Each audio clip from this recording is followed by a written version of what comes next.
You must be the ones tasked by the Academia with renovating Aru? That's right. Good afternoon. I'm Kave, and these two are Termezi and Naisaburi. Hey, I'll hate them. Come and introduce yourself. We've met before. This is Thoth, the Ibis King, and everyone knows these two. Afternoon, gentlemen. I've only ever seen these two in murals. Ah, the paintings in the temple. They show us chatting, playing cards, playing chess. Precisely the activities we most enjoy, funnily enough. No, only you enjoy playing chess. We were just humoring you. I wouldn't go that far. Back to the matter at hand. A preliminary assessment by the Academia indicates that this project requires expertise in various disciplines, including the deciphering of ancient texts, mechanical engineering, the restoration of ancient ruins, and elemental theory. The most capable minds in their respective fields are here before you. If there are no objections, we'd like to begin our work. The artisans who built Aru for Al-Ahmar gave their very lives to create this splendid work. Follow their example by giving your utmost devotion to this project. I didn't know that. We'll do our best, of course, but we certainly won't be sacrificing our lives. Such brazen words. Humans these days are a far cry from their ancestors. What little respect you show for King Deshret. No, that's not what he meant. Please, don't mind him. He shares your sentiments, just not your, penchant for hyperbole.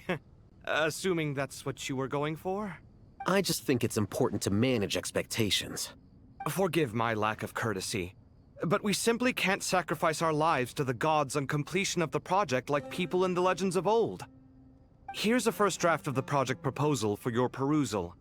Please let us know if you have any requests. Normally, I'd have made it look a lot more visually appealing, but we were really pressed for time on this occasion.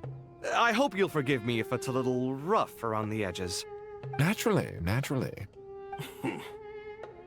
If my fellow ministers deem this meager display of respect sufficient, I suppose I can consider agreeing to their proposal. Why are you so preoccupied with the ostentatious displays of respect to Al-Ahmar? We should be trying to make things easy for them. You never know. We might have to rely on these young people to look after us in our old age. Exactly. This is Aru's mainframe. Be reminded to use it with great caution. We certainly will. Thank you for your assistance. You may attempt to lay out punishments should you so desire, though I'm afraid it would be futile. You and I both know that certain components of Aru can only be operated by humans. King Deshret always believed in humanity. Still, the reason that Aru's modules are designed that way is not so much because he trusted them, but more because he was wary of you. Is that true? No wonder human artisans helped to build Aru then. He actually required human assistance to create his greatest work. Naturally. Have you noticed that the Goat King keeps giving superficial responses? It's like he's just going through the motions and leaving the real debate to his colleagues. He understands the art of perfunctory speech. That's what earned him his position as the Minister of Ministers. It seems the rumors about King Deshret being a poor judge of character are baseless after all. Excuse me for being blunt, but it sounds suspiciously like you're putting yourself on a pedestal and mocking me. You're mistaken. And while there's nothing strictly wrong with making every conversation about yourself, it's not exactly a positive tendency either. You? Whatever. I knew it'd be like this working with you. All right, let me past. I need to look at this console.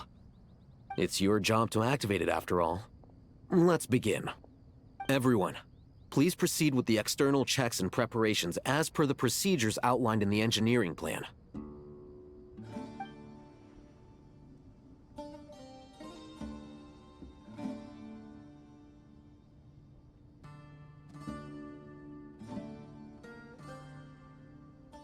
Hello there, youngsters. Whoa, the Ibis King came to life. What do you mean, came to life? I've been alive the whole time! You did say we could start our research, right? Are you having second thoughts now? I've reviewed the proposal. The work you're planning to carry out on this grand device is ambitious in its scope. You have ample confidence in your abilities, I take it? I wouldn't say I'm feeling hugely confident, but given how bad things are, I'd rather at least try something than sit around waiting to die. You are the top scholars of your day. I trust you are aware that there are countless links between Aru and the Akasha? Aru and the Akasha? But... I thought the Akasha was the Academia's greatest technological accomplishment, created years ago by the Dendro Archon to help her people access knowledge. And you too? Do you not know either? You've read the instruction manual, right? You tell them. An instruction manual? The Akasha has an instruction manual? The Dendro Archon is a kind and thoughtful god indeed. It used to sit on a shelf in the corner at the House of Dana. Not the most popular read. If the manual is to be believed, Aru was in fact the original inspiration for the Akasha system. What? But there are so few records about Aru anywhere. And practically none of these scientific expeditions into the desert had anything to do with it. Ah, but this is something you could not possibly have known. You may have heard many stories about the desert, but what is the most important aspect of history? Consider this a quiz. Anyone from Vahumana present? I'm from Vahumana. It's, well, veracity. Precisely. And a large part of veracity is the chronological order in which events occur. I may as well tell you. In the beginning, Nabu Malikata, the goddess of flowers, descended upon Sumeru. The glory of the heaven was within her. She brought life, oases, and knowledge to this land. Then she created the Jinn, enlightened them, and ordered them to serve her. Two other gods also walked upon this land where wisdom flowed in abundance, and the three met beneath the great green trees. It was the first and greatest alliance. We should speak with reverence of this covenant between the three, which transcended both time and life. For they promised that in Sumeru, wisdom would be shared with all. All the great changes in Sumeru's history began with the goddess of flowers. For King Deshret's sake, she pried into the secrets of Celestia, and for this was burned to ashes by the flames of wrath. So grieved was King Deshret by her passing, that he lost all interest in state affairs, and devoted himself instead to the knowledge that she had brought back. It was after learning of the technology from that floating island in the sky that he first conceived of Aru. And so, the Akasha was inspired by Aru, while the basis for Aru itself came from Celestia's technology. Well, if the two share a common technological origin, then connecting one system to the other is an entirely feasible idea. Unbelievable. Have you no reverence at all for celestial technology? No, I do, but there's no time for that. The schedule is too tight. Blame it on the deadline. Perhaps you could try coming up with our cutoff dates. You know what it's like having to turn around 5 different drafts in one day? I wouldn't wish it on my worst enemy. Yeah, also, Sir Ibis King, you don't plan on getting directly involved at all, do you? Yes, well, you strike us more as having come to give a popular science lecture. Or, wait, does this count as more of a first-hand witness statement? Neither. Anyway, this sounds like far too much work for me. Still, if Aru is so powerful, why didn't King Deshret use it for more ambitious ends? Because it was never fully completed. King Deshret had grand plans, but he perished before they could come to fruition. In the beginning, his wish was to create something that could rival the very world itself. The Lord of Flowers sacrificed everything for that ambition. What he desired, she bestowed, and thus was knowledge brought into the world. Her courage and sacrifice had to be honored with the most splendid of monuments, or King Deshret would surely have deemed it a grave injustice. And that monument, built from knowledge and technology, etched with a sacrificial and courageous love, even in its unfinished form, it deserves to be treasured. At that time, King Deshret said the following to the Lord of Dendro. Since we share an eternal covenant, I shall never be your enemy. Hence, the fruit of wisdom from the heavens is not to be devoured. Remember, it is not that I lack the power to become the enemy of wisdom. Yet you and she have taught me much and shown me kindness. For this, I cherish you both. In the end, Aru was only used to store a portion of the souls. It was but a primitive form of the masterwork the king had envisaged. His final hope for Aru was to return to the past, when she yet lived. So the point you're making is, King Deshret was both powerful and ambitious, and he only ceased his imperious ways out of affection for the Goddess of Flowers and the Dendro Archon. You could see this as an act of mercy, but you could also see it as the sentiments that lay between these three gods placing constraints on him. This was, after all, the foundation of the alliance between them. This explains why Aru was both a prison and a monument, and why the answer to the three questions was time. You have to be careful who you get involved with, or you invite all manner of misfortune. This is as true for gods as it is for humans. Love is the same. It is both a prison and a monument. All right, let us pause the story here for now. Seeing as you've been so diligent, I'll offer a little help. Who's in charge again? Is it you two? Ah, yes, me and him. Now then, close your eyes. Wisdom hides in the space between the tangible and the intangible. It is to convey the incommunicable through the simplest of mediums.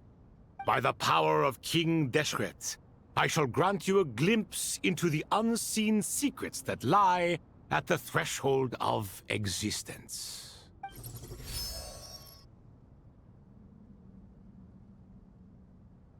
Where did this come from? Is it a new mechanism? It looks more like some form of externalized information. You've rendered it visible? Just as the Akasha allows you to access a greater range of knowledge, the power of our king permits one to perceive ingenuities that do not belong to this world. This is no ordinary mechanism. It reflects the internal structure of Aru. Whether you choose to increase or decrease, keep or discard. Come, use these to achieve the outcome you desire. Looks mechanical to me. Better let me handle it, just in case. But wait, how do I get up there? Turn around. So that's where the elevator is!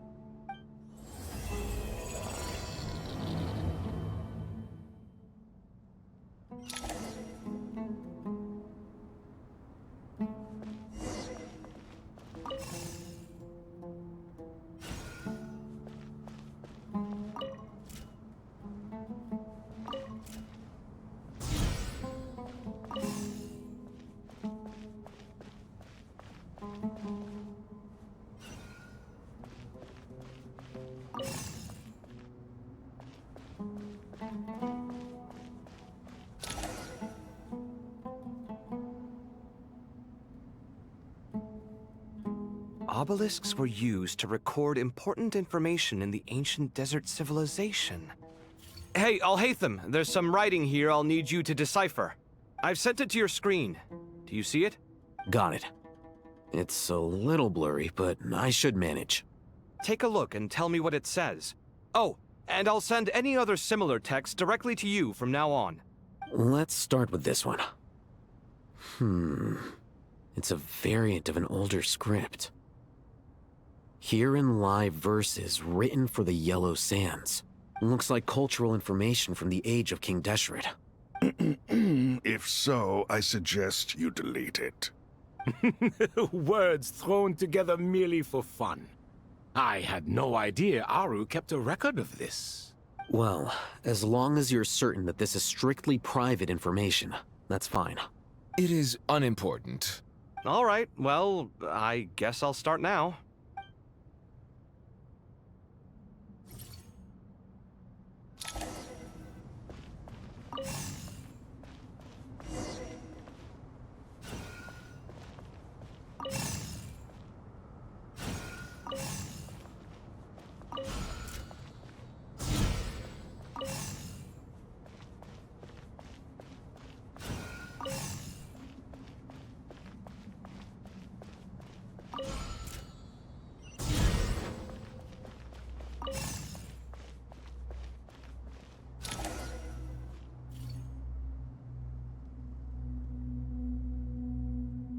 Found some more. Sending them over to you now. These are all reports about the Gurubad conflict. Can we delete them? I'd say so. Most of this information has already been archived anyway. What if there are details in there that Vahumana missed? What are we supposed to do if they come after us in the future? They'll just have to live with it. If we don't resolve these issues now, there won't even be an academia in the future, let alone a Vahumana Darshan. Yeah, you're right. Okay, done. There's some other similar monuments nearby. I'll check them out.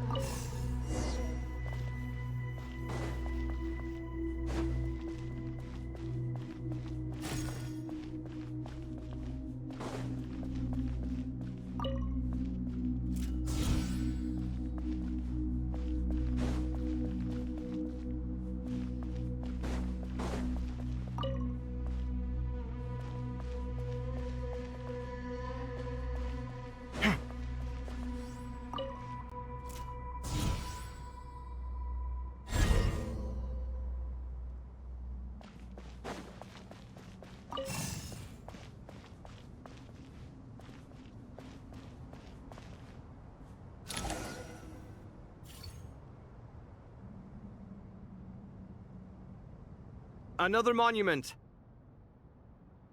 Hold on.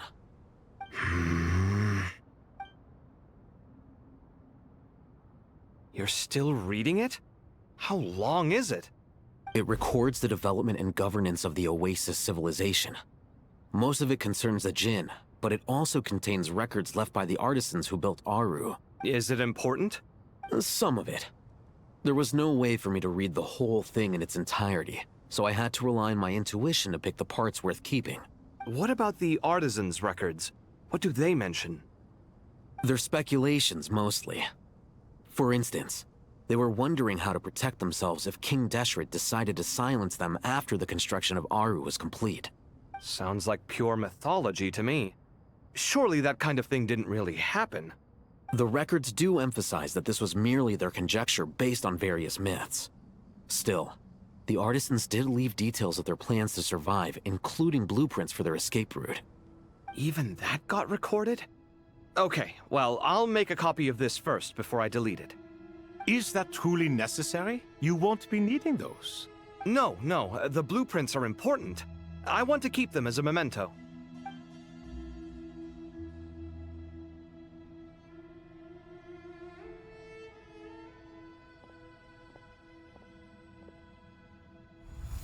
I think that should just about do it. It meets the requirements of the contingency plans, so we should be good. I gotta say, it's the strangest feeling. This cross between reality and the intangible. It's like drifting between life and death. Or in and out of a dream. Using my own hands to manipulate illusions that are forever out of reach. Chasing dreams in the most literal sense. Definitely a novel experience. What happens if my spirit just floats away? That won't happen. Anyway, I wouldn't celebrate just yet if I were you.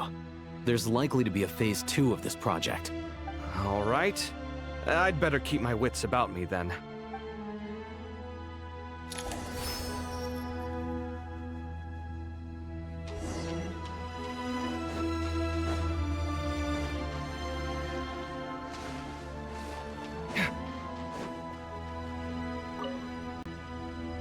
How's it going? Are things progressing smoothly? Well enough, I suppose. You know how it is. The work itself is only half the problem. The other half is having to work with Al-Haytham. I'm sure the feeling is mutual. Honestly, though, I thought you two had already worked things out. As if! Turns out working closely together is the best way to expose any tensions lurking beneath the surface. Besides, I just think that some people never change. Agreed. Case in point, you didn't make sure I was out of earshot before you started complaining about me. Old habits die hard. Actually, this is for your own good. Maybe if you spend a little more time listening to what other people have to say, you might actually realize that you're the problem. Naivete is another old habit of yours. I had assumed that you both volunteered for this project, like us forest rangers. But now I'm getting the sense that wasn't the case. Definitely not. We were assigned to it by Lesser Lord Kusanali and Nephis. As much as I'd love to be doing normal work for normal clients, these Titan projects are all that's on offer right now. Though I'm sure they wouldn't be roping us in if they had any better options. Just goes to show how short-staffed the academia really is. I'm sure you've prepared yourself mentally, but I still feel the need to advise you to lower your expectations. It might make the process of working together a little less intolerable. I know! Same to you! But if you already understood that, you should also know not to say the quiet part out loud. Why don't you come help me with my forest patrols? Might help you avoid any further disagreements. Good suggestion, but unfortunately, differences of opinion will always exist. Changing the nature of the work won't get rid of them. For once, I actually agree. There is zero chance of us ever resolving our differences. Zero! But even so, the work must be done. Care for some coffee? I'm glad to see you making progress. Don't act so smug! It'd be nice if you made some too! I feel like even I've made some progress today. In the past, I never would have dared to try and mediate a conflict between you two while you're both right there in front of me. Apologizing probably makes it sound like I'm in the wrong, but I'm sorry. I was just kidding. Truth be told, I don't have any work to do at the moment, so I'm just here to kill some time. How's Kale? She's studying with Nicole. I'm not sure how she's getting along, but she seems to be in good spirits at least. I wouldn't worry. Angelic affairs are probably above your pay grade anyway. I know what you mean, but Sino and I are still a little concerned for her. He said he'd go keep Kale company after he's finished training the mercenaries. I'm planning to join them myself shortly. Kale will be okay. Have faith in her. Even we can see how much more confident and outgoing she's become in these past few years. Thanks to you and Sino being there for her and providing guidance every step of the way, she can finally stand on her own 2 feet. On her own 2 feet. Does it feel bittersweet? Watching the younger generation grow up and move on? No, not yet, at least. I was just thinking, I wish there was more I could do for everyone. She'll be fine. Yeah, she will. Just try to relax.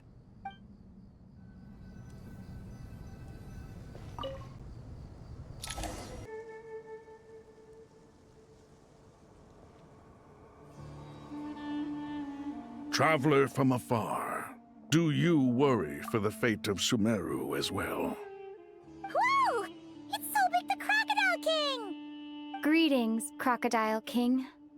Please be at ease. I'm just here to chat with you about Lesser Lord Kusanali. Sounds like you really care about her. Yes, although to be exact, it is a mixture of both concern and curiosity that I feel. Speaking of Nihida, Paimon was wondering how she's doing. Wait a moment. What is it? I tried calling out to Apep, but there was no response. This can only mean that she is focusing all her energy on taking care of Lesser Lord Kusanali. All the gods who served King Deshret seemed super surprised to hear that Apep agreed to help Nahida. Guessing she made a bad impression on you or something. Are you aware of the history between her and our king? Then you are learned indeed. I'm glad to know that Sumeru has the support of someone like you. At the end of his life, King Deshret tricked the Dendro Dragon into swallowing him whole, leaving her to bear the torment of his sins. The Dendro Dragon despised King Deshret, yet he outwitted her. Rather than bringing disaster to the land, he chose to deceive her and thereby ensure his annihilation. An act that surely displays his love for humanity. The Dendro Dragon stands for the glory of a bygone era. She hated Al-Ahmar and what he represented. All the gods, all the power they wielded. And so, her willingness to help the Dendro Archon through this crisis comes as a great surprise indeed. It makes one wonder whether, perhaps, the Dendro Archon assisted her in the past. Yep, Nahida did her a huge favor.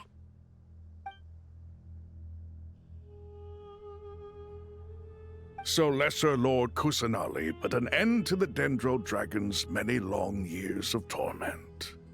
As much as she loathes the Seven, Apep knows kindness when she sees it. No wonder she was willing to make an exception. Yeah, that's the sense we got from dealing with her, too. She is not incapable of coexisting with other living things. Rather, she actively chooses to avoid coexistence.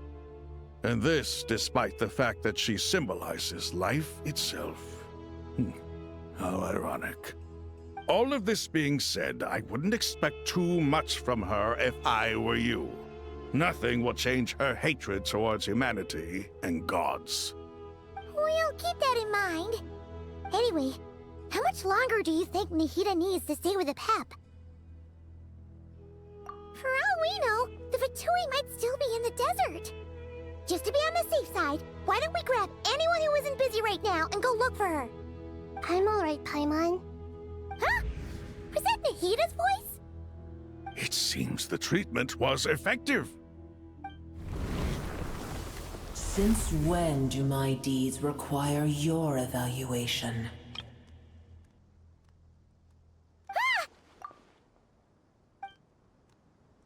Here will do just fine. I had no intention of taking you any further. One ought not expect greater generosity than they have earned.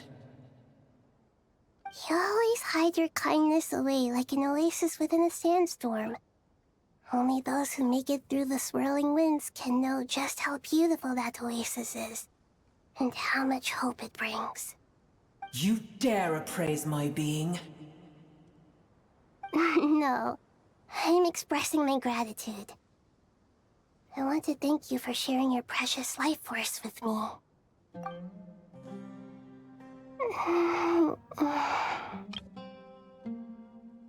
Awake already? You are more resilient than I thought. Pep. I feel much better. Thank you. Gods and their gratitude mean little to me. I would rather you give me your assurance that the situation with Irminsul and Sumeru's ley lines will be competently managed. If I suffer any ill effects from the ley lines, you, as the god of this land, will be held responsible. And you would not enjoy being held to account by me. I understand what you require, but I would assume this task even if you did not demand it. Sumeru is my responsibility. I must resume my duties as soon as possible. A farcical notion. God of Sumeru, I hope you realize how unextraordinary your strength is. And yet, maybe it is precisely what defines me. A god of wisdom is not meant to rule by force. Then hold steady. We go forth.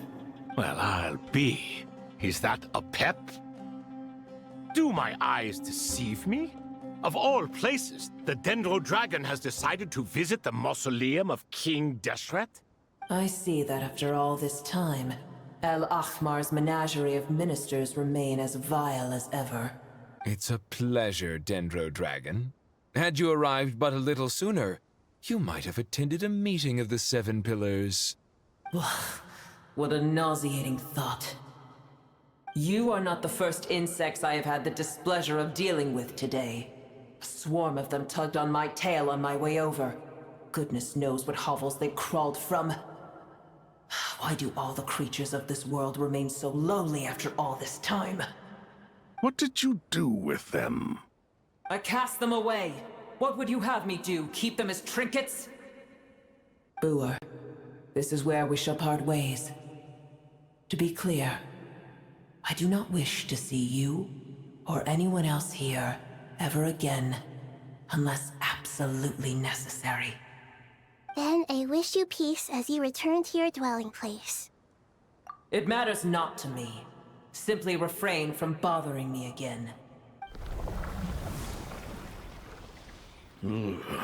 A force to be reckoned with. At times like this, I feel glad that she has no interest in any of this. Hold on, just hold on, okay? We're almost there. We made it. Huh? Wait, that voice! It's... Uh-oh, I'm gonna fall!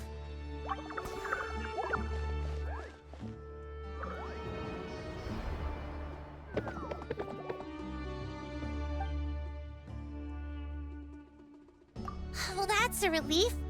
A pair of safe hands indeed. The Dendro Archon's familiars. They are the last thing I expected to see here. Huh? Wait, what are the R&R doing here? Don't you guys hate the desert? Obviously I was worried about the Dendro Archon. I've been supporting them with my Pari powers the whole way here. Oh, you seem pretty nervous. Is it because there are too many people around? Not just people. It's all these non-human beings, too. It's hard on them. I can't believe you made such a long and dangerous journey just for my sake. I appreciate your support so much. Thank you all. I'll have to ask everyone to wait while I help our new arrival settle in. Once I'm done, I'll gather everyone to discuss our next steps. Traveler, Paimon, shall we find a place for our friends to stay? Awesome! Let's go! Well, first I have some questions.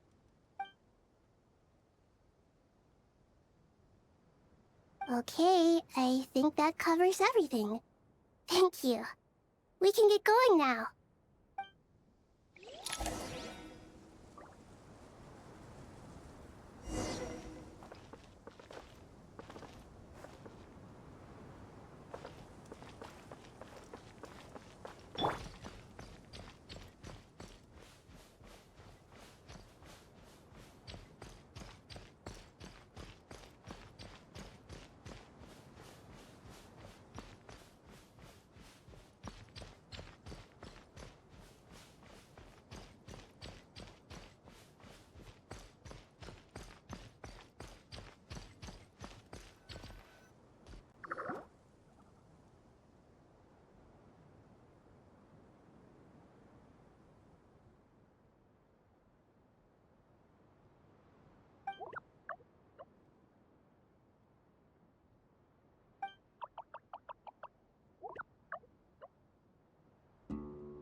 Hello, everyone. It's only us.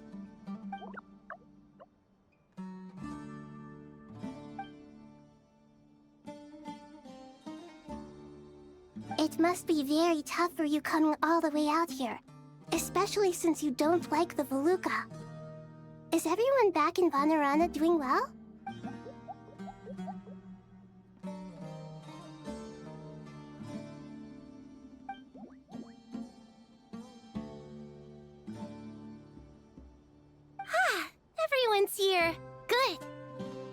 okay. You look like you were about to pass out back there. And you're forgetting who I am. Don't underestimate me. Red Fla- Oh, excuse me! Are you comparing me to Paimon? I suppose everyone is gathered here because of me. As we can see, the situation is critical, and everyone is very busy with their various tasks, so...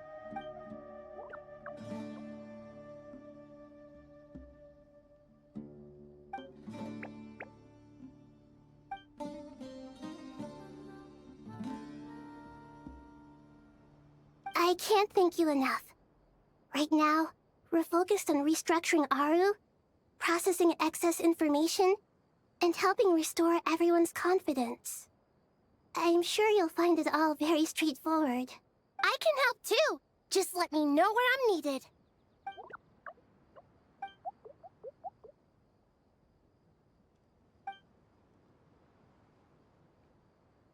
Up to no good?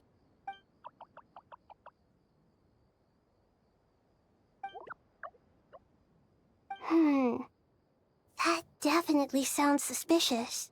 Traveler, Paimon, I have other work to attend to here that needs to take priority. Could I trouble you to investigate the situation Arabalika spoke of? No problem. Leave it to us.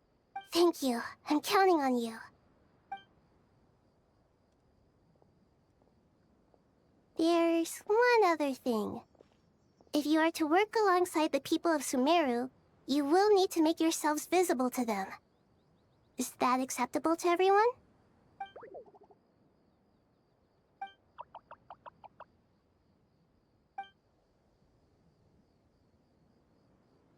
There's nothing to fear. No one here will hurt you. But if you do feel afraid, don't worry. Just call my name and I'll be there. Very well. Now, I shall bestow a small blessing upon you all. Whenever people see you and interact with you, from the moment their gaze meets yours, they will experience the most beautiful of dreams.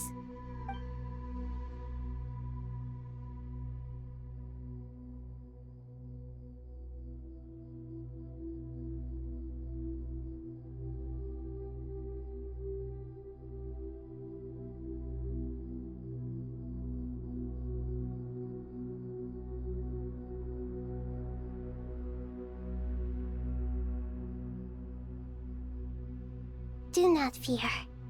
We will face it together. This too shall pass.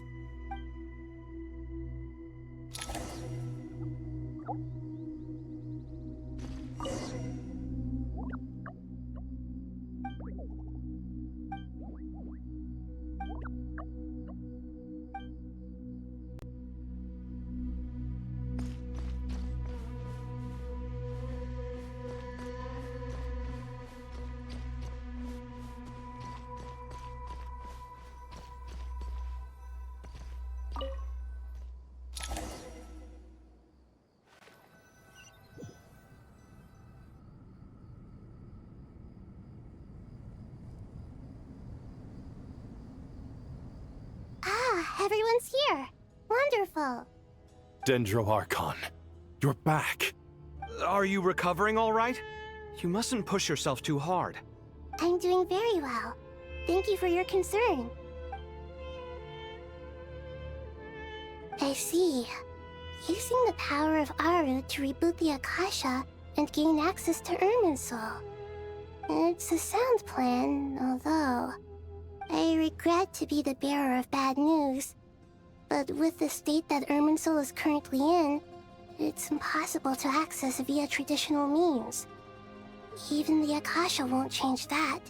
Alas, we had feared this may be the case. And what about non-traditional means? Non-traditional means? Are you saying... Desperate times call for new measures.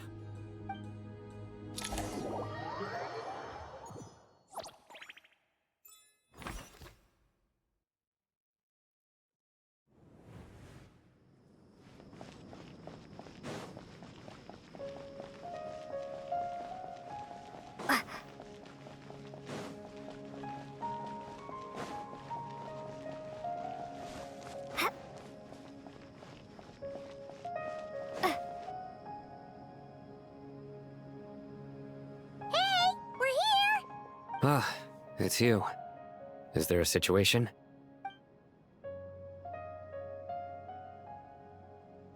The Aranara have good intuition when it comes to people. In other words, there may well be a traitor among us. Given everything that's going on, I'd be more surprised if there wasn't. Miss Nefer, as a professional intelligence broker, I trust you have a solution? Not one that I'm willing to volunteer. What's in it for me? Let's say I'll treat this as a pilot project aimed at expanding your intelligence operations. Whatever business you're in, an avenue to demonstrate your abilities could never hurt. I like the sound of that. Glad we're on the same page. Given that you rarely set foot in Sumeru, practically no one at Caravan Rebot knows who you are. I take it you've read the files on everyone in the area? Yes. I also skimmed the list of evacuees, and are more or less up to date on where everyone stands. Any initial suspects? Limiting the scopes to males whose recent activity could be viewed as suspicious. I've identified 3 names. The Aranara saw 2 people talking, but currently we only have 1 suspect. The other person was probably just a messenger, and in all likelihood has already left Caravan Rebot. Everyone is heading for the desert per the evacuation order. Anyone willing to turn back at this stage is almost certainly with the Fatui. There's no way it was a spur-of-the-moment decision to act at a time like this. This spy must have been planted long ago. We need to smoke him out from wherever he's hiding. Sounds like you have the beginnings of a plan.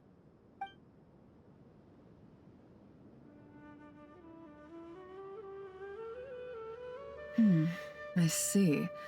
Their suspicions are well-founded. I'd be watching him too if I were you. So far, we still lack solid evidence that he's been bribed. He hasn't made any recent purchases that would indicate he came into some cash. Then let's get closer to him to confirm before we make our move.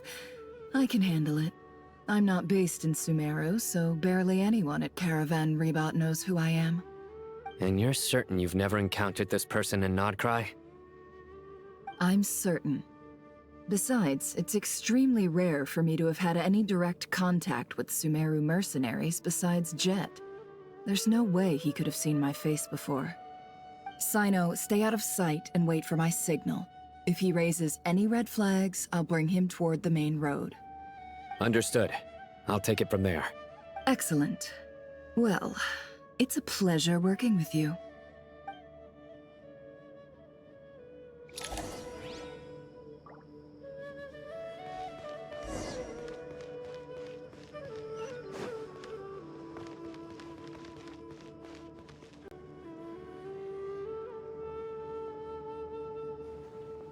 Darker skin, scars, frequents the desert and has ample combat experience. Nothing unusual about how he dresses or acts. What's that he's looking at? A coin. Interesting. Could that be how his contact paid him? Conveniently discreet for someone trying to hide any unexplained income. And yet it could be highly valuable. Sorry to bother you. Has everyone here already left?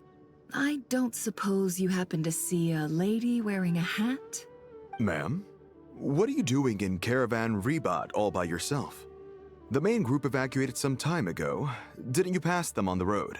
My friend and I lost some of our cargo along the way. I didn't want to miss out on potential business, so I told her to go on ahead and meet the client while I retraced our steps. I didn't think it would be so late by the time I found it. And then there was a terrible sandstorm. I guess I must have taken a wrong turn, because I didn't see any large groups on my way here. Forgive me for asking, but just to be on the safe side, could you describe this friend of yours? Sure. She has blonde hair, and she was wearing a hat and a white dress. You'd definitely know if you'd seen her. Yes, I think that does ring a bell. Ah, my apologies. During this exceptional time, the Corps of 30 are under orders to be extra cautious when dealing with unknown people, whoever they might be. I understand. Well, sir, is there anything else you need to know? If not, I'd better try and catch up with them. Hey, wait! They left a good while ago now.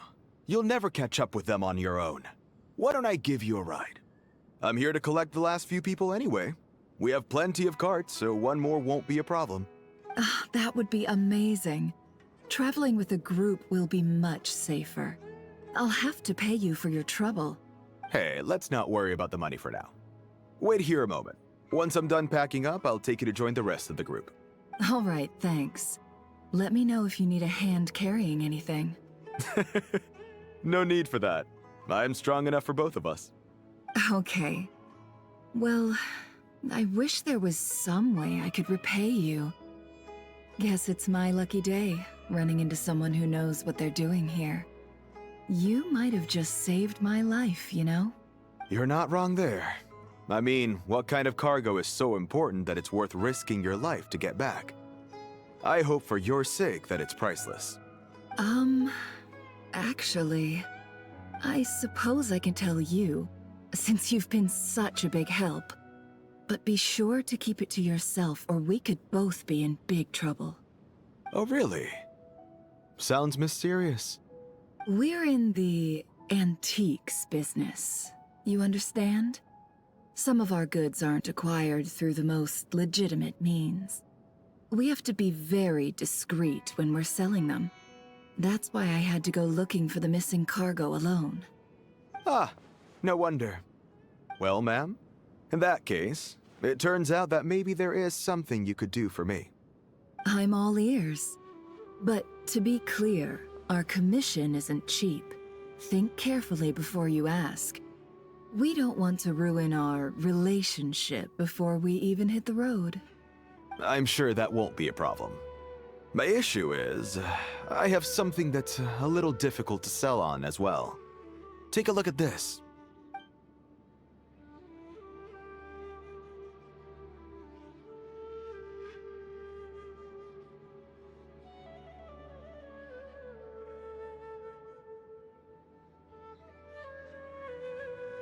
Pure gold.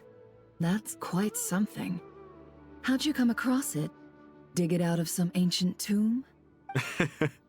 If you look hard enough, there are many treasures to be found in the mausoleum of King Deshret.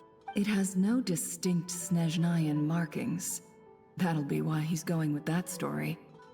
And he clearly doesn't want to arouse suspicion, so he's on the lookout for an opportunity to make a quiet trade. Surely you have an existing business partner. Won't they take it off your hands? I hope I won't be attracting the wrath of my competitors by helping you sell this. The shop I used to work with is having cash flow issues at the moment after losing some money. I'm under enough pressure as it is without having to deal with them. On the off chance anything went wrong, I'd never get my money back. I understand. Gold is the last thing that traders with cash flow problems want to see. Well, in that case, I think we can work something out.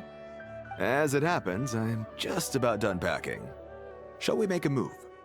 Sure. Let's walk and talk. This evacuation was a huge operation. They needed a few people to stay behind and tie up loose ends. And I ended up being one of them. You're lucky you ran into us in time. I certainly am. I don't know how this happened. One thing led to another, and look how it ended up. I just hope our client doesn't get spooked and cancel their order. Fingers crossed. But either way, life goes on, and we all have to make a living somehow.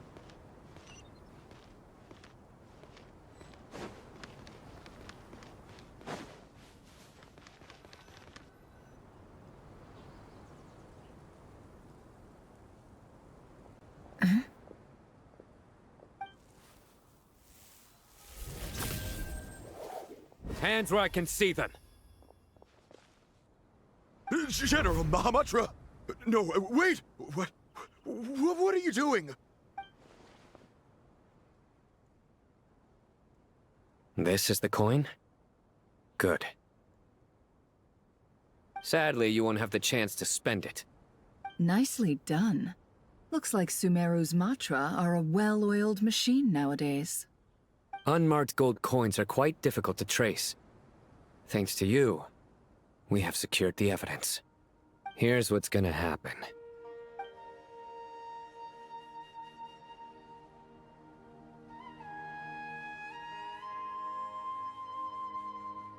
Southeast from here, leeward side of the hill. That's where he's meeting his contact. Great work. Candace tells me your interrogation skills are highly effective. Hers are quickly catching up. She's improved a lot in recent years. Looks like it's over to you for the next step. Because I'm quickest on my feet? Because you know how to trail a target. Plus, it'll be easier to monitor their activity from the air. Fine. I'll be quick. One more thing. The Traveler just brought a message from the Dendro Archon. Once you're done with this, we're to meet up at the mausoleum of King Deshret. Got it. Will do. Are you sure you'll be okay on your own? Gee, I don't know. Maybe you should come with me. Okay. Then Paimon's coming with you.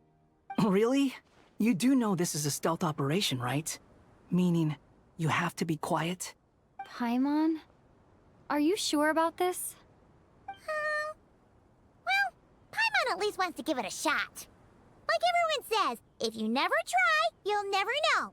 Besides, being the best guide in Teyvat has to count for something. This should be a piece of cake. Fine. Join me if you want. But be warned. If anything goes wrong, I'll have to gag you and shove you into a bush. No need! Paimon will be super careful. Promise! Good. Then what are we waiting for? Let's go. Ah! Coming!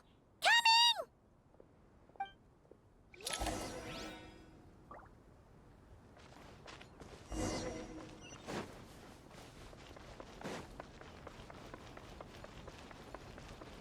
Behold!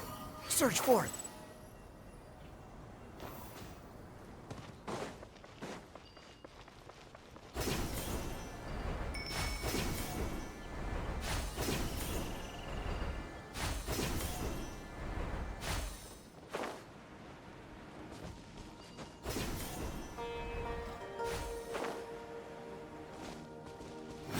Upon the gale. That guy! Wait up! Hey, slow down, will ya? We're here. Now we wait. Okay, yeah, cool. Cool. What's on your mind, Paimon? Huh? Nothing? I thought all you cared about besides being a guide was food and sleep. Why the sudden urge to go on a dangerous mission? What's that supposed to mean? Paimon's been on plenty of dangerous missions before. But never on your own. You hardly ever leave the Traveler's side. Just saying. I'm kind of at loose ends right now. So if you did want to share, I suppose I'd have to listen. If not, suit yourself. Makes no difference to me. Hat guy? Do you think Paimon is useless? What? Where's that coming from? When we were in Notcry, Paimon suddenly realized something. Even though Paimon's with the Traveler every single day, whenever we face real danger, she can't do anything to help. Paimon doesn't get like this very often. She just got really scared when the Traveler got kidnapped that time. What if she never came back? What would Paimon do then? And the more Paimon thought about it, the more useless she felt. But Paimon doesn't want to be a burden. Paimon wants to be a friend who's actually useful. Does that make any sense? You know, that feeling of just being completely useless and... Oh. Paimon probably sounds so ridiculous right now. You asked the right person. Boy, do I know that feeling. Oh, that guy. I'm not gonna try and encourage you. What I will say is this.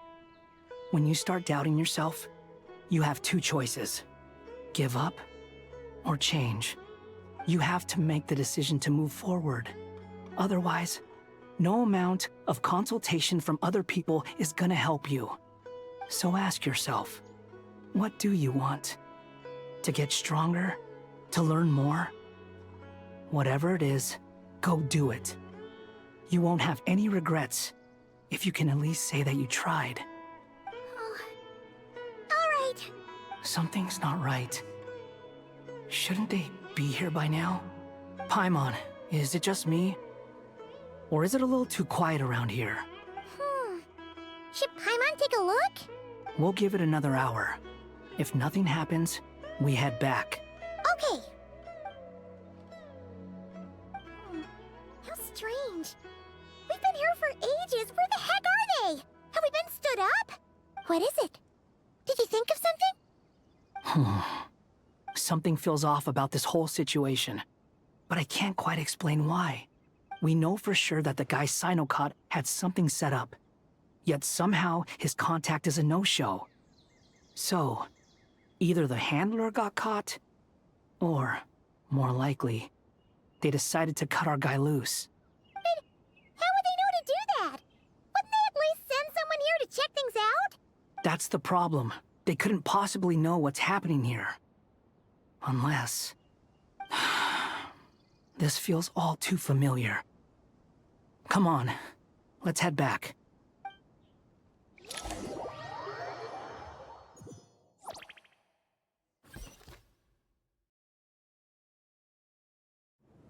Even though this isn't a formal meeting, I'd still like to start by saying how grateful I am to each and every one of you. Thank you all for coming here and standing by our side. Shesipank and Bennu are currently assisting the scholars with the maintenance of Aru.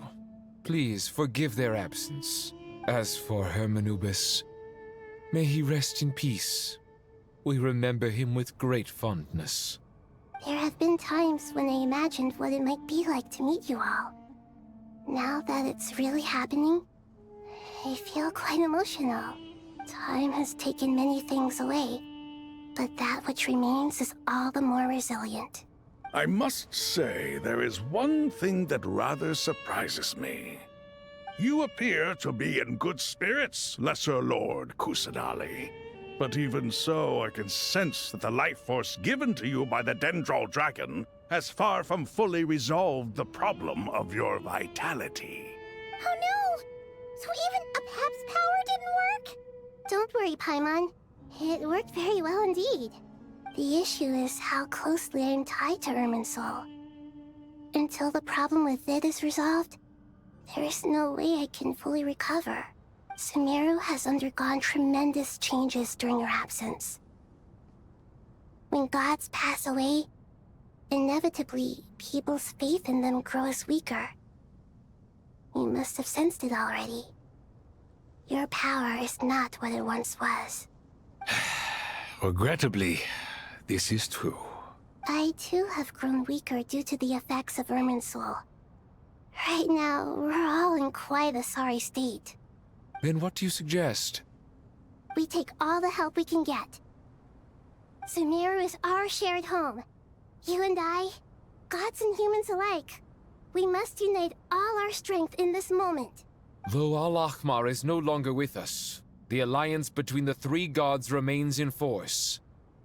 Regardless, as subjects of our king, we have a responsibility to support Sumeru through this catastrophe. Not to mention that it was the people of Sumeru who released us from this prison of Aru. Times have changed, and the people of today possess greater wisdom than those of the past. You really know how to give a rousing speech, Koti. Now then, let us learn more about your plan. The brightest minds of the Sumeru Academia are busy opening and renovating Aru.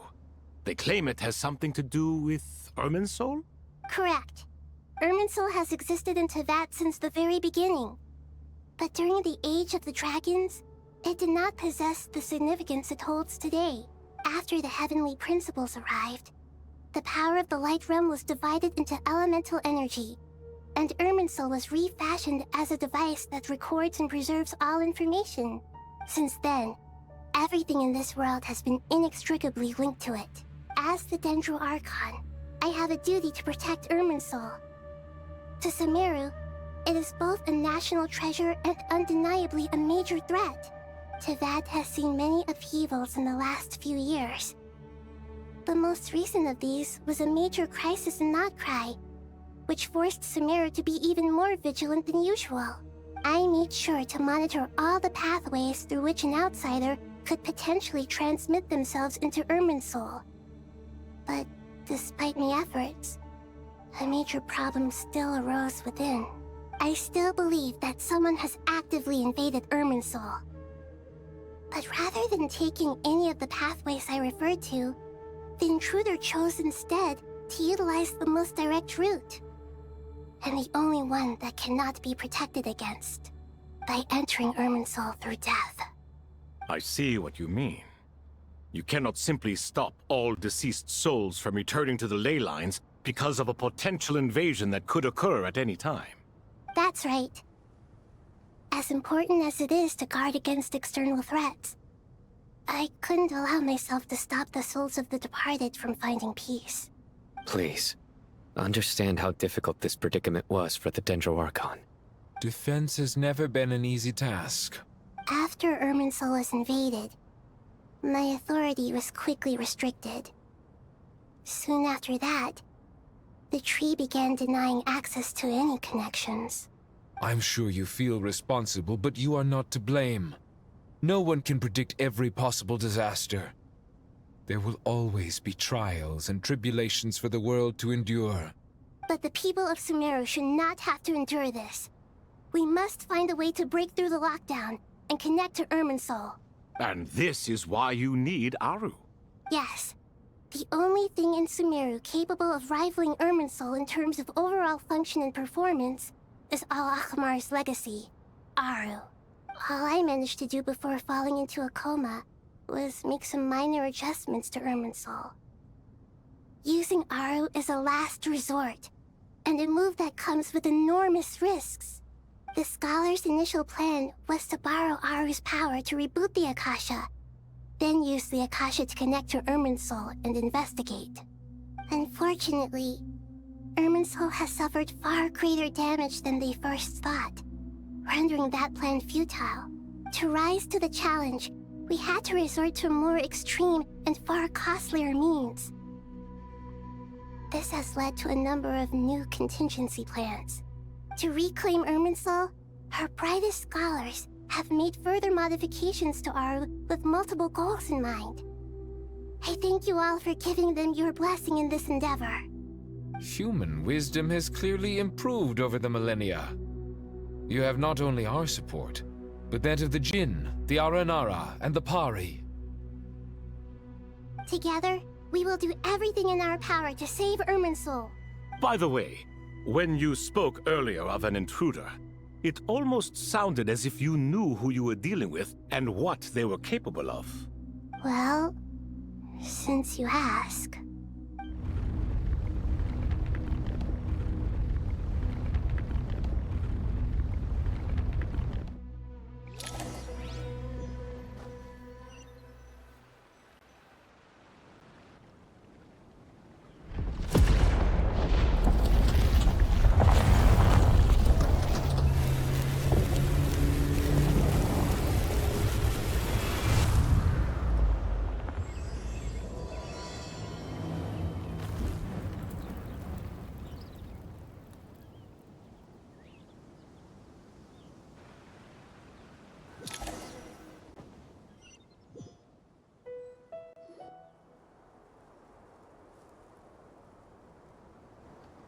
Master Tainari!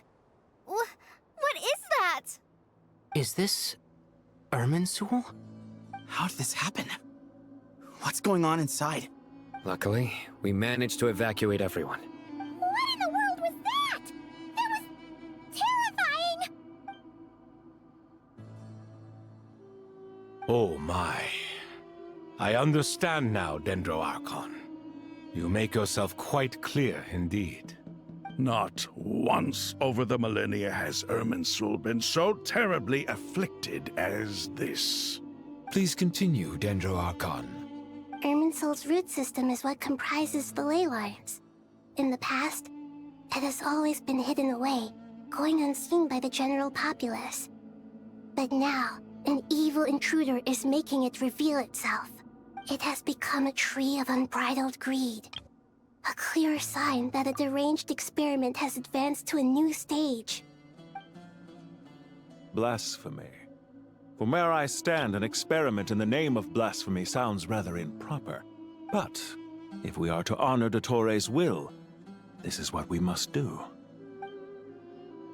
The birth of this tree proves to me beyond doubt that this incident is connected to him. But to explain the situation in full, there is someone I need to tell you about.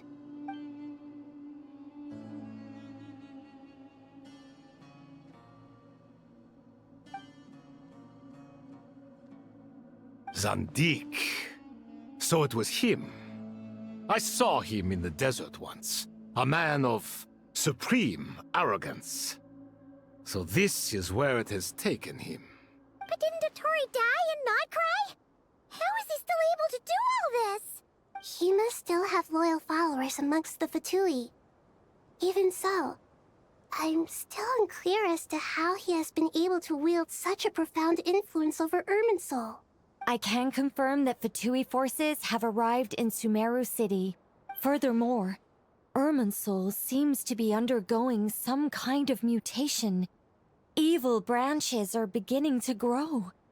Things that do not belong to this world are slowly but surely materializing.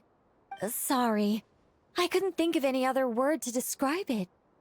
They don't seem to be fully formed physical entities yet, after all. But they are gradually becoming real. A baleful tree, climbing up into the heavens.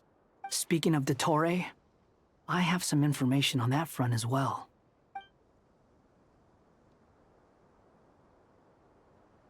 I didn't think it was wise to state this out in the open. But my theory is, the mole wasn't cut off after he was caught. They wrote him off from the beginning. You mean, the Fatui never intended to follow through with him? Then why plant a mole at all? It's hardly a conventional strategy, and the rationale behind it is pretty twisted. But as it happens, I know someone who works exactly this way. And when it comes down to it, his goals are very simple. He just wants to confuse people, so they can't figure out what he's up to. He's been a collaborator of Dottore's from the outset. That fact alone confirms that Dottore is involved with this somehow.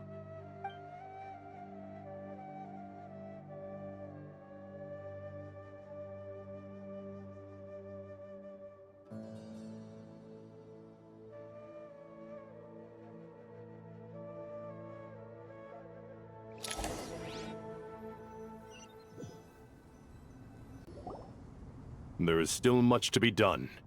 Everyone, please remember our core strategy. As per the discussions, the following groups must act immediately. Mr. Al-Haytham and Mr. Kave, the next phase of the Aru renovation project must begin right away. Godspeed to you both. We'll give it everything we've got. The plan looks feasible, but the implementation will require certain resources. General Mahamatra Sino and his team will help to procure the materials required for modifying the terminal. No problem. I've already spoken with Sethos and Hat Guy, and they've agreed to assist me. This kind of thing is best left to the fleet-footed, right? Hat Guy? If it's efficiency you're after, we're the right people for the job. Following up on the elemental energy amplifier we discussed, Ms. Dory, I assume you're the one most familiar with the status of this project. Aside from the Dendro Archon, of course. Yep, that's right. Leave it to Lord Sangamabe. Got it. Well, I'd like Madame Farazan, Kale, and Nicole to support Dory on the technical side. You can count on us. Will do. Rest assured, I'll take good care of Kale. Dia, Candace, and Nefer, you'll be in charge of negotiating between the various parties. I trust you remember our goal. You bet. We can handle it. Good. I believe that covers everything. Tainari will provide ad hoc support as needed, if that's okay. Poor Tainari. Must be tough being Nephis' student. Getting bossed around all day, every day. Hey, don't try and drive a wedge between us, you old rascal. All it says to me is that Master Nephis has faith in everyone's abilities. While I'm nominally here as backup, I doubt there will be many situations where my help is needed. Exactly. Finally, Traveler, you and I will head to the border between Sumeru and Natlan. Once that task is complete, I'll be asking some of you to accompany me to the Eternal Oasis. The Eternal Oasis? I thought that was just a legend. So it does exist after all. Regarding your trip to Natlan, under normal circumstances, a meeting between our two nations would be a far more formal affair. Unfortunately, Sumeru is all but completely cut off from the outside world at present.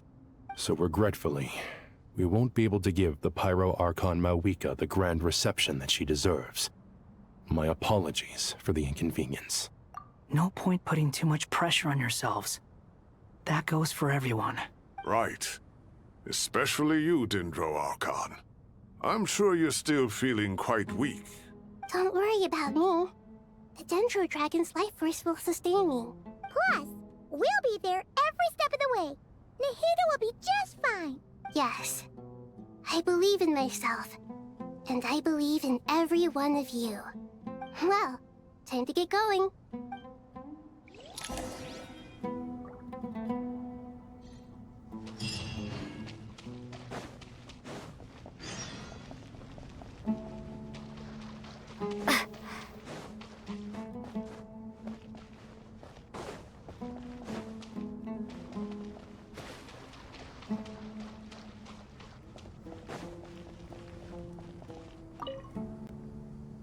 To what extent we can implement the final plan depends on how successfully the Akasha can be modified and configured. And to make sure the configuration works, Aru will also need some further optimization. Yeah, no surprises there. Once we roll this out, any Sumeru citizens who already have Akasha terminals can simply continue to use their existing devices. This still leaves us with a significant equipment shortage, though. Many groups of people were never issued Akasha terminals, including mercenaries, the desert folk, and many others.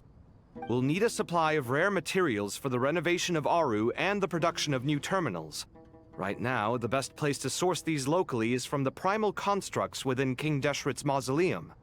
Time is not on our side here. It's gonna be a race against the clock.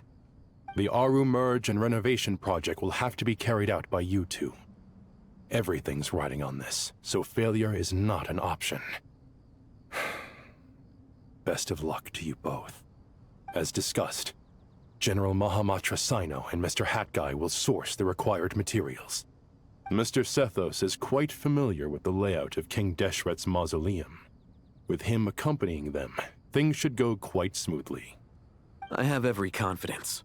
In the meantime, we may as well take a breather. Makes sense. There's not much we can do until the materials arrive. Get in formation and stay close. What is this, boot camp? Knock it off. It's just Sino being Sino. You know what he's like. Everyone clear on our mission objective. Look at the excess primal constructs, dismantle them, and extract the required materials. And King Deshret's 7 pillars agreed to this? If they're just sitting there doing nothing, we might as well put them to use. Thoth's words, not mine.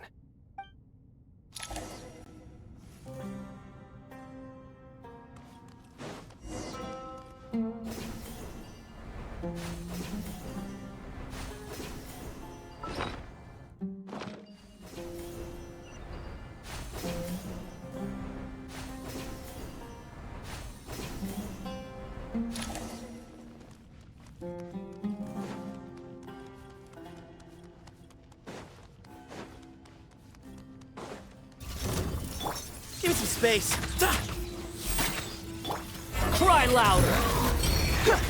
Your sins weigh upon your soul!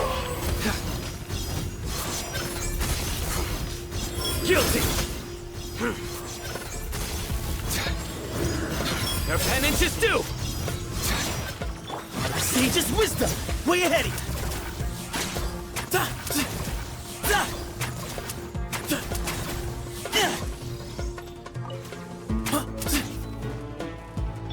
Squall Fury.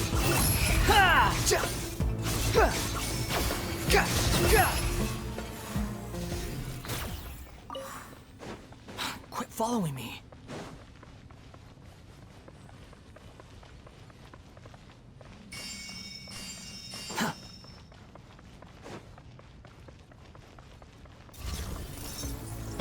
Surrender! Give me some space. The wind rises.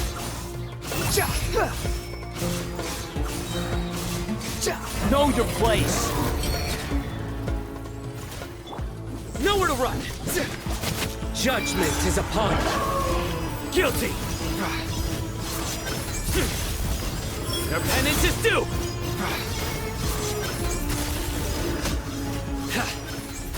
Guilty.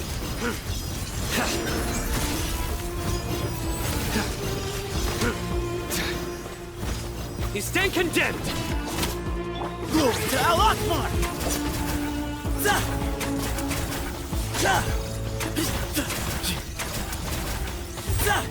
Way ahead of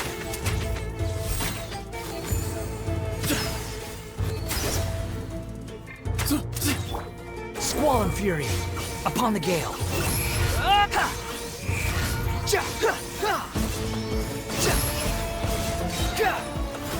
Unsightly insects! These devices should still be usable even though they're broken down. Let's take them back for the others to review.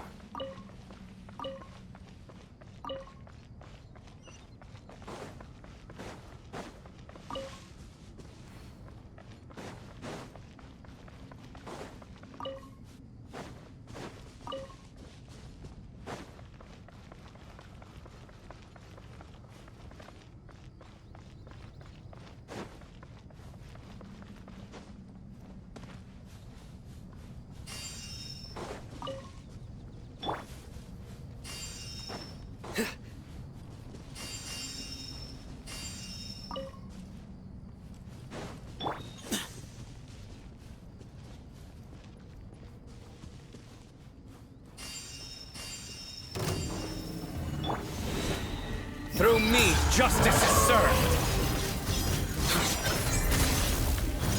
Guilty. You stand condemned. Guilty. You stand condemned. Your penance is due. Excuse me?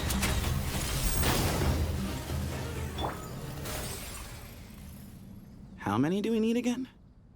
Enough to make an Akasha terminal for everyone who doesn't own one. I remember you telling me how revolutionary these Akasha terminals were. You've used one before, right? The Academia declared the Akasha to be the most powerful and comprehensive wisdom dissemination system in history. That should give you an idea of how powerful it is. Certainly sounds impressive. Neither Hat Guy nor I have ever had an Akasha terminal. Well, if it all goes to plan, that's about to change.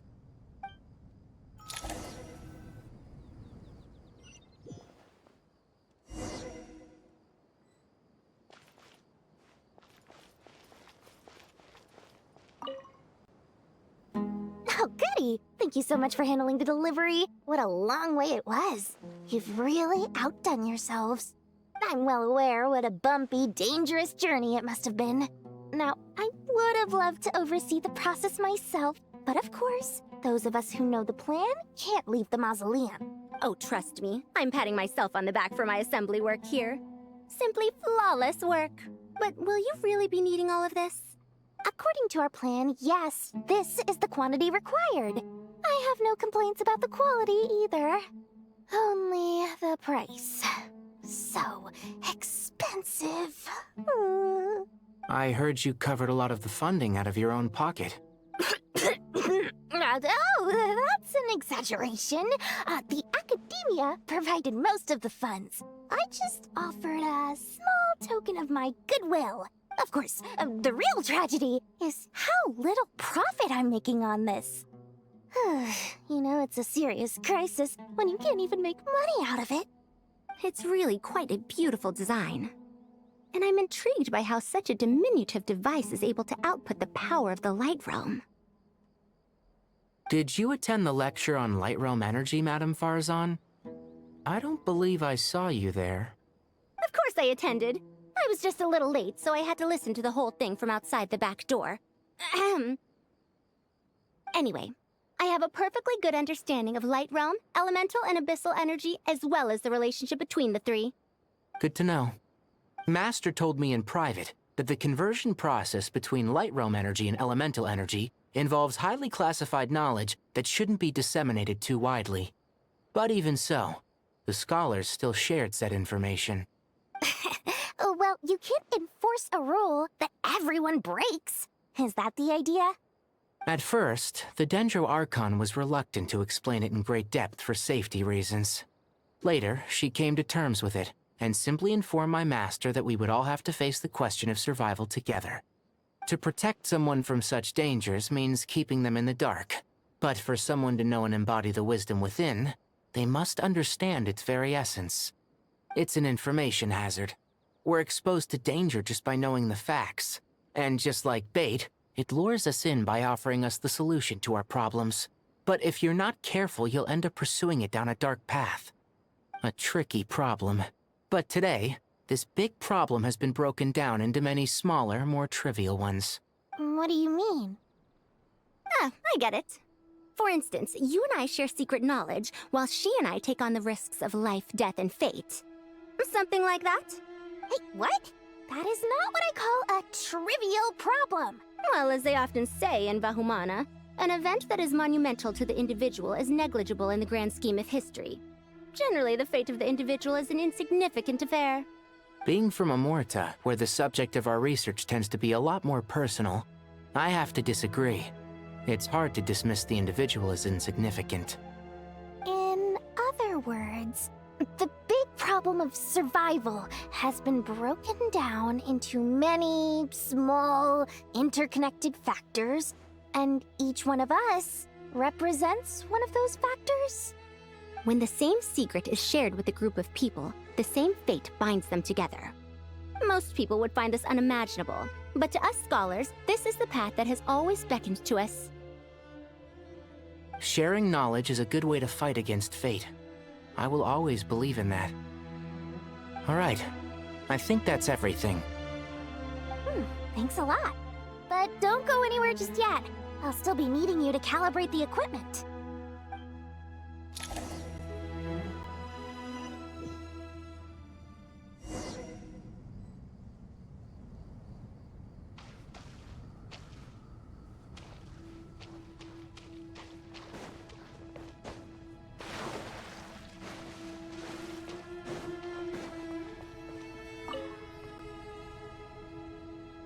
Okay, the materials are ready. We can proceed with the next phase. Alhaitham, how are you getting along? Most of the information in Aru is written in ancient desert scripts. Some of this is written in a tribal language, while other parts seem to be a variant of an Oasis script, based on the glyph forms. Oh. Not lost to history, I hope. Some are. All we can do is infer the meaning based on the rules of related languages. Although, this section actually fills in some of the missing historical record. I'm transcribing it so we can bring it back to the academia. After Aru started up, 2 more lines of text appeared here. Can you read them?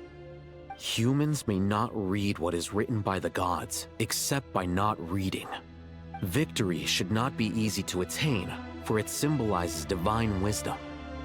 Knowledge must not waver, for it has external borders. Is this a clue to solving a puzzle? Or is it being symbolic? You can't read it unless you don't read it. Victory is wisdom. Knowledge is confined by borders.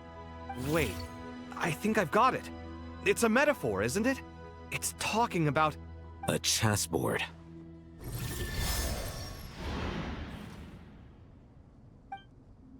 You were right. The youth of today are skilled at solving riddles. Have the secrets buried in the desert not been unearthed over the years all the same? Since Aru is a place reachable through wisdom, this day was bound to come sooner or later. Oh, I've always been against overly cryptic sentences. Don't you get tired of reading and writing all that? Ah, it's you three. Just in time. We've been delving deep into Aru, and now this board has appeared. I've heard this was how you'd while away your free hours. You must be quite the experts by now in that case. It is true. King Deshret's chess games are some of the most well-loved of all his wonderful creations. If you have ever been to Safhe Shatranj, you may well be familiar with the chess pieces you see here. Is this chessboard supposed to be another visualization of the interior of Aru, then? Naturally. Visitors, everything is ready. Only by completing the challenge on the board in accordance with the rules will you be permitted to overwrite Aru. 1 second. It's not dangerous, is it? Dangerous? Why, yes, of course. I should be the one to go, then. Wait for me here. Sounds like the self-confidence of our present company has rubbed off on you. Don't be ridiculous. I'm your upperclassman, and that means I have to look out for you. I appreciate the sentiment, but a game of chess typically requires 2 players.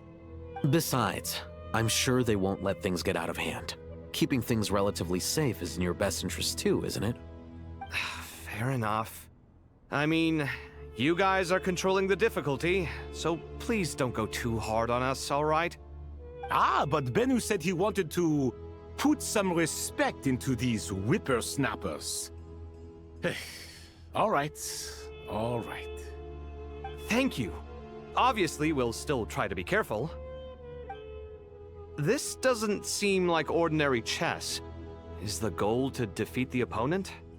No, you must enter the board and pass the trials we have placed there. Ready?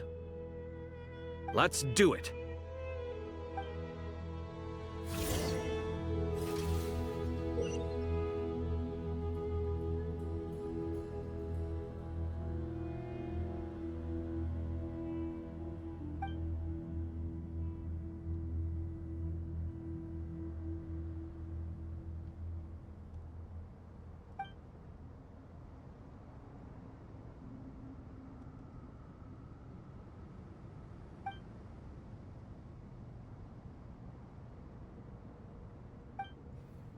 The first trial is posed by me.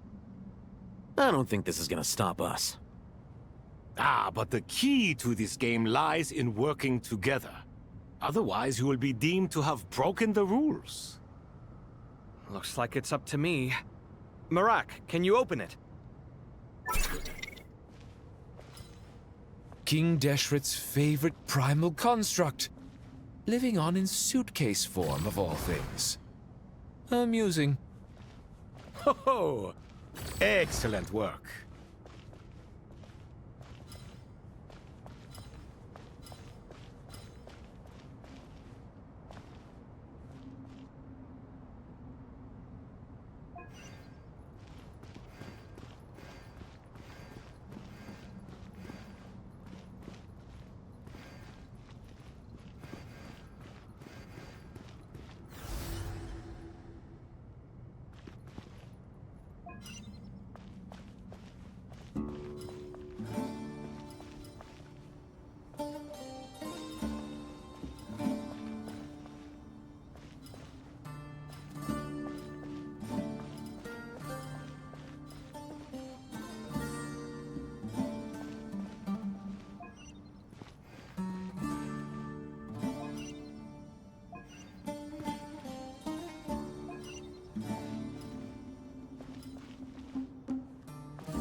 Now is the time for my trial.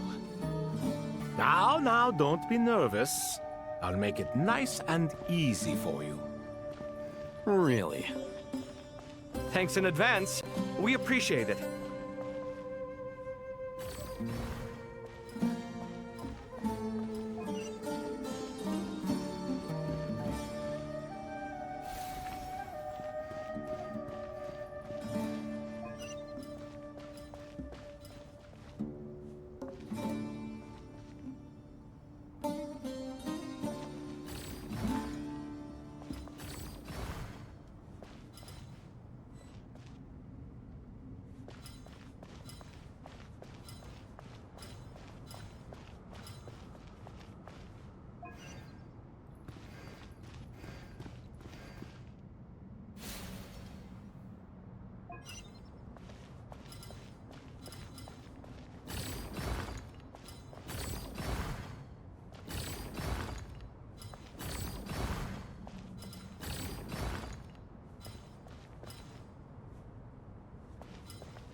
Ibis King, don't you think this all rather inappropriate?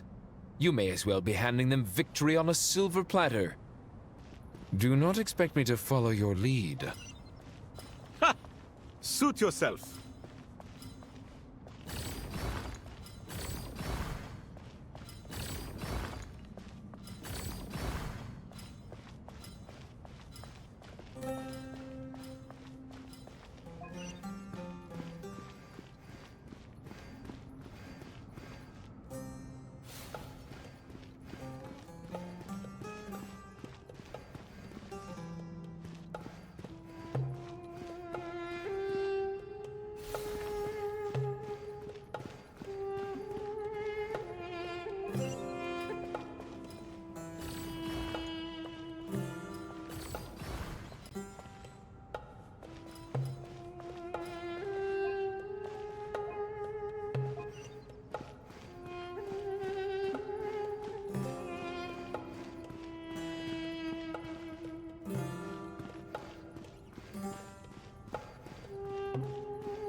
Strange time to catch up on sleep. I'm not sleeping, I'm thinking! It's not that simple, you know.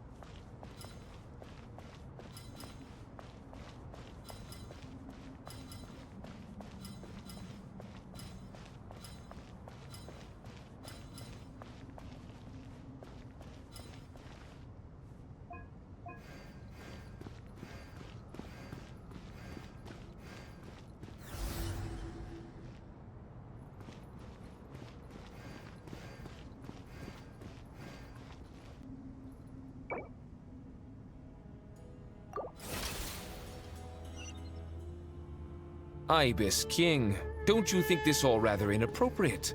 You may as well be handing them victory on a silver platter. Do not expect me to follow your lead. Ha! Suit yourself.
Strange time to catch up on sleep.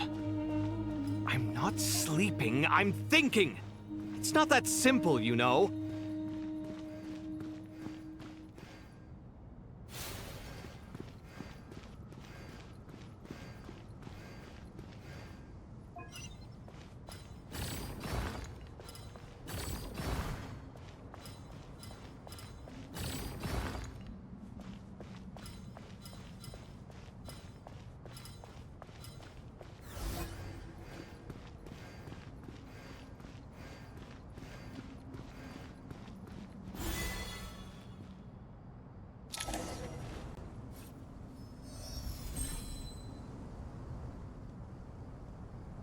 Done. Finally. It's over. But seriously, that was incredible! Standing on the chessboard felt completely different from standing on solid ground. And also... Oh, sorry. I'll save my thoughts for later. Thanks to the three of you for helping us out with this. Is it just me, or were you giving us quite a lot of guidance along the way? We made but a humble contribution. You lived up to our expectations. Bravo! Our aid was not given for naught. In addition to the existing functions, I'd like to ask you for another favor. Since Aru's interference shield can cover the entirety of the mausoleum, it should be possible to extend its range even further. Perhaps you can find a way. So, building upon the existing functions to... Ah! I'm with you! Imagine for a moment.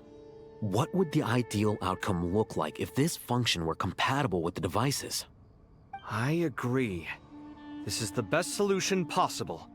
Please, everyone, we beg you to help us. Me, oh my! Well, since you ask so very nicely, I suppose... Goti? Kroko? What do you say? Naturally.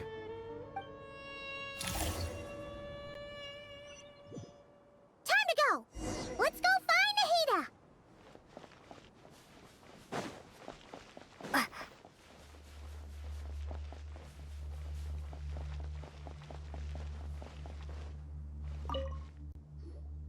There you are. Miss Nicole truly is an angel. She shows great wisdom in guiding others, and she has already sent word to Natlan on our behalf. She said that while the other members of the Hexen Circle are busy with important work, she is quite free, and she's more than willing to accompany the people of Sumeru for the entire journey. Oh, yes, Nicole, all right. Always super patient and loves to help everyone out. She's the best. She is. So kind and enthusiastic. Well, time for us to get going.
This should be one of the closest places to Natlan in all of Sumeru. There's the barrier Nicole and Nefer mentioned. It completely cuts this nation off from the others. But why? Why separate you from the rest of the world now, specifically? And if I'm not mistaken, Irminsul was polluted once before, wasn't it?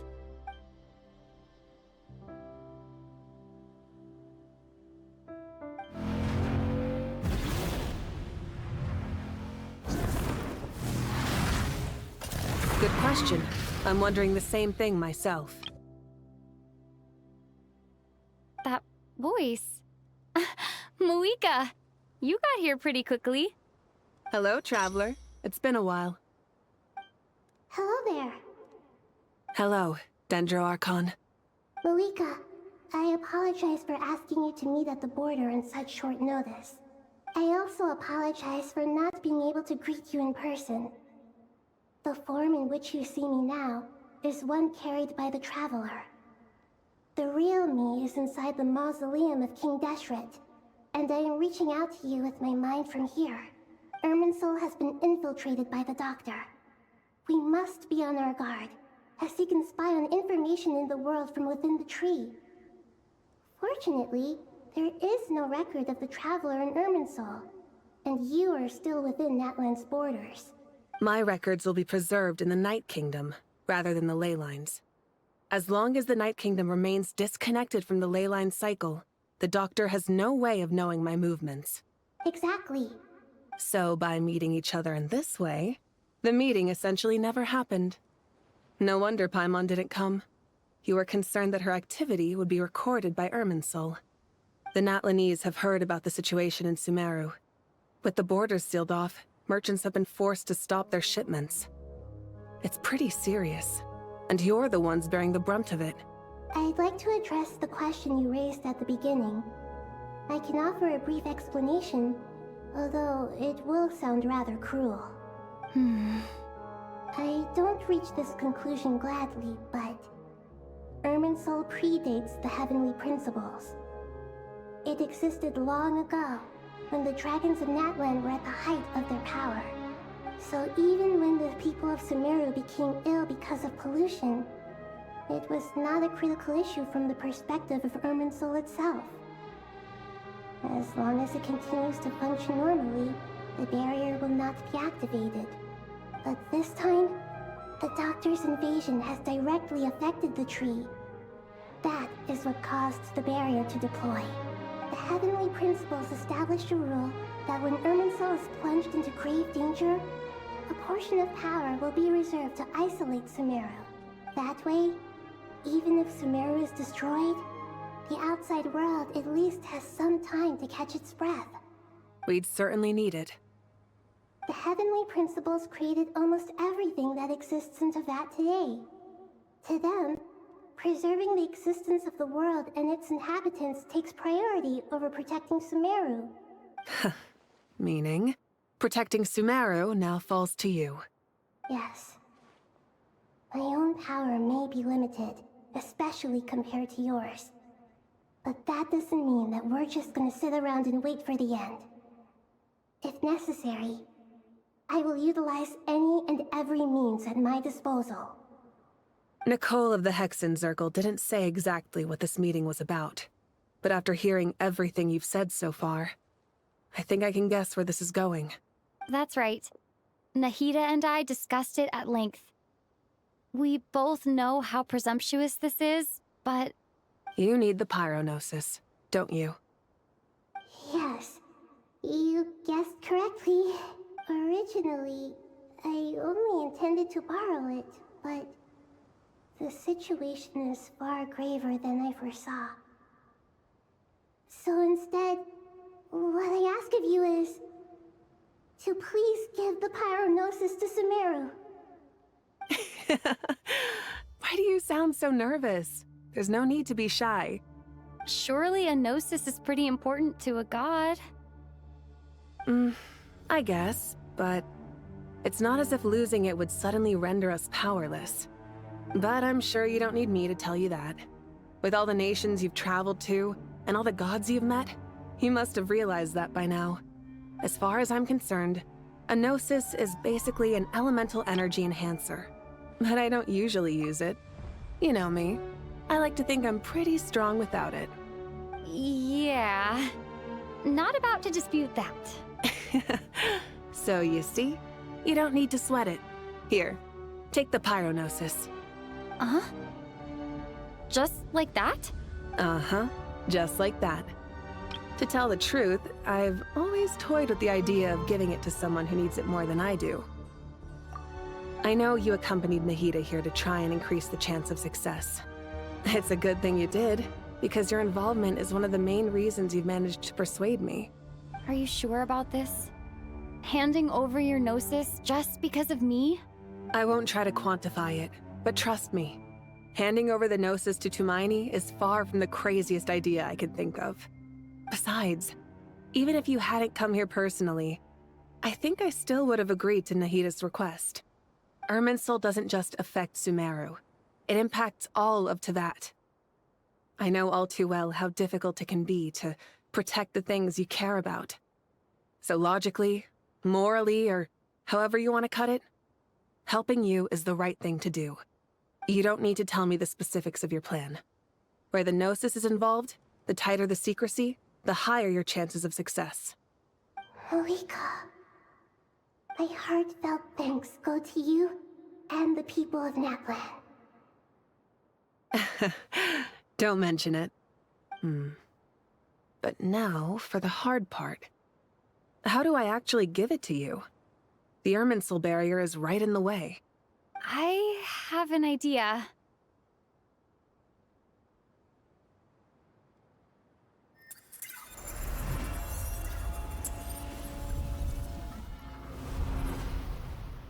Just as I thought. Incredible. What did you do? Just made a lucky guess. This seems to happen quite a lot. Things that apply to everyone else don't seem to apply to me. I figured the same might be true here. Irminsul usually produces effects based on the records it holds.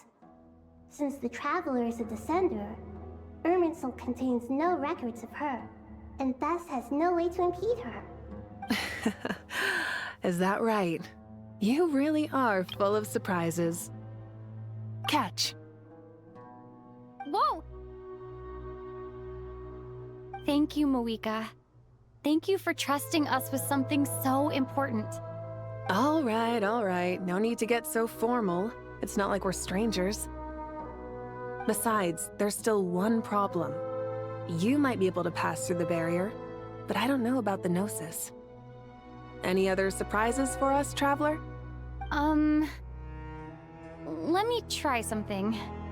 I have the Pyrognosis in my hand. It feels strangely ordinary. Not particularly heavy. And yet, this tiny thing symbolizes the mighty authority of a god. I need to think hard about my memories of Pyro. My memories of journeying through Natlan. All those important experiences I've had.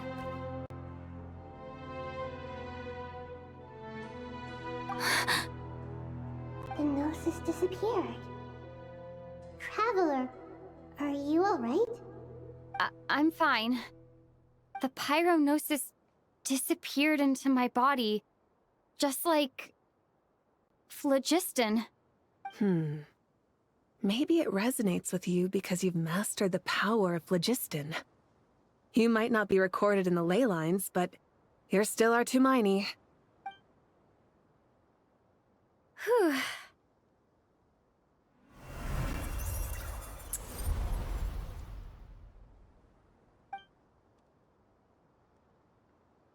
Please allow me to express my gratitude once again, Malika. Pleasure. Well, I've given you all the help I can. The rest is up to you. Good luck. We won't let you down. Yeah, we aren't about to lose.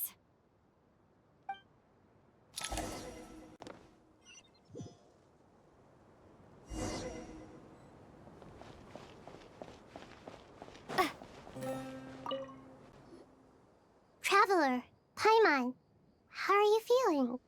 Paimon's a teensy bit nervous, but only a teeny tiny bit. Seems like she's gotten way braver over the last few years, huh? Of course. After all the adventures you've had with the Traveler, I'm sure you've gained a lot of experience and grown as a person. I'm doing all right. What about you, Nahida? How are you holding up? With the negative effects of Irminsul, I'm a bit like a piece of fruit that's been burrowed into by hungry insects and left to rot. I'd be lying if I said it was nothing. But please don't worry. We all know what we're getting into, and we've prepared as well as we can. I believe in everyone. I believe in you. And I believe in myself. Stoking the fire inside oneself is certainly one way to live, but knowing when to rely on one's companions is also a form of great wisdom.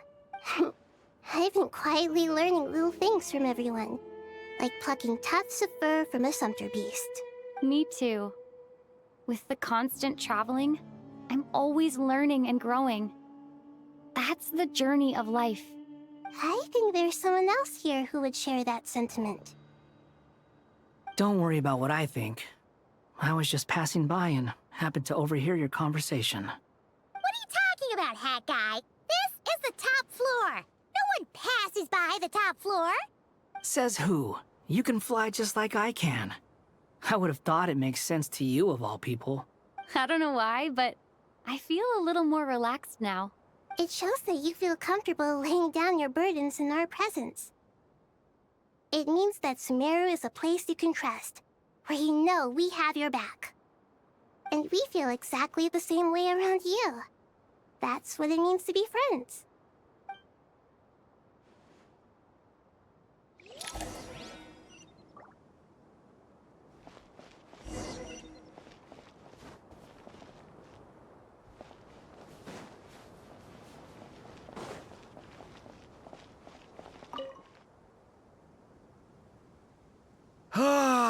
It's finally done. Ugh, but I have a nagging feeling that there's something I've forgotten. Oh, there you are. Everything wrapped up on your end?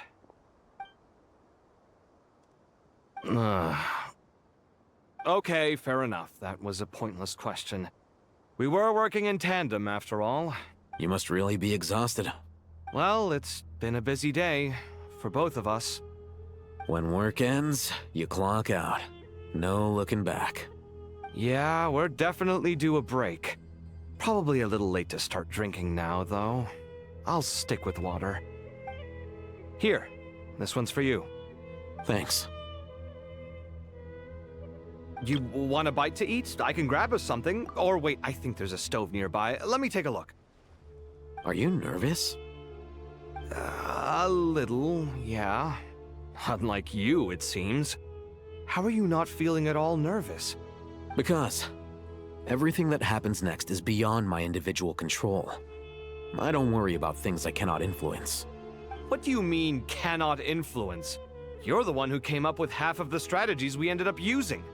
There's only so much I can do. I was only doing my duty. Was it like this last time, too? You mean with Azar and his accomplices? Yes and no. The situation back then was easier to control, but we weren't as prepared as we are this time. So the enemy is stronger, but so are we. I still vividly remember the way you interrogated me in the library after the fact. Where were you when Sumeru needed you most? If your memory is so vivid, you might also recall that it was you who came looking for an argument. You're often the one who initiates these things, you know. I came for a conversation! I didn't know it was gonna turn into an argument! Anyway, at least I showed up this time. So, what do you think? What do I think? I think we're certainly better off for it. It's good having me around to help out, huh? Absolutely. As a citizen of Sumeru, you displayed a remarkable sense of responsibility in the face of disaster. Certainly feels that way. I just shudder to think how the world would have ended up if we hadn't gotten control of the situation. So, do you think this is what impending disaster looks like? The sky is so clear, and there isn't a whiff of decay or destruction in the air. It's hard to imagine that the fall of humanity could happen on an ordinary day like this. Awful things happen all the time. Sometimes people can stop them, and sometimes they can't. What you and I have done is increase our chances of stopping this one. Lofty ideals may provide no defense at all against nihilism, but perhaps little decisions can. Oh, nothing. It's nothing. I hope everything works out tomorrow. It will. As long as we stick to the plan, our chances of success are good. It's really strange. You're my junior, yet you always seem to act more like an upperclassman than I do. I think it's mostly a matter of temperament. Ugh. Walked right into that one, didn't I?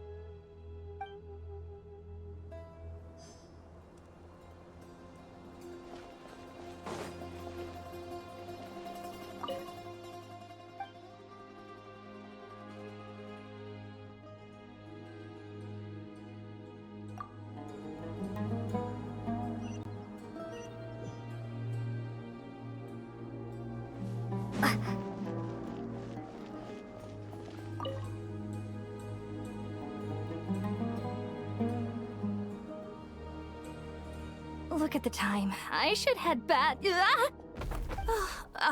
I'm so sorry. I was in a hurry and didn't look where I was going. Are you all right? I'm fine. Wait, you're... Have we met?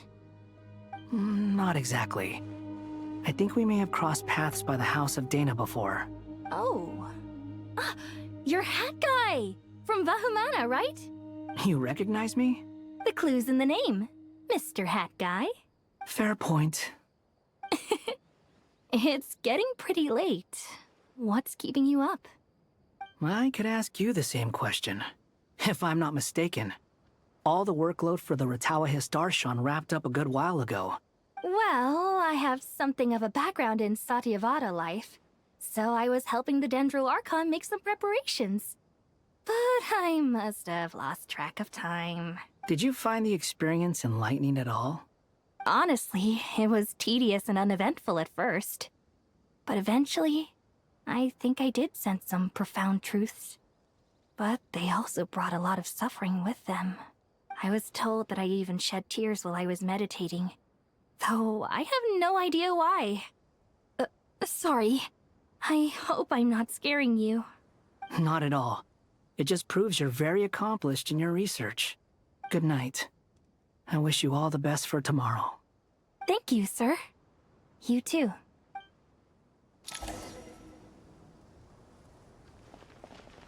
Good night. Thank you, sir.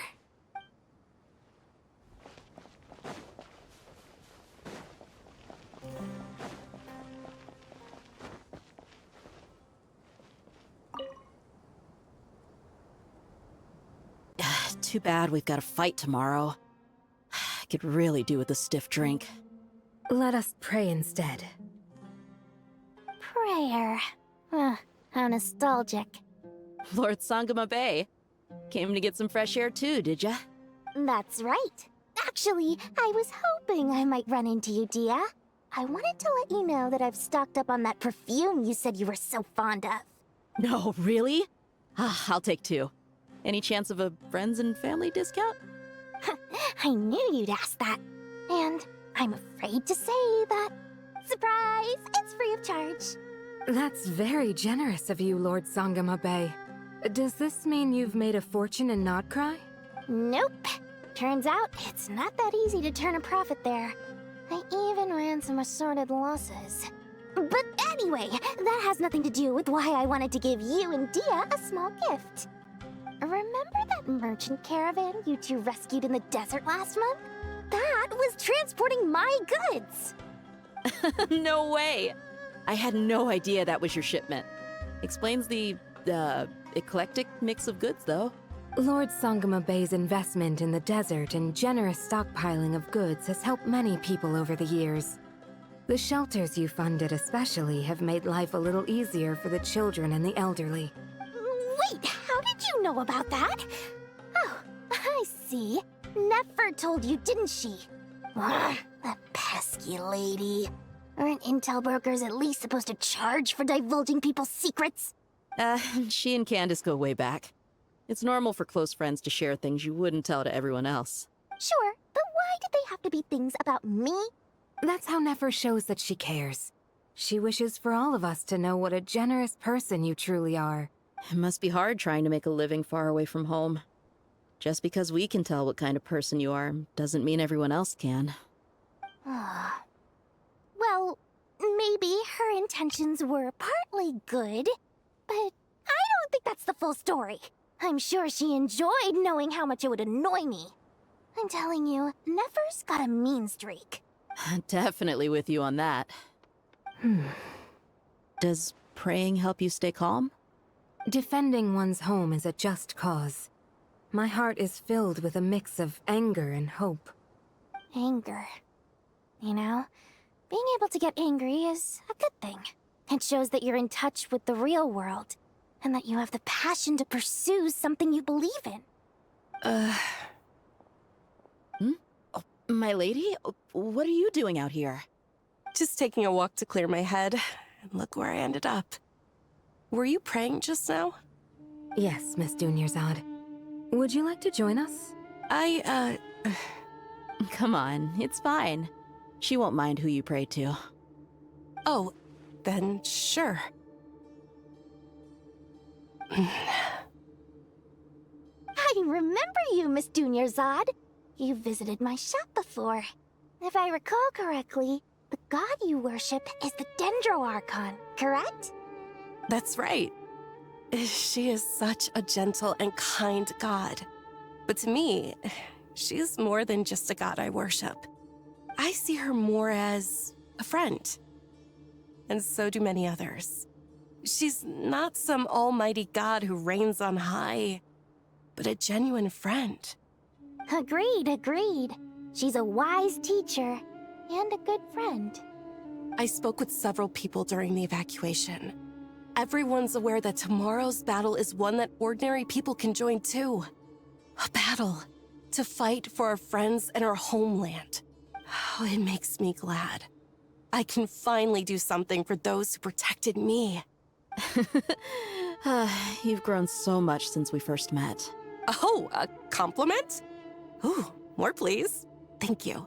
My lady, you've always been a remarkably strong and ambitious person. It's indisputable. And that's not just a compliment. It's a statement of fact.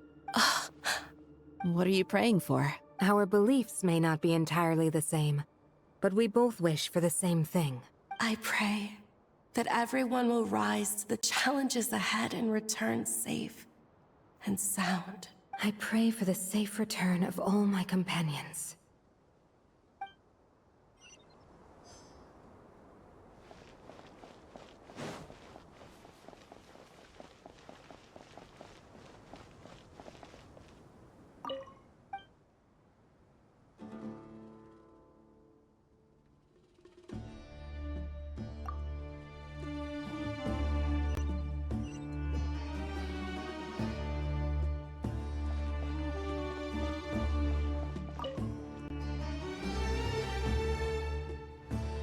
We'll make our move after sunrise tomorrow.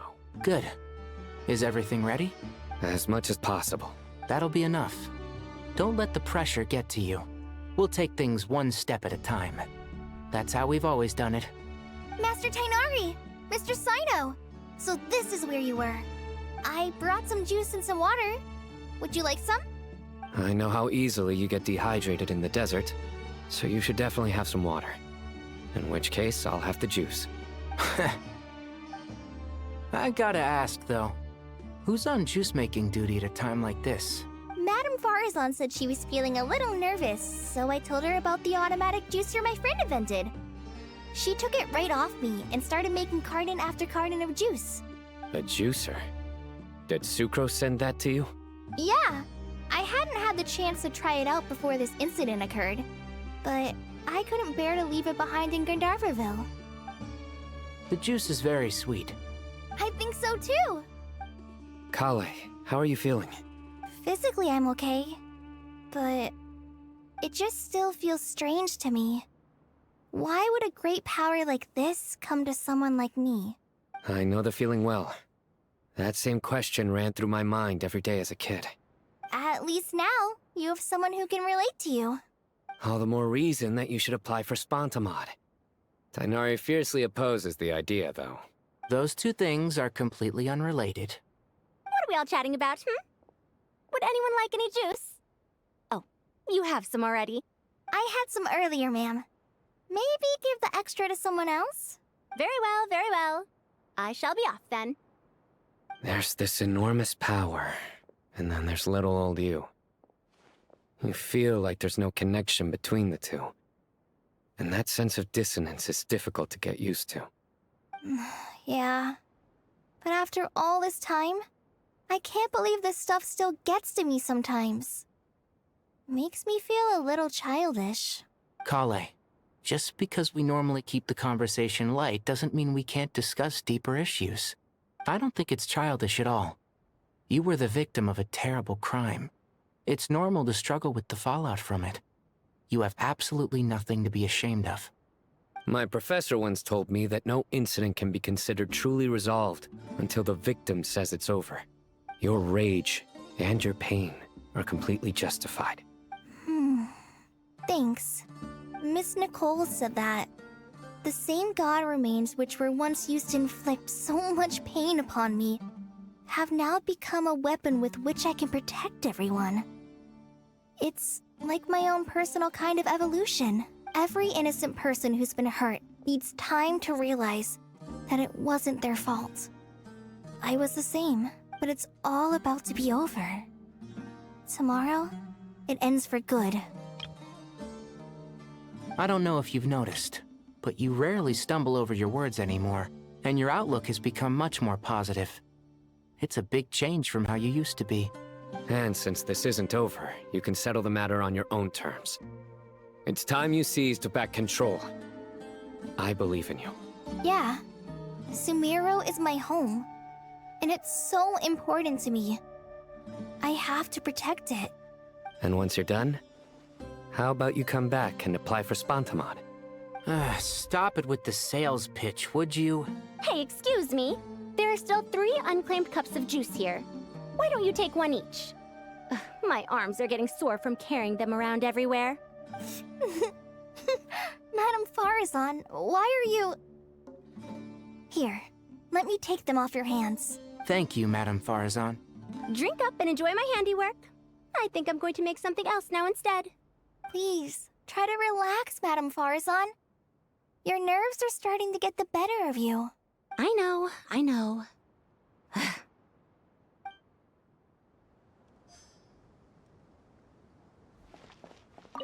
Drink up and enjoy my handiwork. Please, try to... I know, I know.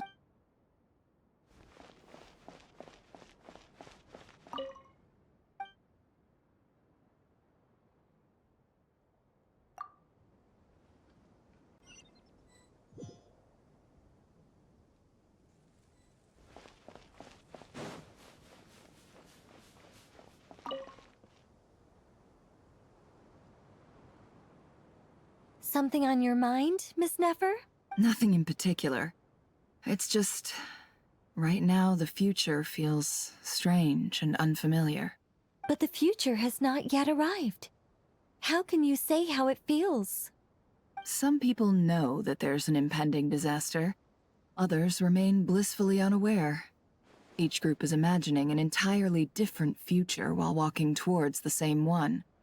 But when they get there, they'll still find they feel differently about it. People are shaped by their circumstances. Different circumstances create people with different perspectives.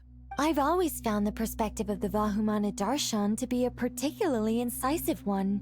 Even at the height of the crisis in Nodcry, people held diverging opinions. But things are different this time. Indeed. Regardless of faith, gender, wealth, skin color, or eye color, everyone in Sumeru knows what will happen tomorrow. The world has never been an especially fair place. Yet now, against all odds, a moment of unprecedented unity and equality is about to take place. It's fascinating. If only my father could have lived to see this era. Era. To me, that term represents a much greater span of time. It can be an unsettling word. I would even say I'm afraid of it. Do angels even feel fear? Yes, at least I do. I fear the gap that grows wider with each passing day, and the never-ending flow of time. Time renders all memories insignificant and reduces all splendor to nothing. But those memories are the one thing I do not want to lose. You're very human in that regard. If angels draw too close to humanity, our wings burn away in the bright flame of awareness, and we fall to the earth. After spending so long among humans, I have lost much of my former glory. Maybe that's a good thing. You're more human than some humans are.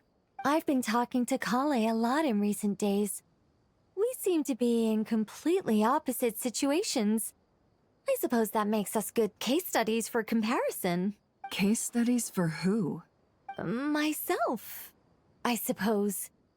After comparing the two of us, I suddenly discovered that I desired more than before. It was a gentle, pleasant sensation. Just as most people pursue glory and miracles, I too am pursuing miracles of my own. Guiding humans to make the miracles in their hearts a reality. That is my miracle. It doesn't sound so bad, does it?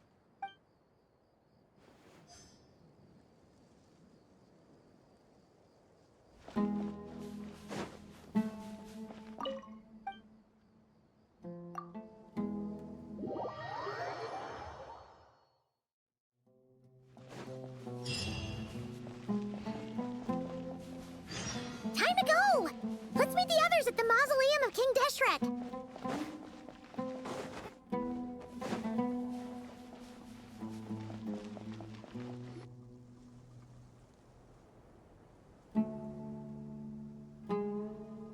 I have not felt this way in a long time. Standing up high, gazing out at the rolling dunes. One cannot know what freedom truly means without first losing it. The Golden Slumber truly lives up to its name as a dreamland. Though desert sands exist there too, no mirage, no matter how glorious, can compare to true beauty. Dendro Archon, what is on your mind? I was wondering whose counsel I should seek on the questions in my heart. What kind of questions? So many. More than can be put into words. As I once said to a friend, we look, we see, and we comprehend. But the question still troubles us. What are the many disasters that this world faces but the sum of all irresolvable questions? The biggest question you should be asking is how to seize victory. Yes. Although, I would express it differently. I must not fail. And so the question I am most curious about now is whether the path to victory will be an arduous one. What we declare to be a young sapling, we may, in fact, find to be a towering tree, if we would only cast aside our ignorance and look beyond the veil of time to see her true form. Nahida! We're here! Just in time. My preparations are almost complete. Ready when you are. We're here too. Miss Nicole! Miss Nicole! You run so fast! I thought I'd get a lot of exercise as a forest ranger, but I can barely keep up with you. Sorry, I got a little carried away. Lesser Lord Kusanali, the equipment is ready, and the modifications to Aru are all complete. As discussed during our meeting. Accessing Irminsul via the Akasha is no longer feasible at this stage. There are other options, it's just... they're a little more extreme, and more technologically demanding to implement. Maybe you should take it from here. The architecture and functionality of the Akasha terminals overlap considerably with Aru. There is reasonable evidence to suggest that one was developed based on the other, or that they both utilize technology of the same origin. As long as the transplant and merge operation succeeds, Aru should theoretically work on a scale greater than the Akasha and approximately equal to Irminsul. it will become the largest active computing device in all of Teyvat. A system this powerful is capable of a lot of different things. In the past, the Akasha was primarily used for one-way information transmission, but I suspect it could also serve as a central bridging hub. In the pursuit of greater knowledge, some scholars have attempted to connect their consciousness to Irminsul through the use of terminals, incense, and meditation. Correct. In academic language, scholars who reach that stage are said to have entered Satyavata life. Hypatia has performed this practice many times in the past, and she was once under my care for a period of time. Right. And this at least proves that there is a zone within Irminsul that can be connected to. That's right. Providing wisdom to the people is one of the very reasons for Irminsul's existence. I think I understand where you're going. Please, continue. In that case, I'll skip to the conclusion then. We need to further modify Aru, merge it with the Akasha, manufacture terminals, and distribute them to every single person we can reach. Every person? Even the desert folk? Yes, everyone. I've already calculated the amount of raw materials we need. So you mean we're going to get new Akasha terminals? Yes, but this time the people of Sumeru won't be using them to acquire knowledge, just to connect to Irminsul. That's the key. When we evacuated the city, we brought all the important assets from the House of Dana, in case we ended up needing them. Fortunately, this included the Akasha system's main terminal. We've checked all the relevant records, and one thing is certain. Nothing like this has ever been done on this scale before, so... Everyone in Sumeru is part of the plan. Whoever controls the people controls the situation. Since this function of Irminsul was introduced, it has only ever been made available to scholars, who don't constitute a particularly large group of people. But by expanding the scale to include all the people of Sumeru, all the individual connections will stack up to create a significant load on the system. Under normal circumstances, Irminsul would be able to cope with the additional load. But with it already being under strain from other activities, its remaining capacity is limited. Thus, it might be possible to shut it down completely by overloading it.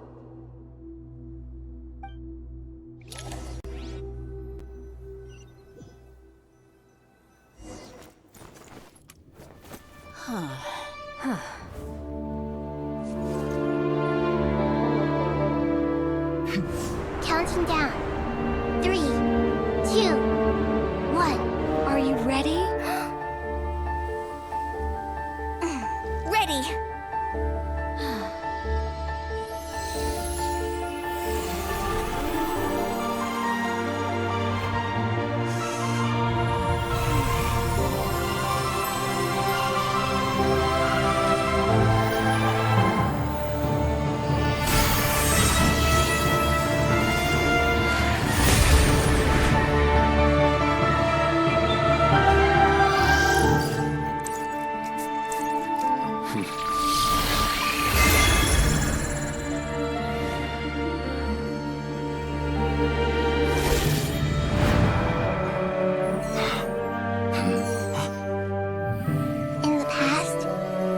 People sought knowledge, they turned to the Tree of Wisdom.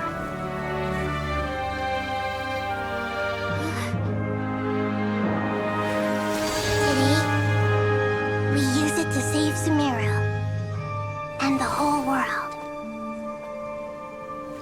These boughs that nurtured learning must not become tools for destroying the world.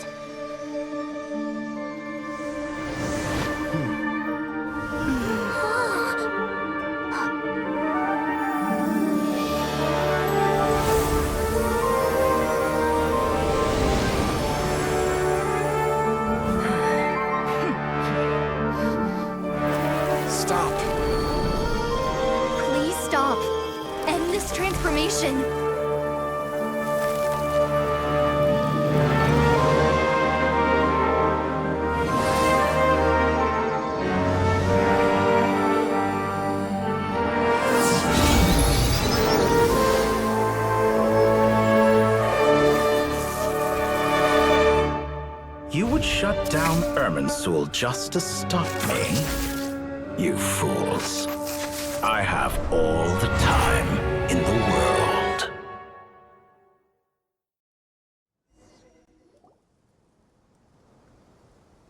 Success!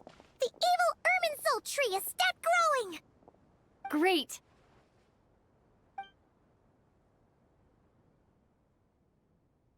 What a display of true courage! The courage to think and the courage to act! I never thought I would witness the shutdown of Irminsul with my own eyes. Perhaps this is human wisdom in action? Indeed, only humans could do such a thing. Gods are few and far between. What was once created for spreading knowledge is now used for another purpose. A rather ingenious plan. I am grateful to you three for your help. Only thanks to you were we able to extend Aru's interference capabilities to cover all terminals. Now, nobody who wears a terminal will have their activity accurately tracked by Irminsul. No matter how many eyes Dottore possesses, he will not be able to see us clearly. Now for the next step. I will need the help of your supreme powers once again. How might we be of service, Lord of Dendro? I need to reach the Eternal Oasis immediately. Right now? In that case, Ibis King, would you agree that this is a fine opportunity to dust off our old tricks? Never. I assume you have that chess set with you? You mean the one you gave to me as a gift?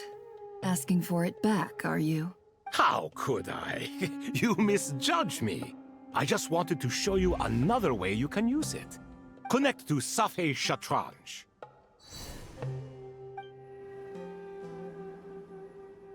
Safei Shatranj? You mean that place in the desert? Thoth's chess set gains its power from the chessboard laid out in the desert by King Deshret and ourselves. All ceremonies conducted using the chess set must be activated via Safei Shatranj. In other words, the chess set is an extension of the chessboard. In the past, moving a chess piece was a sacred and momentous act. Transfer initiated. Entering live combat mode.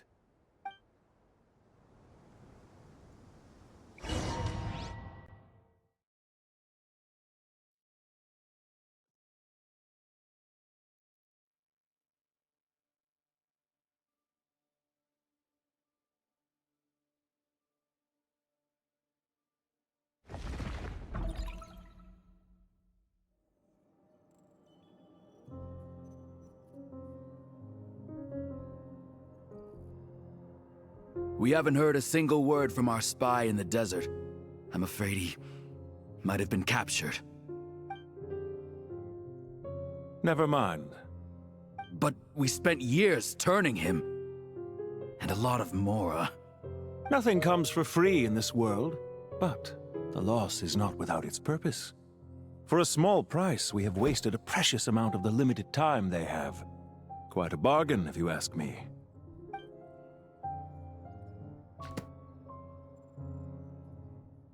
Understood. Weighing profit against loss is a necessary part of life. But to tell the truth, I have been operating at a loss since this all began. Since many centuries ago, in fact.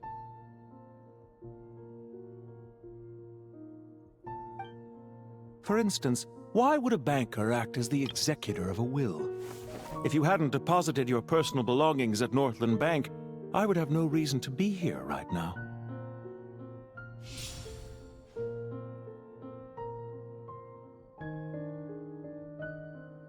Dottore, I've placed your final data backup into the ley lines as per our contract. I trust we are now square for the safe deposit fees you paid. Is it not a little petty to split hairs like this, given our amicable relationship? I consider sound bookkeeping a matter of principle.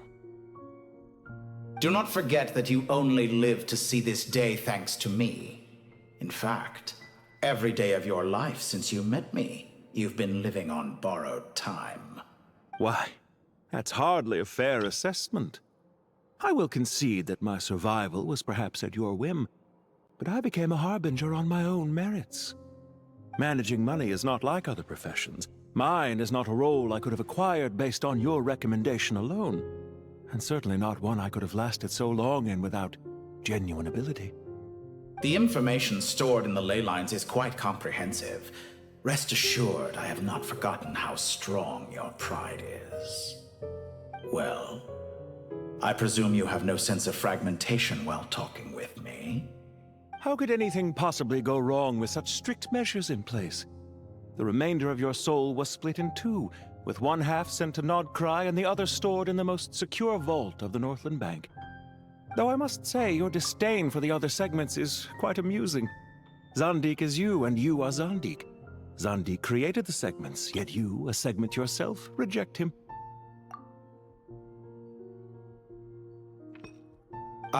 That is, Zandik, created segments of various ages in his later years.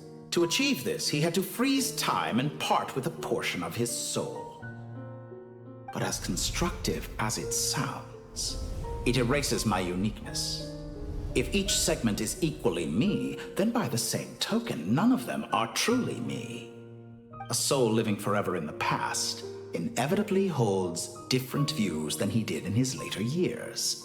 The same thing that completes me also restricts me. You too might ask yourself which stage of your life you want to be preserved at. The day your business failed? Or the day you were framed by a gang and sold off to a medical lab as a test subject? We needn't dredge up the past. This undesirable plan was eventually scrapped. Lesser Lord Kusanali was quite right. I needed an opportunity to eliminate myself. And after that, I concluded that there was no more effective plan than directly splitting the soul. Once the soul is transferred out, you will find that creating a physical body is far simpler than creating a puppet. The other half of your soul suffered a crushing defeat in Nodcry, you know. And yet in the process, I obtained the information I always wanted, did I not? Because now we finally know where the best testing ground truly lies. I once thought your ultimate goal was to ascend to godhood. But as it turns out, that was merely one of your experiments. Experiments take many forms. Most people are too eager for success, too fixated on the end goal. They forget that the experimental process itself is just as important. A suspiciously vacant seat, a new face. I trust you can put two and two together. The reason it doesn't exist is because someone tampered with the record. What can I say? After all your efforts, you really did uncover the world's secrets. So, is the new world you promised a lie? No, it never was. I am glad to be able to control Irmin's soul from within. Now I shall attempt to create a new world inside the existing one. Almost everyone faces the prospect of death, but not a single person has ever been able to experiment unrestrained in the afterlife through sheer force of will. I am the only one to have overcome this enormous challenge. Would I not be letting the world down if I didn't make the most of the opportunity to experiment?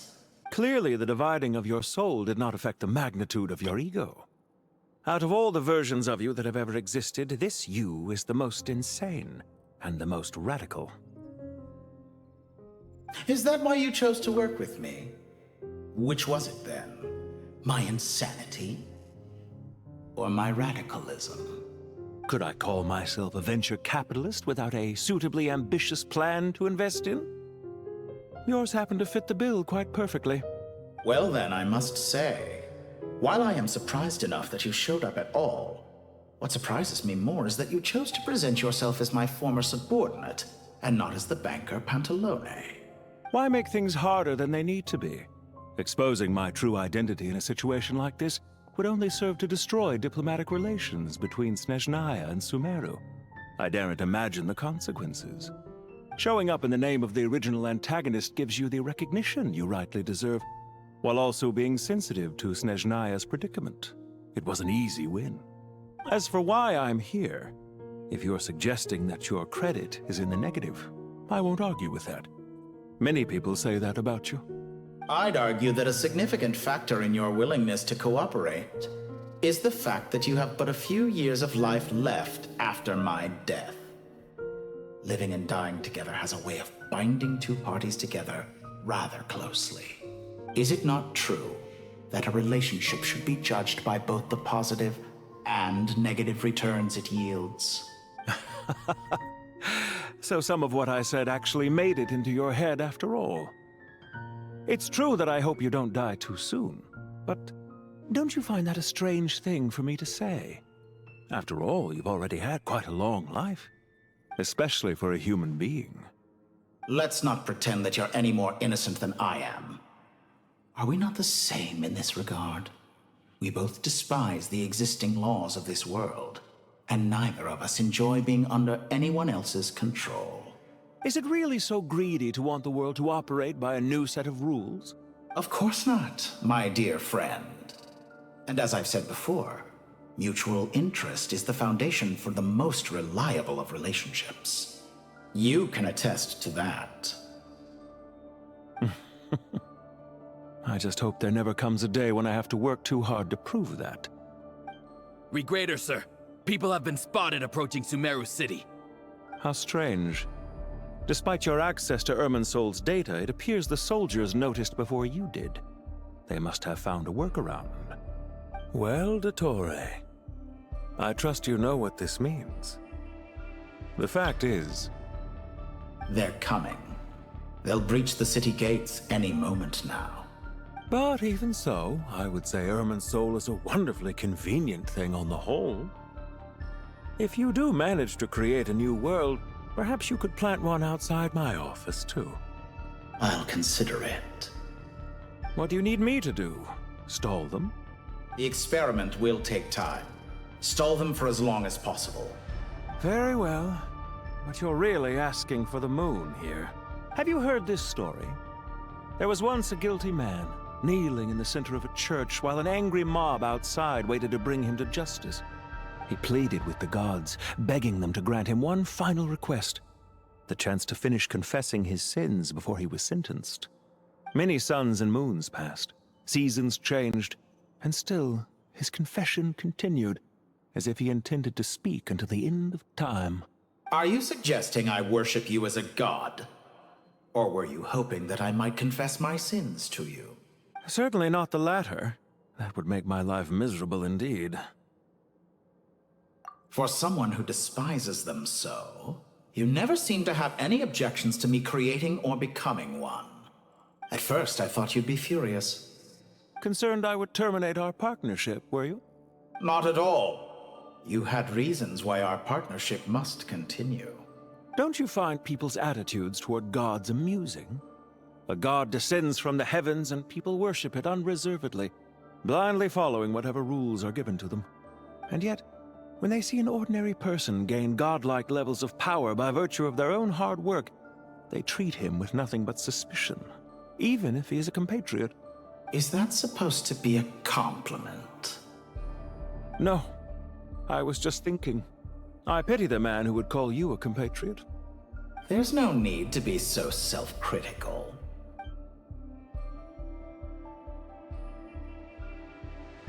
I know it's a little late in the day to be asking this, but how have you been keeping?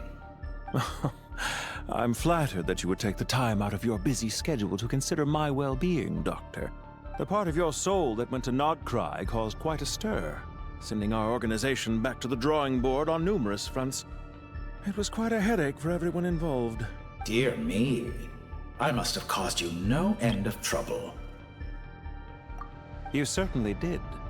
I had the rare honor of being summoned before the Tsaritsa with Pulcinella to answer for myself.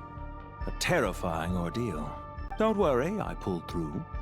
At most, it's a public relations nightmare. I made sure of that. Now I'm curious. How did you explain yourself? Oh, it was quite simple. I just pinned the blame on someone who wasn't there to defend himself.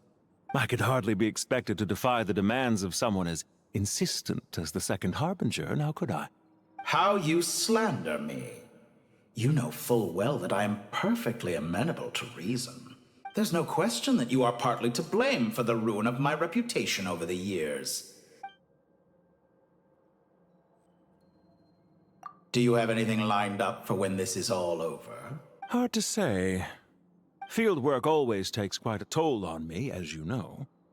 Once I'm back at Snezhnaya, I'll start with a well-earned cigarette. Why are you so eager to ruin your lungs after I went to the trouble of replacing them for you? If you have an issue with it, feel free to try to stop me. What's on your mind? The limits of humanity. It's a pity.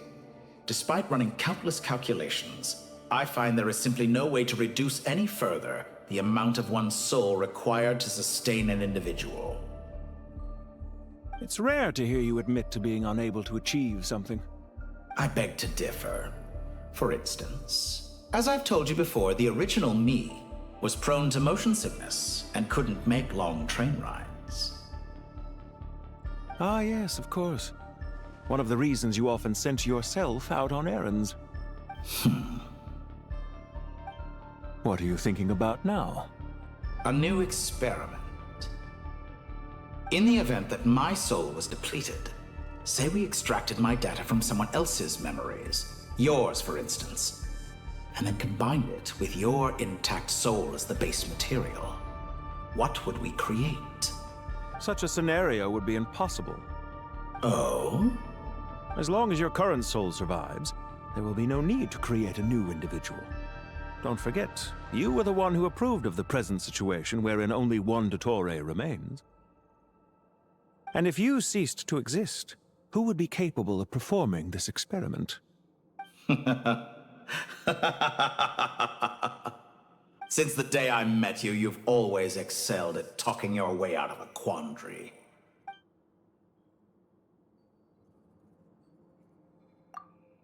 Isn't it a little too early to be saying goodbye? Not that I wish to keep you from your business, of course. Very well.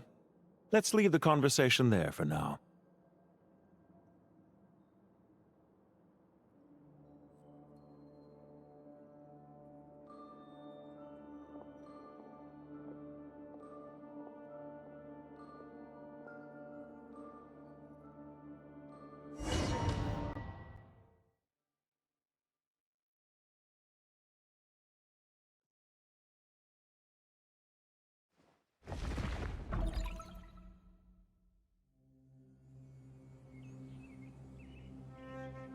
The power of King Deshret's 7 pillars is truly remarkable.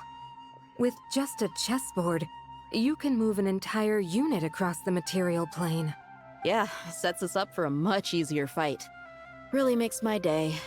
The last time we stormed the city, it involved a lot more running around.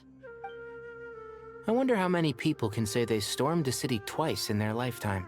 I was just thinking that. I've definitely had more than my fair share of unusual experiences in my life. This is my first time here, actually. We never usually leave Gandharvaville. I hope this will be my last time. Does everyone have to chime in? Can't we just fight? What an amusing comment, my dear lady. Yet humans often alleviate tension via small talk, do they not? Whoa! Why is Candace's shield talking? Because the image on her shield is one of me. And I, of course, can appear wherever I wish to. Huh. Well, la-dee-da. Isn't that fancy? Could I get in on this? You wish for your gauntlet to speak? Why, certainly. Ahem. I think you'll find that it is I whose image is carved hereupon. Thanks. Definitely feel stronger now. You're welcome, my lady. I am glad to lend you my power. Sino, what's the situation? There are troops stationed at every entrance. As we expected. A frontal assault will suffice. Everyone, stick to the plan. We'll take the main entrance. You head for the House of Dana's side door. Move out.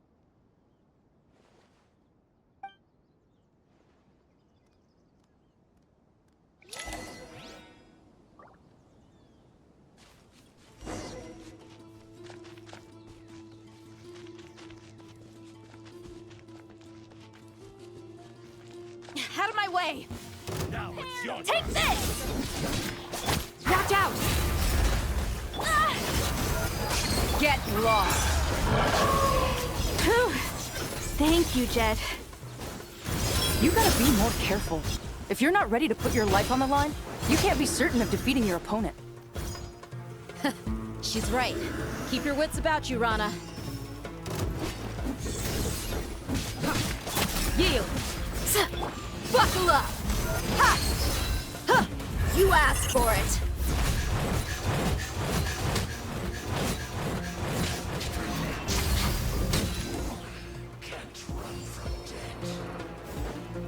Take them out and secure the harbor. Reinforcements will arrive by water. Consider it done. Show no mercy!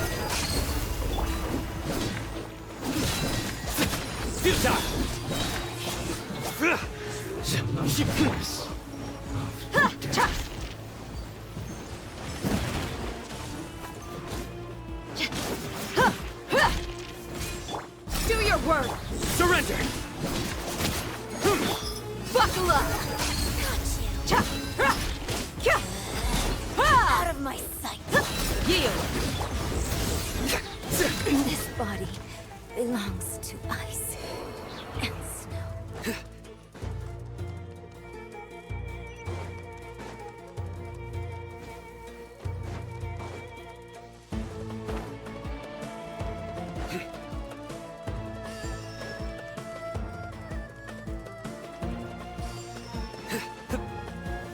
Looks like we're in. Grant us your blessing! Please! Let's get it on! Judgment is upon you.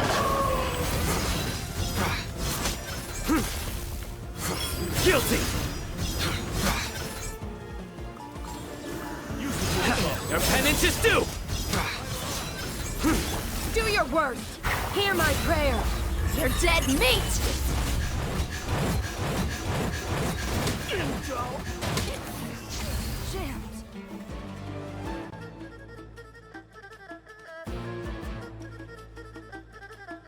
Waterway secured. Brothers! Sisters! Perfect. Just in time. Welcome. Once we've linked up, we'll continue the advance. The team has arrived at the north entrance, as planned. Good. Press on.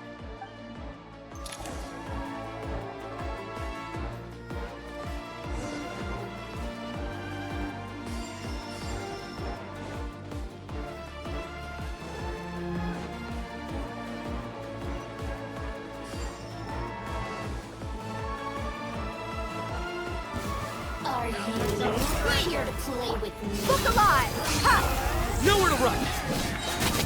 Through me, justice is served!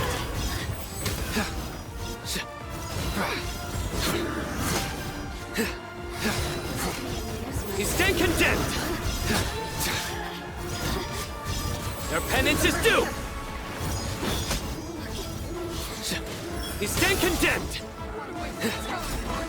We shall! Let's get it on! Judgment is upon you! Guilty!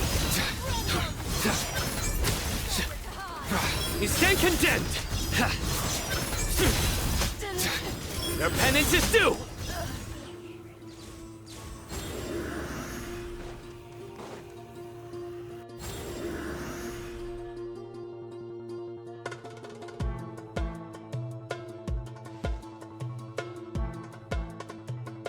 Look out! It's an ambush! Finally. We need to hurry. Take the middle road now. Mahamatra Sino, area clear. Don't relax just yet. More Fatui approaching from the right.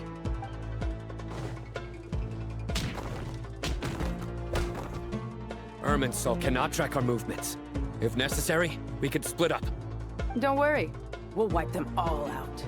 As you can see, our people came raring to go. Good, good. How are things with the Traveler? Can Tainari keep her safe? Don't underestimate Tainari just because he's a forest watcher. He can handle it. All right. You know that's not what I meant.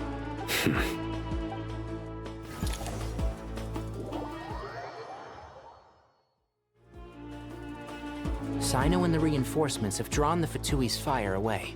It's our turn. By using a cluster leaf of cultivation, we can pass through certain terrain silently. Good luck with that. We'll just fly up there. Huh? Oh, yeah. Paimon forgot she could fly. Ready? Ready.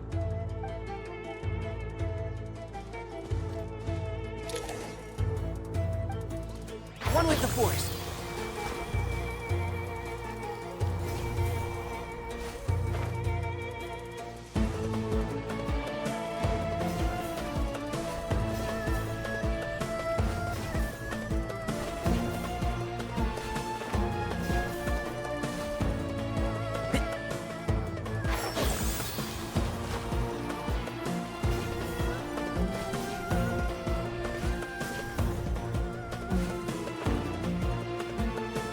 Keep up.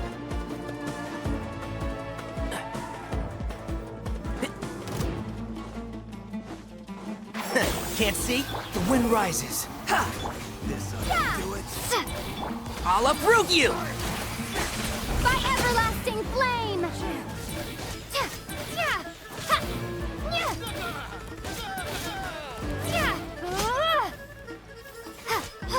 One with the Force.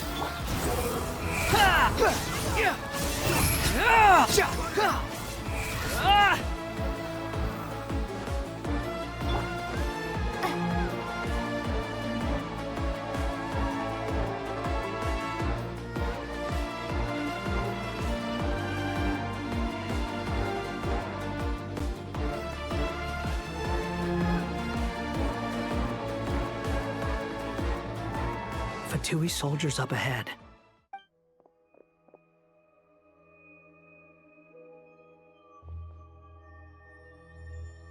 Careful. Prepare for battle. Hey! There's people over there. You have some nerve showing your faces here in the center of Sumeru City.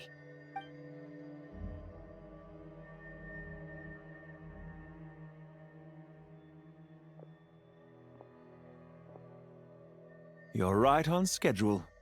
Well, this guy sure as heck isn't your average Fatui sergeant.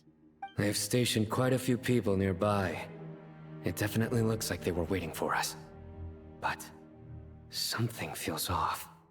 Everything about this guy feels too deliberate. I highly doubt he's just a subordinate of Dottores. And he's no mere sergeant. Whatever his rank is, it's high. Much higher than we thought. So you've been waiting for us. But it looks like you're geared up for a conversation, rather than a battle. Very clever, General Mahamatra Sino. I know you're the one in charge of this siege, and I look forward to making a deal with you. A siege? Sumeru City belongs to us! Historically, yes. But things can always change. We have quite a sizable force with us, you know. For instance... There's a Fatui ambush at the north gate. Can you handle him?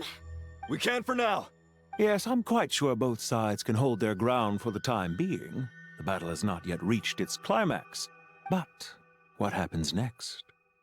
Do you enjoy watching bloodshed? Surely some of those here are people you count as friends. Once a war begins, some people must die. I doubt you wish that fate upon anyone you know. Wait a second. It's a trick. He's not even there. Silence! He disappeared. What was that? A ghost? Curses! He was never there to begin with. That was just a shadow projected there to lure us in. Enough talk! Attack! I apologize for being unable to accompany you at this crucial moment, but I am compelled to leave for reasons beyond my control. Please excuse me. Sumeru's General Mahamatra is quite ruthless. It's a good thing I wasn't there in person.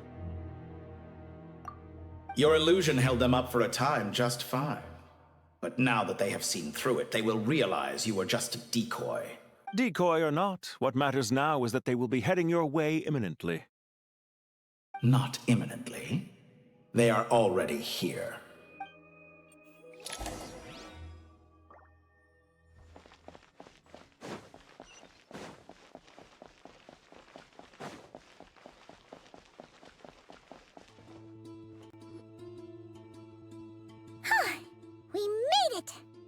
This is far enough. Tainari, you go help Sino. Don't worry about us. We'll manage from here. Are you sure you don't need me to stand guard? No need. Once the connection is established, we'll disappear from the Sanctuary of Surasthana. Go help the others. All right. Goodbye for now, then. Please tread carefully.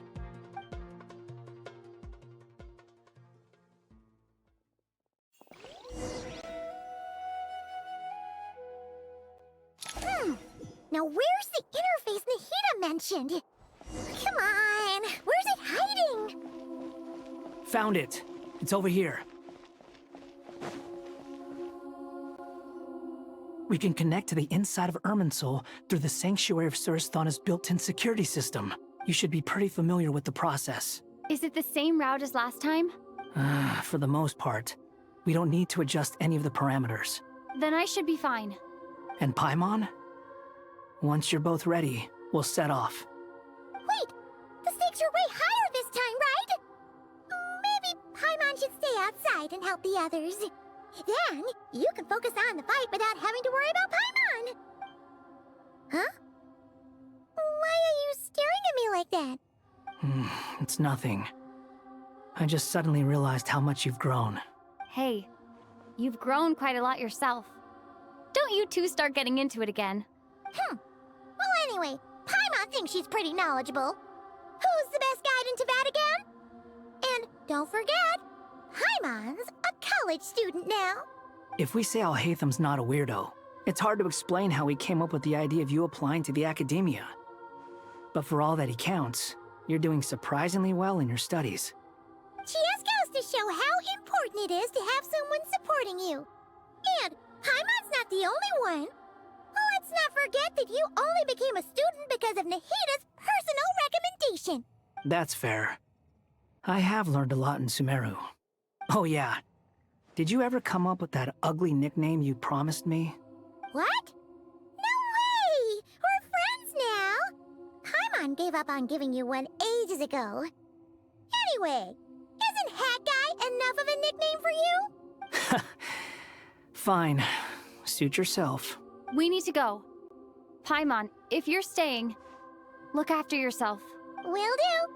Paimon's gonna link up with Tainari and Sino. You guys are the ones who need to be careful.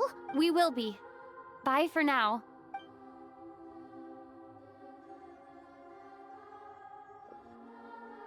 Initiating connection.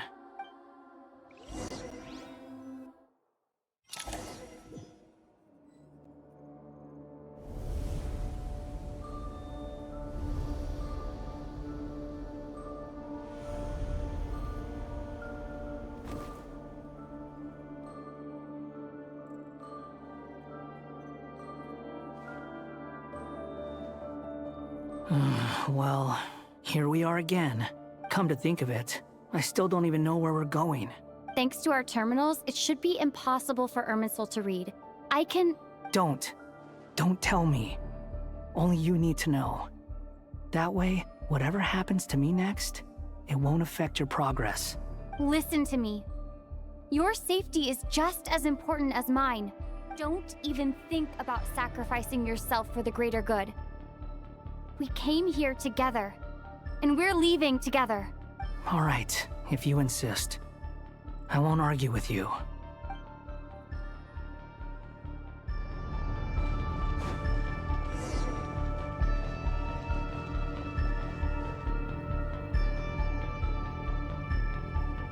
This place looks so different from how I remember. It's unrecognizable. It's a complete mess. Like someone's turned the place upside down. Must be Dottoro's doing. Either he's searching for some information he needs, or... It's still changing. He has to know we've entered Irminsul. But luckily for us, he can't pinpoint our location. Be on your guard. Don't let him find us. The red parts have probably been corrupted by Dottoro's power. Don't touch them, or you might alert him.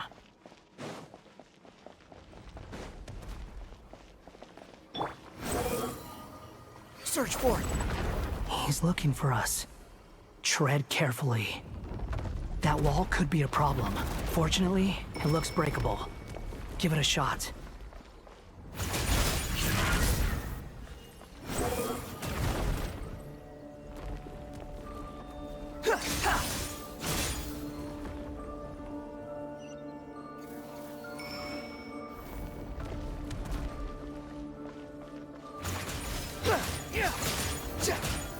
Behold! Upon the gale.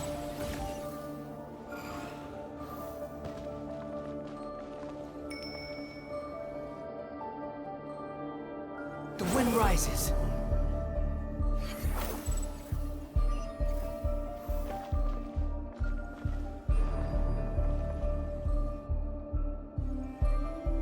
Behold!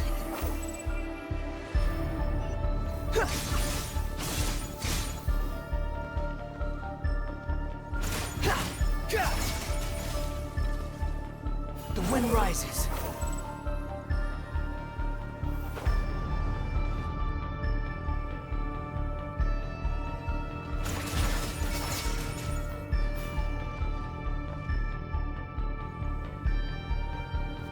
Squall Fury.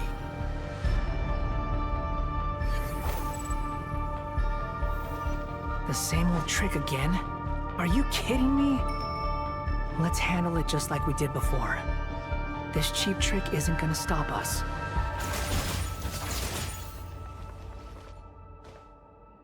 Oh no! It's... A trap! Is that why he was using the same trick over and over again? To get us to lower our guard?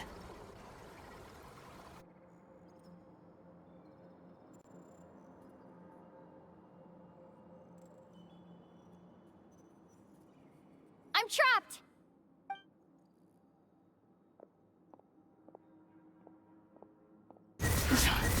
Why won't this thing budge? Hello? Hello? Can you hear me? Nicole? Is that you? Yes, it's me. I'm monitoring your progress from inside the Eternal Oasis, and I have to say, this terminal is simply marvelous. It makes tracking you so much easier.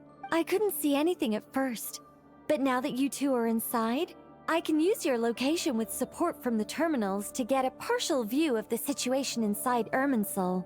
It's not the clearest image, but it's better than not being able to help at all. So, here I am. I can't intervene directly, but I can help to guide you out of the jam you're currently in. So please, just follow my lead. Dottore in his current form is a blight upon both Irminsul and the ley lines. Pay attention to your surroundings. There must be sources of his contamination nearby. Is that one of them? Good work. But we're not done yet. Stay close, and let's see if we can find any others like it nearby.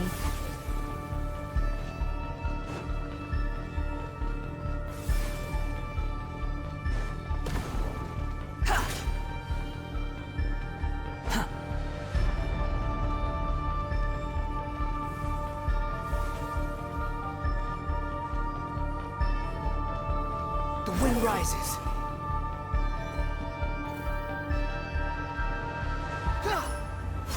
This must be another one. Agreed. Now... Wait! Watch out! It's Dottore. I think he's found us.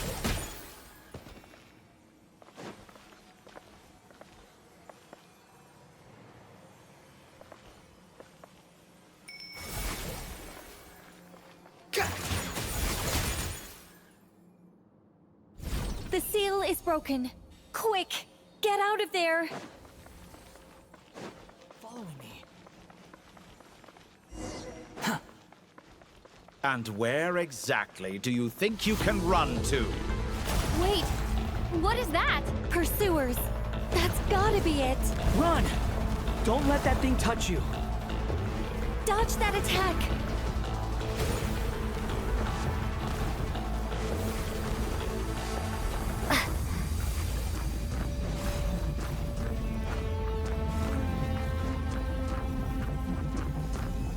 There's more than one path. Which way do we go? To the left. Trust me.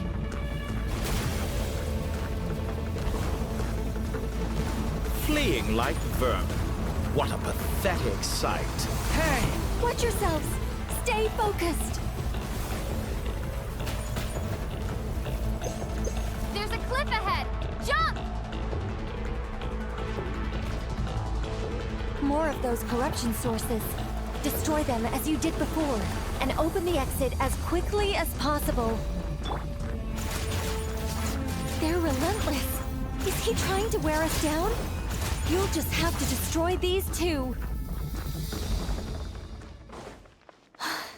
I think the pursuit is over. Hard to say. Stay alert.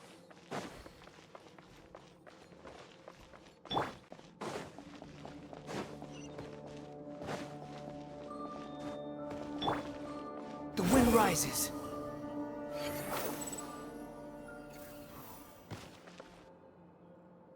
Whew. I think we've made it to relative safety. Phew, goodness. That was tough. You doing okay? I'll be fine. Don't worry. Take a short rest, and then... Nicole? Nicole! The connection's been cut. But that means... Look at you supporting one another. How very touching.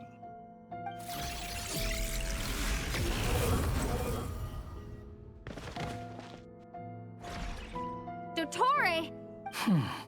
Took you long enough to find us. You're more useless than I thought. Oh, really? I think I deserve a little more credit for my methods than that. Rather than hunting you down, I chose to let you roam free. I indulged your presumption that I was unable to track your movements, played along with your clever little plan. Fleeing is for animals, but I rather enjoy watching you flee. Some things lose the will to run altogether as soon as you put them in a cage. If that's true, then why did you come looking for us? Because I wanted to observe you up close, of course. Don't misunderstand me, I'm not here for a fight. Is it so unusual that I wish to greet my old acquaintances in person? After all, it's been a while. Scaramouche.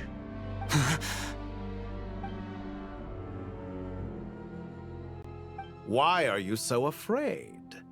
I have done nothing unprecedented in discovering the truth. Nor did I go to any great lengths to uncover your story. You made a bold series of moves in deciding to erase yourself. And with the power of this great chronicling device called Irmin's Soul, you were able to achieve something quite remarkable. Once most people form an opinion about someone, it tends to imprison their mind. Yet you managed to erase every trace of your existence. A novel take on death indeed. However, this meant that you stood out to me all the more when I saw you in Nodcry. I didn't even have to go looking for you. Just the sight of you was enough for me to intuit the truth. For someone in my position, connecting the dots was a trivial affair. It would have been more surprising if I hadn't managed to piece it together. You seem very pleased with yourself for figuring it out. I'm sure you'd even be more delighted to learn the full extent of your crimes. That would hardly be necessary. Besides, isn't there something that concerns you more right now? Something that fills you with dread? Let me put your mind at ease. I have no intention whatsoever of restoring any of the records you deleted. For one thing, it would be exceptionally difficult. But more to the point, I doubt that the prospect of losing your current life is all that frightening to you. Because in your case, the cruelest twist of fate is that you'll never again have the chance to make up for any of your mistakes. Isn't it? Dottore?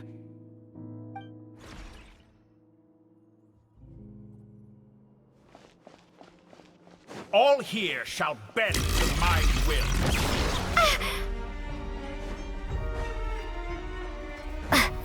Scorch and burn! Squall and Fury!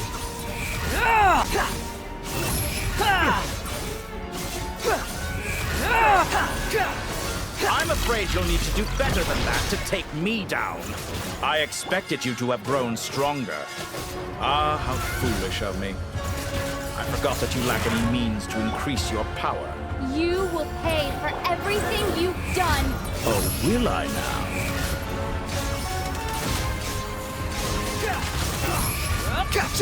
Nothing worth mentioning.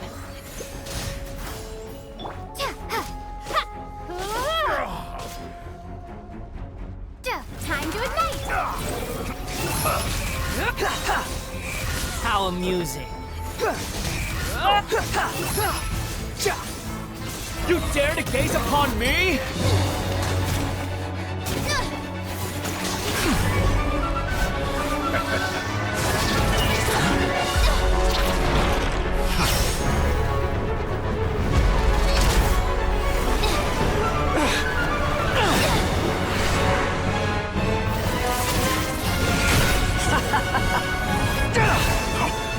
Does the prospect of death amuse you? I could ask you the same question! I'll distract Torre. You focus on the mission. Got it.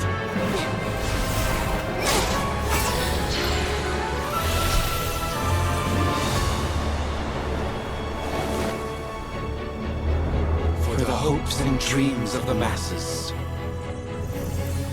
Open the secret door on this enchanting night. May wisdom's light eradicate ignorance and darkness, and hereby fulfill our ancient vow. Commence data extraction.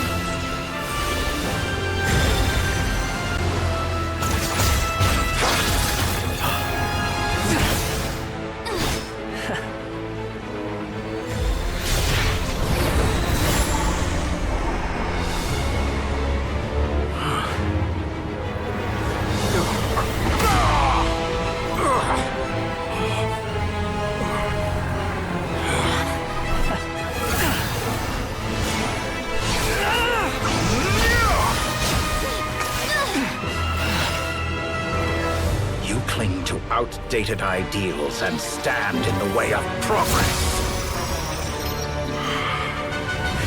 You will pay for interfering with the grandest experiment of all time.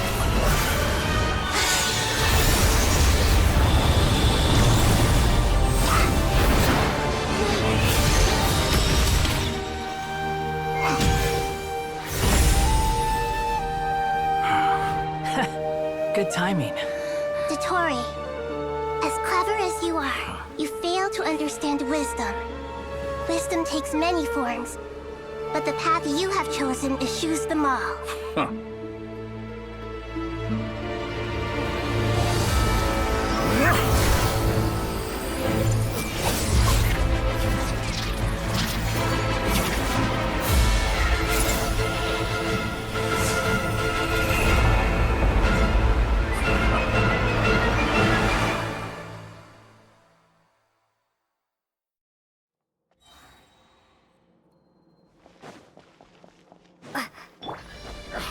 My strength is fading! Since you are within Irminsul, it stands to reason that any power you wield comes from it. You're extracting the information from Irminsul just to strip me of my power. I will find his weakness.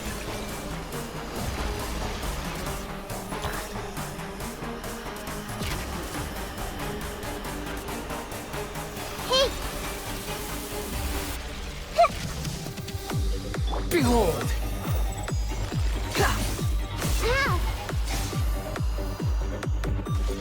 I admire your attempt to introduce a new variant, but it's nowhere near enough!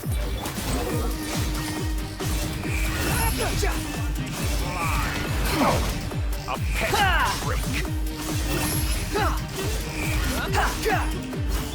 I see everything!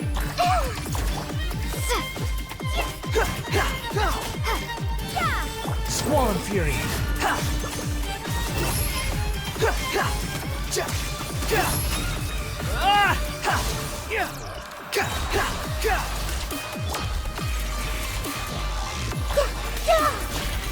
Burn all before you! Sharing my knowledge. Everyone hold hands. They're so close. Just hold on a little longer. I'll hold him up. Traveler, Hat Guy, the rest is up to you. We certainly have a knack for surprising each other, don't we? I'm just getting started.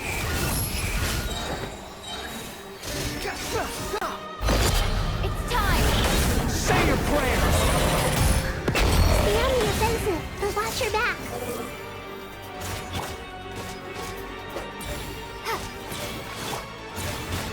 The wind rises. It's time! Say your prayers!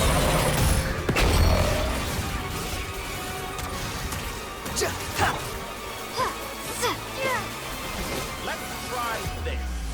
Muso no That's far enough! Time to ignite. Squall and Fury! It's time! Say your prayers! I'm used to this. Burn all before you! Flame of the primal Behold! flame!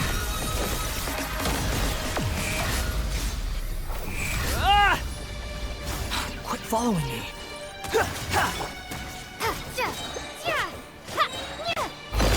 It's time! Say your prayers! Finally, time for you to die. Excited? Time for me to die? How could I have reached this place if death were something I feared? It's time! Say your prayers!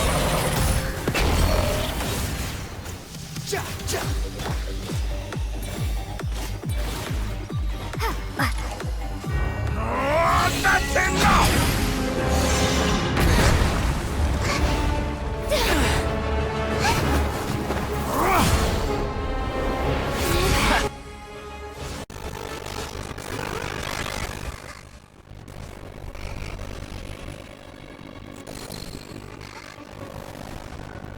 It's all yours.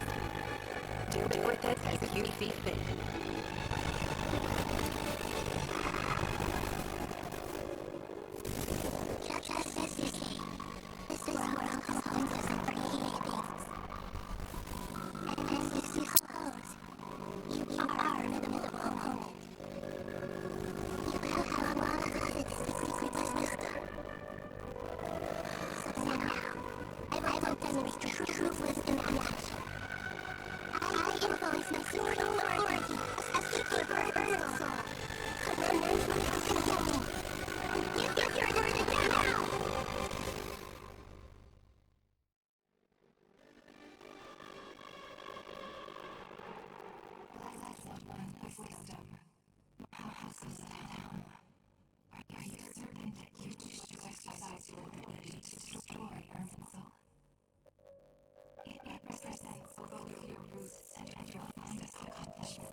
Precisely because our honor and fear, I fight for humanity exists to protect.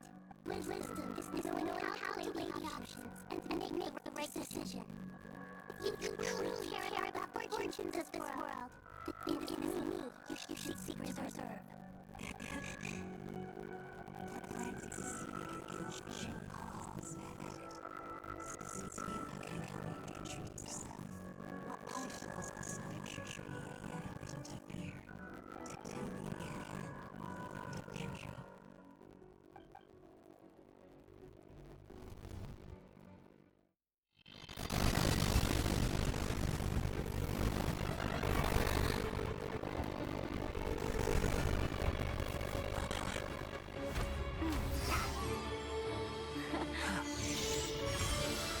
The first flame. The pure, cleansing fire.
Shall we?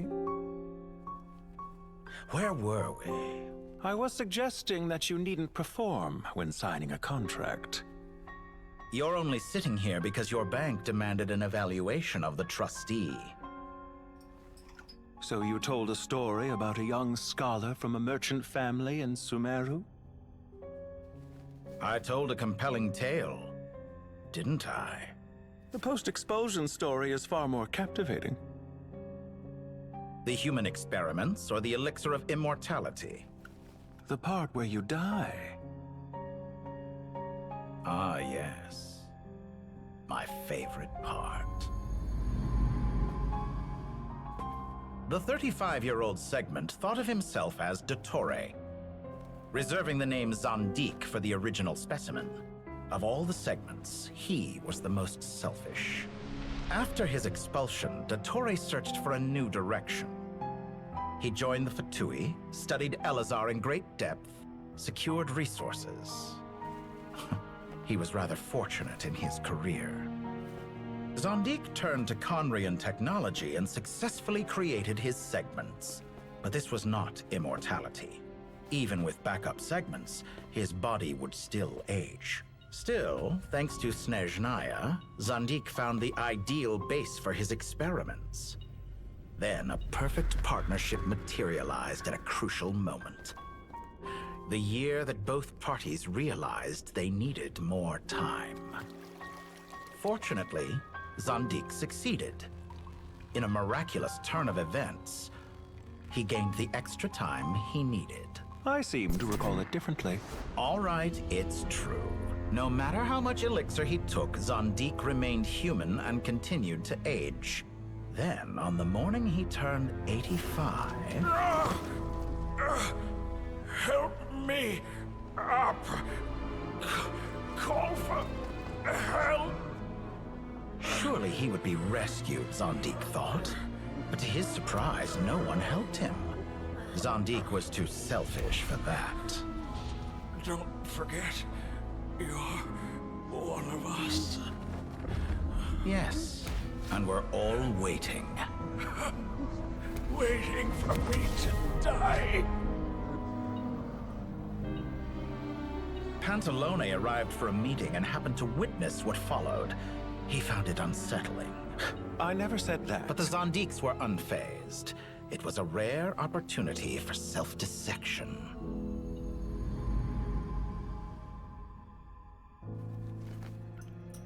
What does all that have to do with you depositing your data at Northland Bank? It has made me cherish my time in this world all the more. Fair enough. So you do have a sense of self-preservation.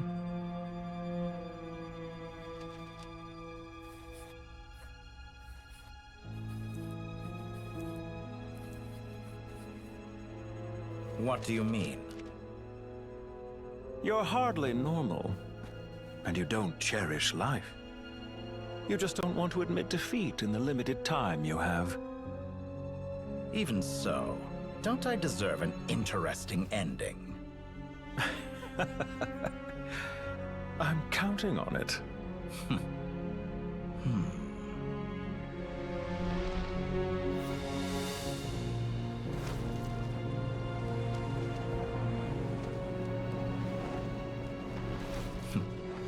If nothing else, I expect my funeral will be a grand affair indeed.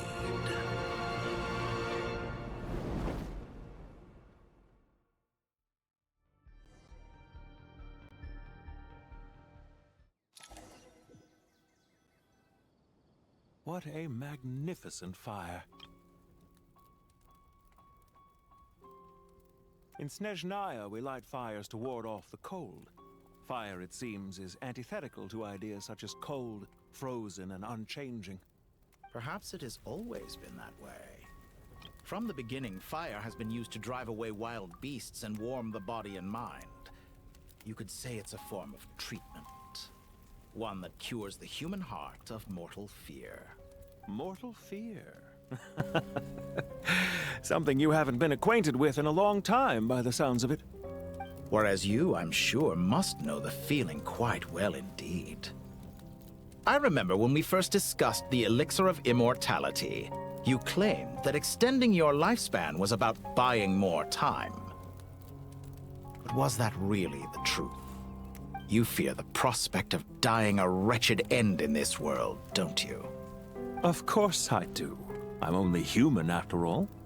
And while you may have forgotten it, you cannot deny that you too were once human, Dottore. I do not believe that there is no such fear in your heart. Perhaps you are right. But I abandoned it long ago and devoted myself to my experiments. I have felt no fear since. From the very beginning, I never thought you could win this game. But still you came. Contract in hand, to honor our agreement. Because I am a reputable partner. And as we have discussed, experiments are about more than results alone. The process is equally important. I have come here and completed my creation, and I do not regret my decision. I'm afraid your journey ends here. After I die, there will be no one to make the elixir of immortality, and your remaining stock will only last a few more years. How then will you prove that you didn't perish in this incident alongside everyone else? When I feel optimistic about market environments, I never forcibly adjust them. They have their own direction. And I myself am one such environment. I have been quite particular about many things in my life. But where the manner of my death is concerned, I choose not to be. You make yourself sound so magnanimous. Oh, but I am. And I hope you will be too. It may have been a long time since anyone told you this, Dottore, but I recognize that you are a truly rare talent. Ha! I can see it. The experiment in blasphemy that I've been performing all this time. It has been a long process, and I do not care about the results as much as people might imagine. If the very goal of your experiment was to explore infinite possibilities, then there was never any reason for it to end. Indeed. Yet now, the experiment has officially drawn to a close. What should I call you? Zandik? Or do you prefer Dottore? Suit yourself. Goodbye, Feofan. This time, that's what it truly is. And don't I know it? Goodbye, Zandik.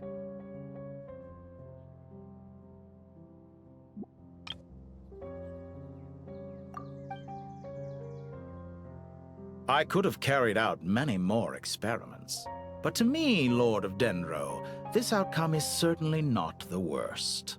I believe you. But unfortunately, this is where it all ends for you.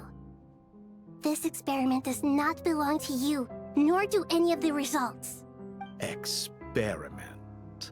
It sounds like you're trying to outdo me in my own field. Wisdom is conveying information in terms that people can clearly understand. You know exactly what I mean. Indeed. I can see no further outcomes. Ha. You have a formidable mind, and you are braver than I thought. Setting fire to the very thing your survival depends on. Your previous threat was empty, but this time, it is real. When necessary, wisdom can be as fierce as an inferno. Some of the flames that incinerate you come from within yourself. Perhaps you are right. You see what lies at the bottom of the human heart, and that is your wisdom. Here is where your journey comes to an end. All that is yet unknown belongs to those of us who will carry on living. It seems I have unwittingly been your arch enemy all along. But now, it's all over. I do not deny your intelligence. But what you refer to as experiments, I would never describe in those terms. They are events that take place in the real world, and they are so much more than mere data. Goodbye. We will never meet again.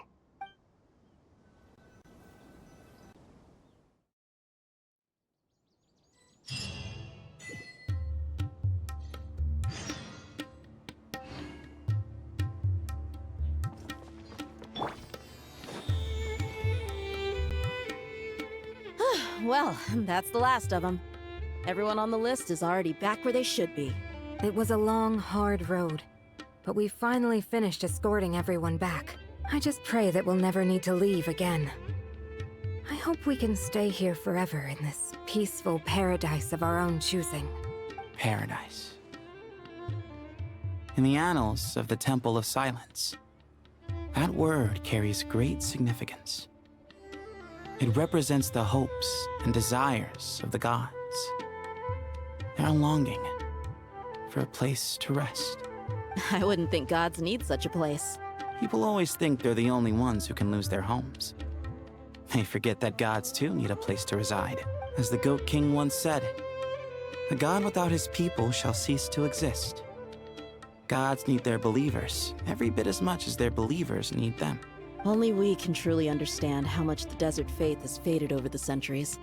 But we still talk about the gods as though they're part of our lives. Given the myriad ways in which gods and humans interact, I'd say they really are. How else could Dunyarzad consider the Dendro Archon a friend? Well, that sounds about right to me. Describing them as friends sure makes us feel a whole lot closer. If you told me a few years back that I'd have this many friends, I'd have called you a liar. Belief is a choice, just like friendship. We've made our choices through battle. The right ones, wouldn't you say? I'll be heading back to the Temple of Silence. I heard the Goat King and the Ibis King decided to pay us a visit. How about you? It's back to Aru Village for us. Still plenty of supplies to distribute and people to help. Until next time, old friend. As long as you can find the time, you're always welcome to visit us in Aru Village. Right back at you. Make sure to drop by the Temple of Silence the next time you're free. Where it is that two of the other 7 pillars, Shezapang and Bennu, might also be dropping by. Since you're wearing the symbols of their power, it'd only be fitting if you came to see them for yourselves. Dropping by? That makes it sound like they're visiting a neighbor's home. Well, the temple was founded by Hermanubis, so I guess to them, that's exactly what it is. Guess that's true. All right. We'll make sure to find time to stop by. Stay safe on your journey home. I will.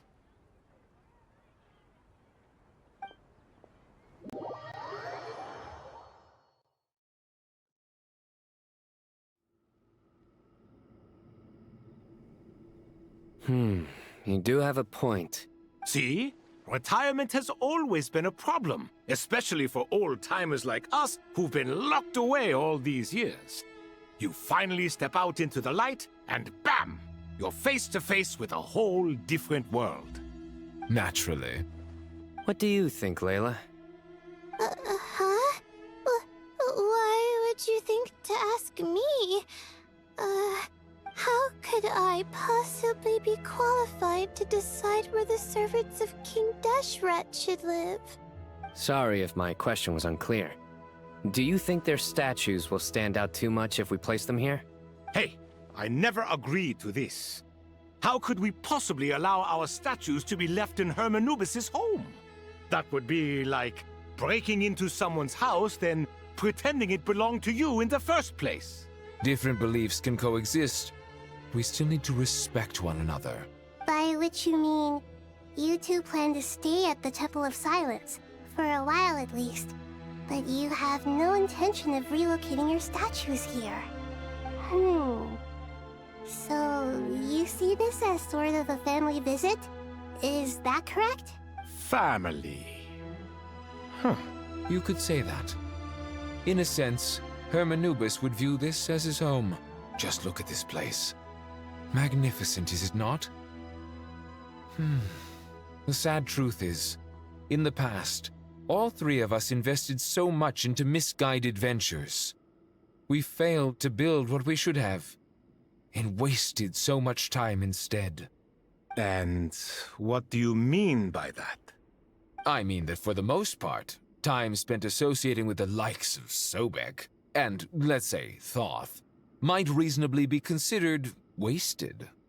Why does that not surprise me? Go on.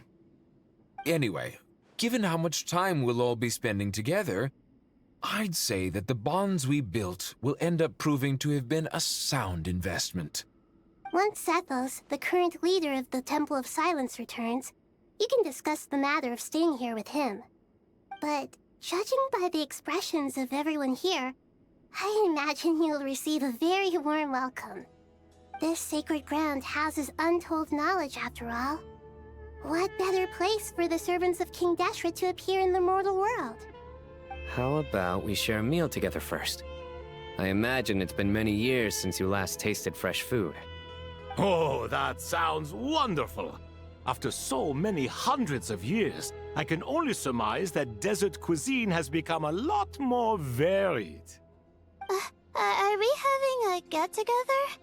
If you'd like, I can help prepare some food. After all, Lord Thoth, you helped me so much in the desert, and I still haven't properly thanked you. Oh, my, that would be wonderful. I'm touched that you still remember. How the times have changed!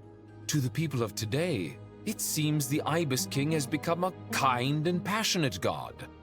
And you, Mr. Herreshoff? What kind of god do you wish to be? To be honest, I haven't given it much thought.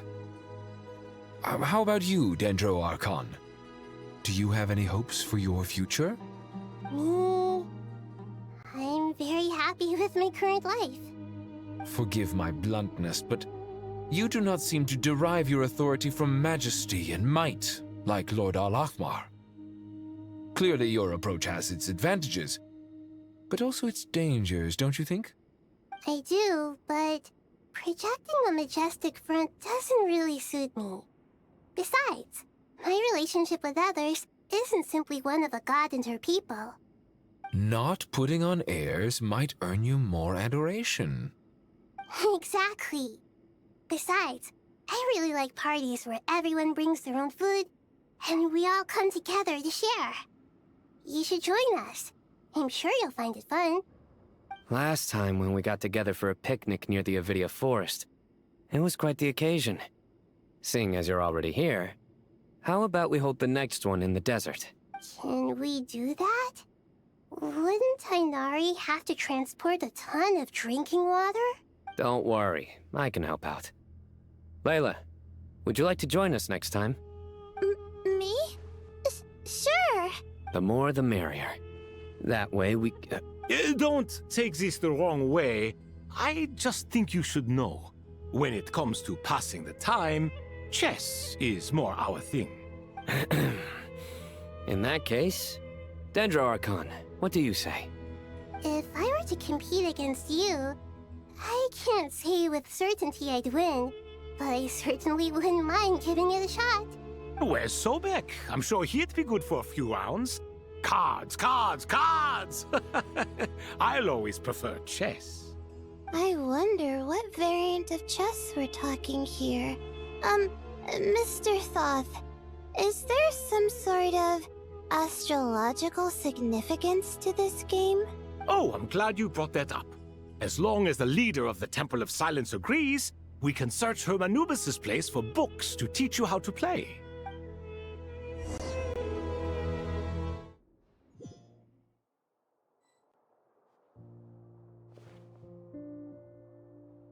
Such devastation visited on Sumeru City.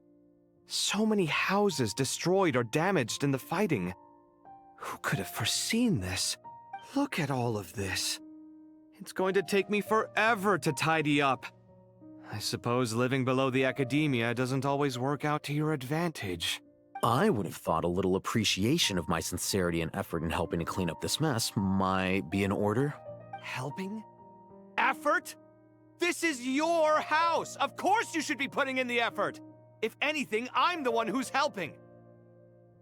So you see yourself as just a helper in this situation.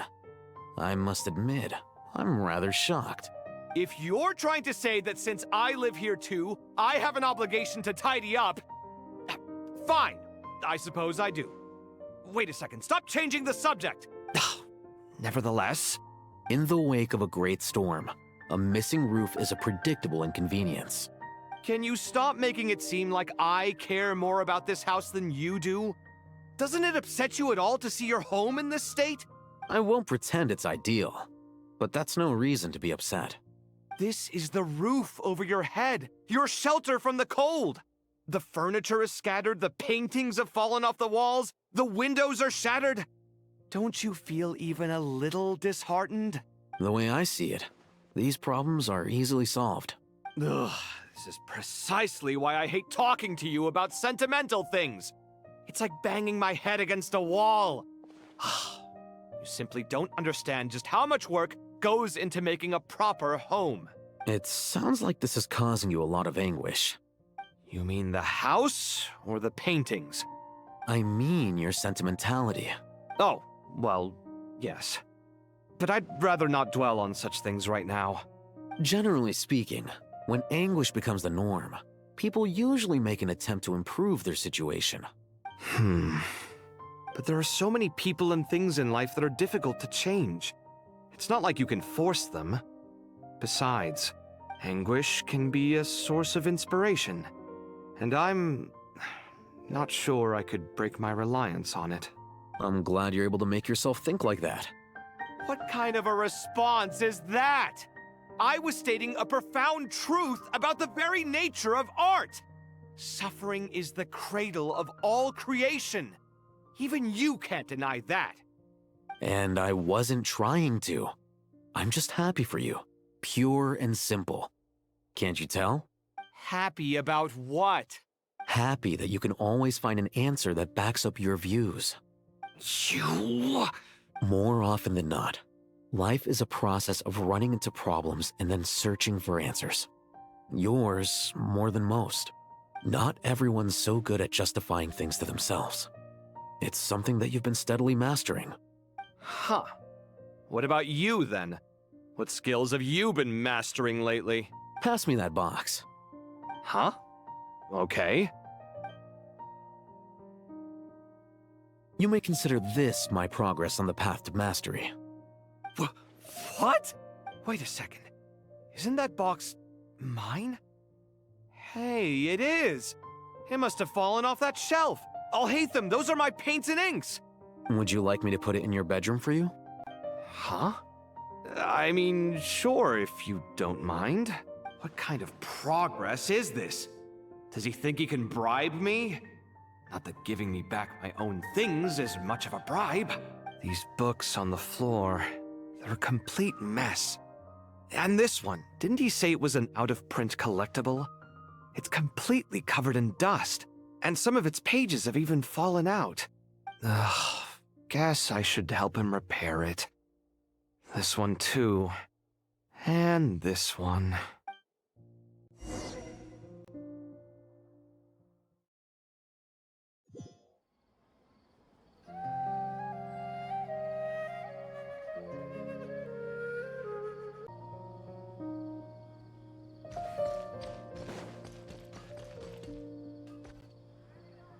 Local sumter beasts, imported goods, such a bright future ahead.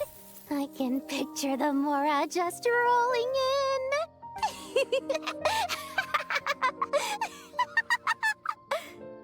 You do realize you sound like a choking cow? It's called being imposing. Can't you feel it? Are you not intimidated? Oh, I'm positively shaking in my sandals. What commands do you have for me, oh mighty Lord Sangamabe? You've got a lot of nerve, Nefer. You went and told Candace and the others everything, didn't you? Seriously, do you have any idea how differently they see me now? Surely that's a good thing. I presume they're more disposed to actually like you now, maybe even view you as a friend. You traded my secret for sympathy! Thanks to you, I've lost every last shred of my mercantile majesty. How am I supposed to make anyone think I'm a big, scary investor now? The dark days of Lord Sangamabe are behind you. Why not take this chance to make a few honest friends? Speaking of friends, since when did the notorious Lady Nefer gain such an admiration for holier-than-thou types? A moon chanter here, an angel there? Who'd have thought it? A coming together of fates, nothing more. No need to throw around accusations of admiration. Forget it. You're right about one thing at least. Making friends is never a bad thing for a merchant. So, I really took a loss this time.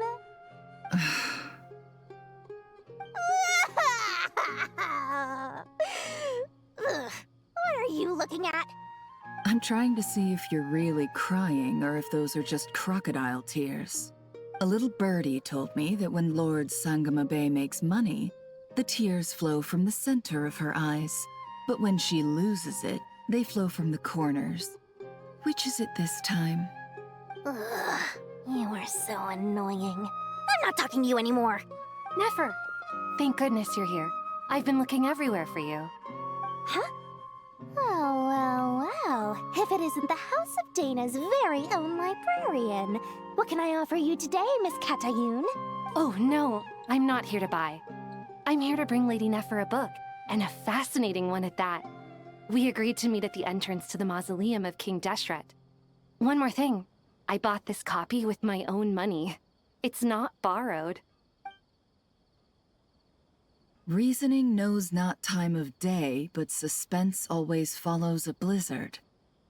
That's quite the mouthful. Huh? Isn't that the one that... It was all the rage for a while. People throughout the city were clamoring to get their hands on a copy. The names inside were all circled. Everyone thought it was a riddle. Don't bring up that book in my presence. I don't even want to hear its name. That thing was nothing but a scam. Surprisingly enough, I've actually heard of this book.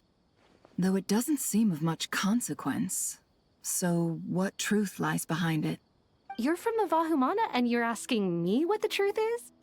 I'd say the actual truth was about the least important part of the whole episode.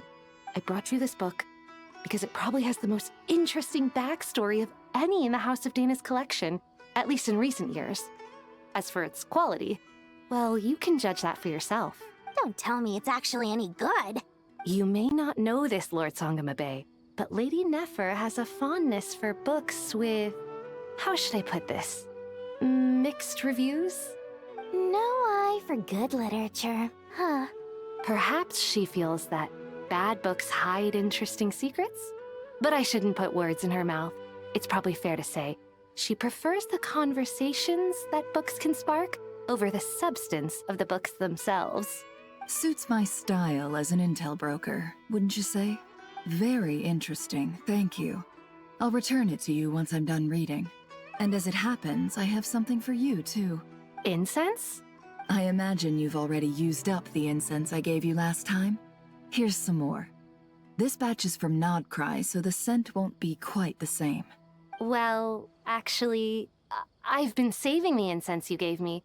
I couldn't bring myself to waste it without a special occasion. But I'll gladly accept this, too. And I promise I'll use it this time. Katayun, you haven't changed a bit.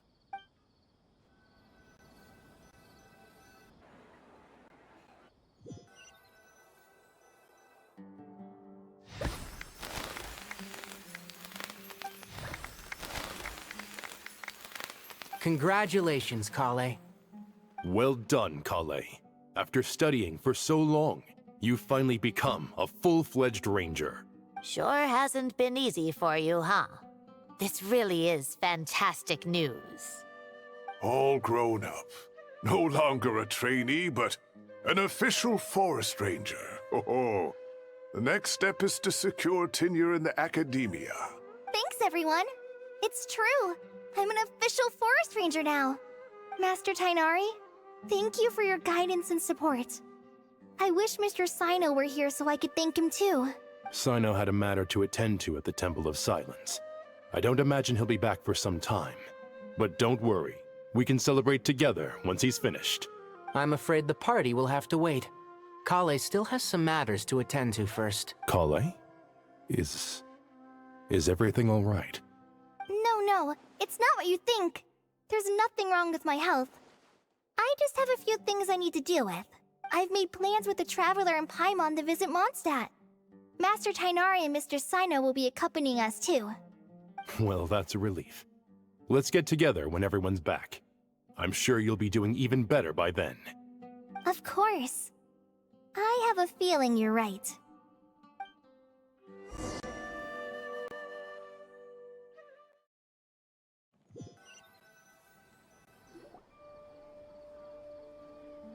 Phew! After all that catching up on sleep and food, Paimon's feeling full of vim and vigor again. For someone who spends so much time resting, your recovery routine is surprisingly simple. Hey! Paimon's been working her butt off too, you know. She flew all over the city helping everyone out. Don't worry. I saw how hard you worked. Alright, we all know you're the most hardworking person in Tavad. As long as you're rested and full, that's what really matters.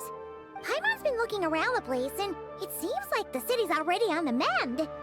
But Paimon's been wondering how Nahida's doing. We should check in on her.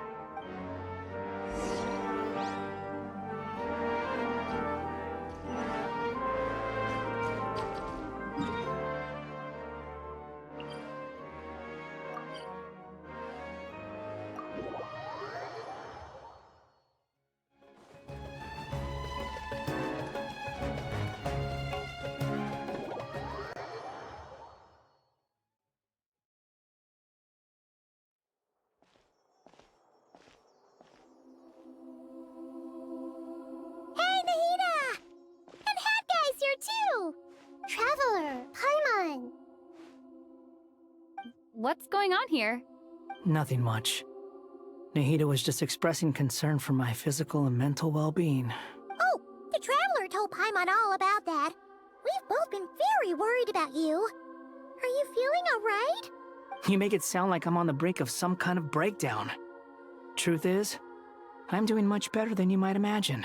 If we can just get to the bottom of Dotori's intentions, we can minimize his negative influence. That's the sort of thing I excel at. Just listen to that newfound optimism. It seems like having you enroll in the Vahumana was a truly inspired move. I can really see the positive influence. Observe, a classic Sumeru specialty. Chalking everything up to education and learning. To be honest, even I can sense the change in you. Everything Dotori said to you was a way to manipulate your mind. Fortunately, you're no longer under his sway. Can someone as old as me really continue to grow? If it helps, just think of yourself as a late bloomer. It's all a matter of phrasing, and it comes down to what standards you measure yourself by. For a puppet, developing at such an age is perfectly normal.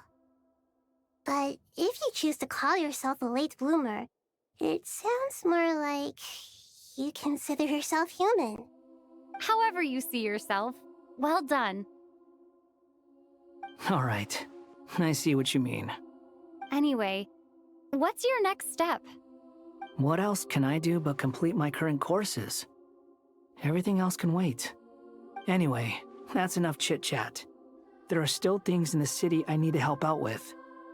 I'll be heading there now.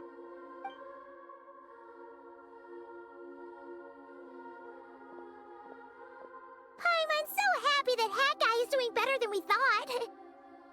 But what about you, Nahida? How are you holding up? The Pyronosis burned down the corrupted Irminsul. The flames blazed for 7 days and 7 nights before they finally subsided. All that was left were the parts underground. Now, Aru shoulders the responsibilities that once belonged to Irminsul. The situation was contained before it got out of hand, so Tevat's most vital information has largely been preserved. Irminsul has a strong influence over you, doesn't it? How will you cope now that it's gone? There is no need to worry. Thanks to Nicole's extraordinary talents, my connection to Irminsul has been severed and transposed onto Aru. Angels can do things like that? They can. Such abilities are precisely what makes them so powerful. The goddess of flowers, Nabu Malikata, once claimed that she too could perform feats beyond the reach of mere mortals. In my eyes, much of what she went on to achieve reached such transcendent levels.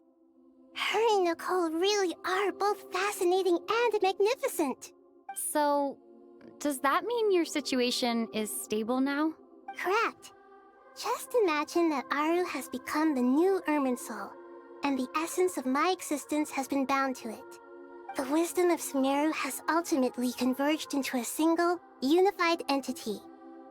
Should we ascribe this all to fate, or is it merely fortune? Whatever it is, the important thing is that you're okay, Nahida. Dendro Archon, Lesser Lord Kusanali. Oh, thank goodness you're here. Greetings, Traveler and Paimon. Sir Nepis, do you have something urgent to say? Yes, there's something I need to report. We've received a message from Snezhnaya.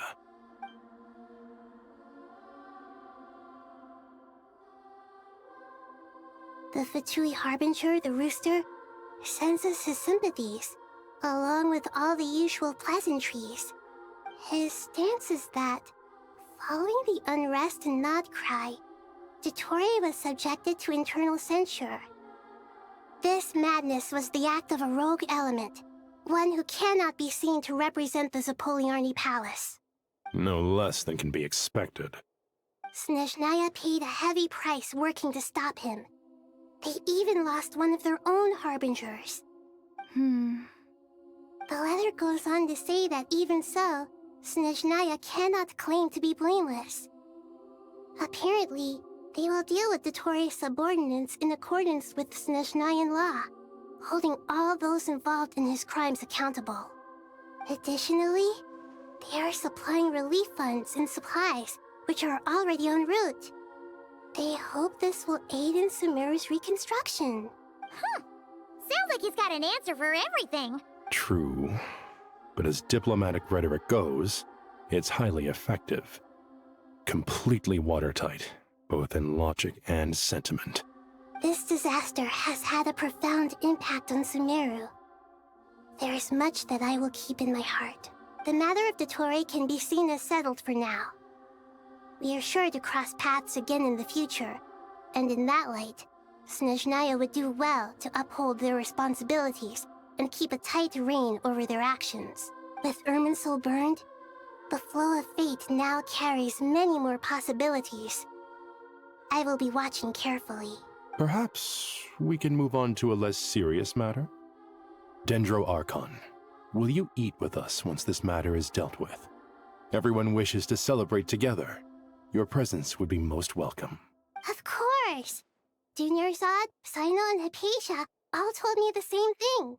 If there isn't enough room for everyone, we can arrange back-to-back feasts. What a wonderful idea. That just leaves the question of what we should eat. Not more tomatoes, surely. More? Dendro Archon, what do you mean by more tomatoes? Those good friends of yours are always talking about tomatoes. Sometimes when I'm walking through the city, I can even hear them arguing in the fields. Since you see them so often, you must hear about tomatoes even more than I do. Tomatoes. Tomatoes. The word has a certain magic to it. Like the autumn fur of a sumpter beast swirling in the wind, sometimes flying up my nose. Tomatoes. What can we make with tomatoes? Wait, why tomatoes? Take your time, there's no need to rush. The Traveler, Paimon, and I still have somewhere we need to visit. You'll have plenty of time to think it over before I return. Does this mean you're going to Natlan? Meet them there in person. It will require a long journey. I know. But this is necessary. I must go myself. Traveler, Paimon, we'll set off as soon as you're ready. Is that alright? Sure. We'll be ready whenever you are. You'll hear no objections from Paimon! We should grab some snacks along the way, though. It'll be just like going on a long holiday. Wonderful. I'm looking forward to this so much.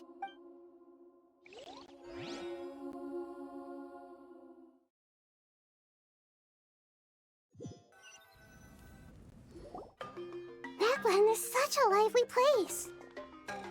It's super cheerful and positive, too. I can see that. There are people outside exercising at all hours. Such a healthy way of life. You came. Welcome, welcome. You must be hungry from your journey. Would you like something to eat? Oh, thanks, but no thanks. We've been eating the whole way here. We had a mushroom platter, Zab's meat stew, butter braised chicken, hot sour pudding. Paimon's positively stuffed. All right, all right. No need for all that detail. I'm starting to get hungry myself. Maybe later then. We can wait till everyone's got an appetite. Then I'll head out for a meal together. Sounds like a plan. Let's find somewhere to sit down.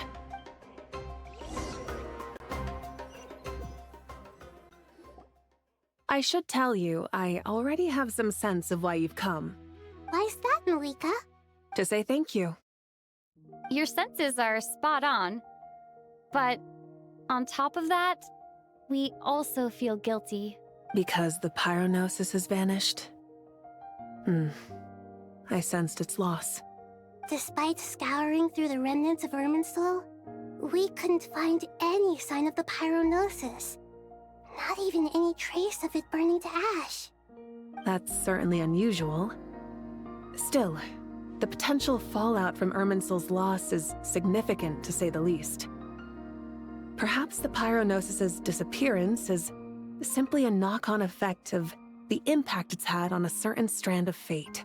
There's no need to feel guilty. We were clear that this time, there was to be no returning, only giving. Pure and simple. Thank you really is a fascinating phrase. We use it to express gratitude for the smallest of things. Yet, when faced with a kindness too immense to describe, we use exactly the same words. It's not that we lack other means of expression. It's that when we truly need to express our feelings, the simplest and purest words are always the most powerful. You're right. In Natlan, we prefer simple expressions too. Companionship, friendship, support. They might not sound fancy, but the sentiment behind them is sincere. That's wonderful to hear.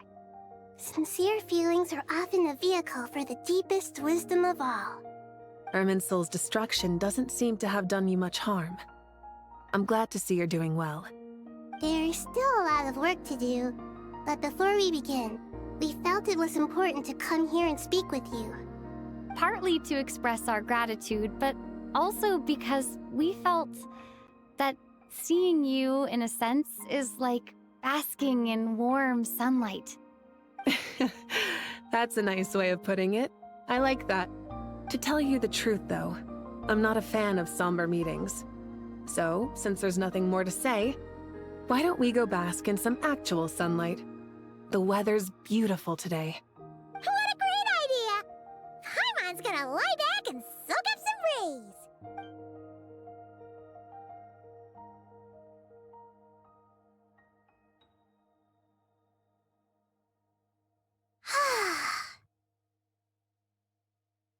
In that case, I think I'll lie down for a bit too before we head to our next stop.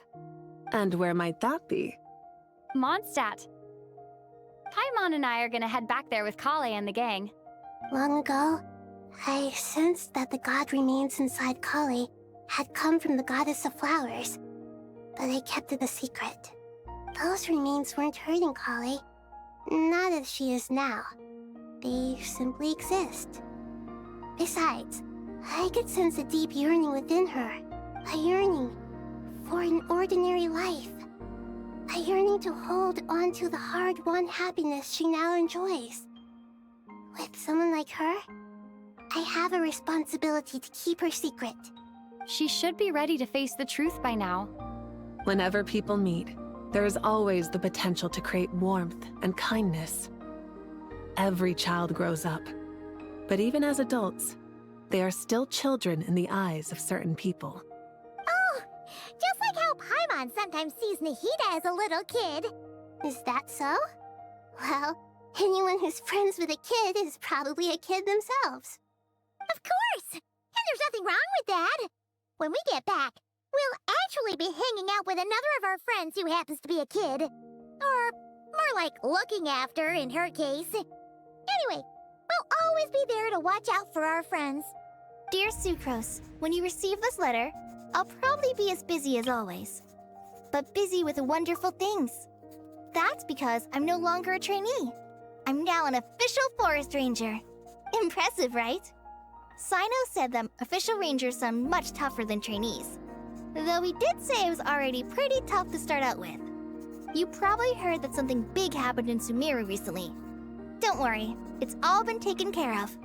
We're heading to Mondstadt soon, so if you're free, maybe we could meet up? Plus, it's not just me. A few of us are going. Hey, do you still remember that time we all got together?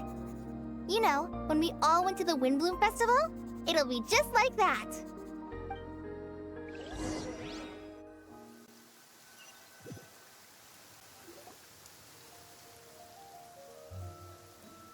Dainari, is that... Don't you say it! Is that the great Vayu Vyastra? Behold, the great Vayu Vyastra, General Mahamatra. How times have changed. I wasn't expecting you to beat me to the punchline. You've changed. You've really upped the aggression in your battle against Sino's jokes. Kale, how did you know what I was going to say? For the love of... Hey! Traveler! Paimon! You're right on time! I hope we haven't kept you waiting. Kale! Sucrose! It's been so long! How have you been? I've been well. Everything's going great. What about you? Are you still busy? Not at the moment.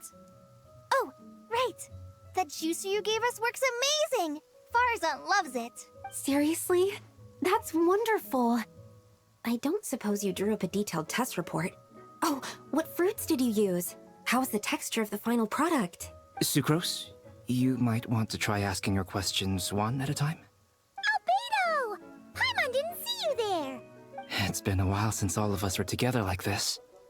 How about we follow the same plan as last time? Good idea, my friend. You never disappoint. So, what are your identities this time? Don't remind him. First things first. Allow me to introduce our very own official Forest Ranger Kale.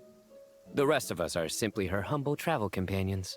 This sounds like one of those mushy stories that gets people hooked on some corny, heartwarming premise. Oh, is our story not heartwarming? If I recall correctly, there was even a scene like this in King of Invocations. Besides being heartwarming, our story's also about tough, impressive-sounding job titles. At least that's what I think.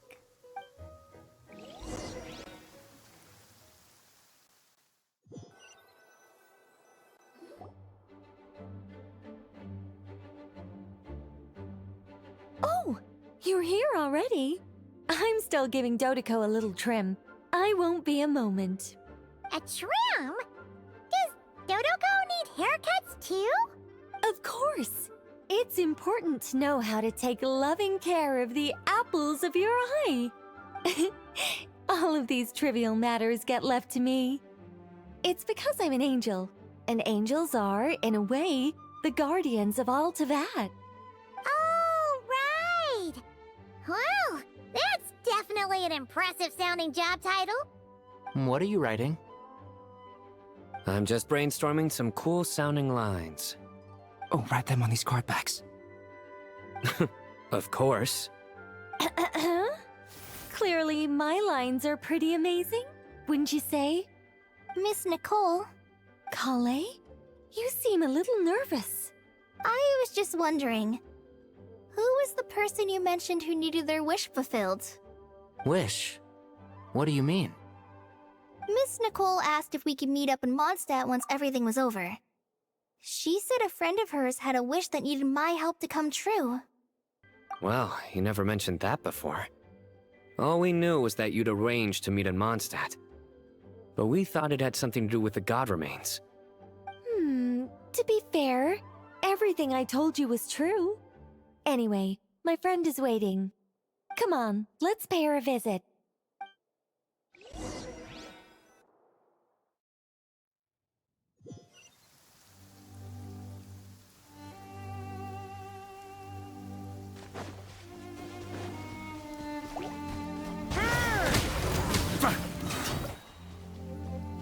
Yeah.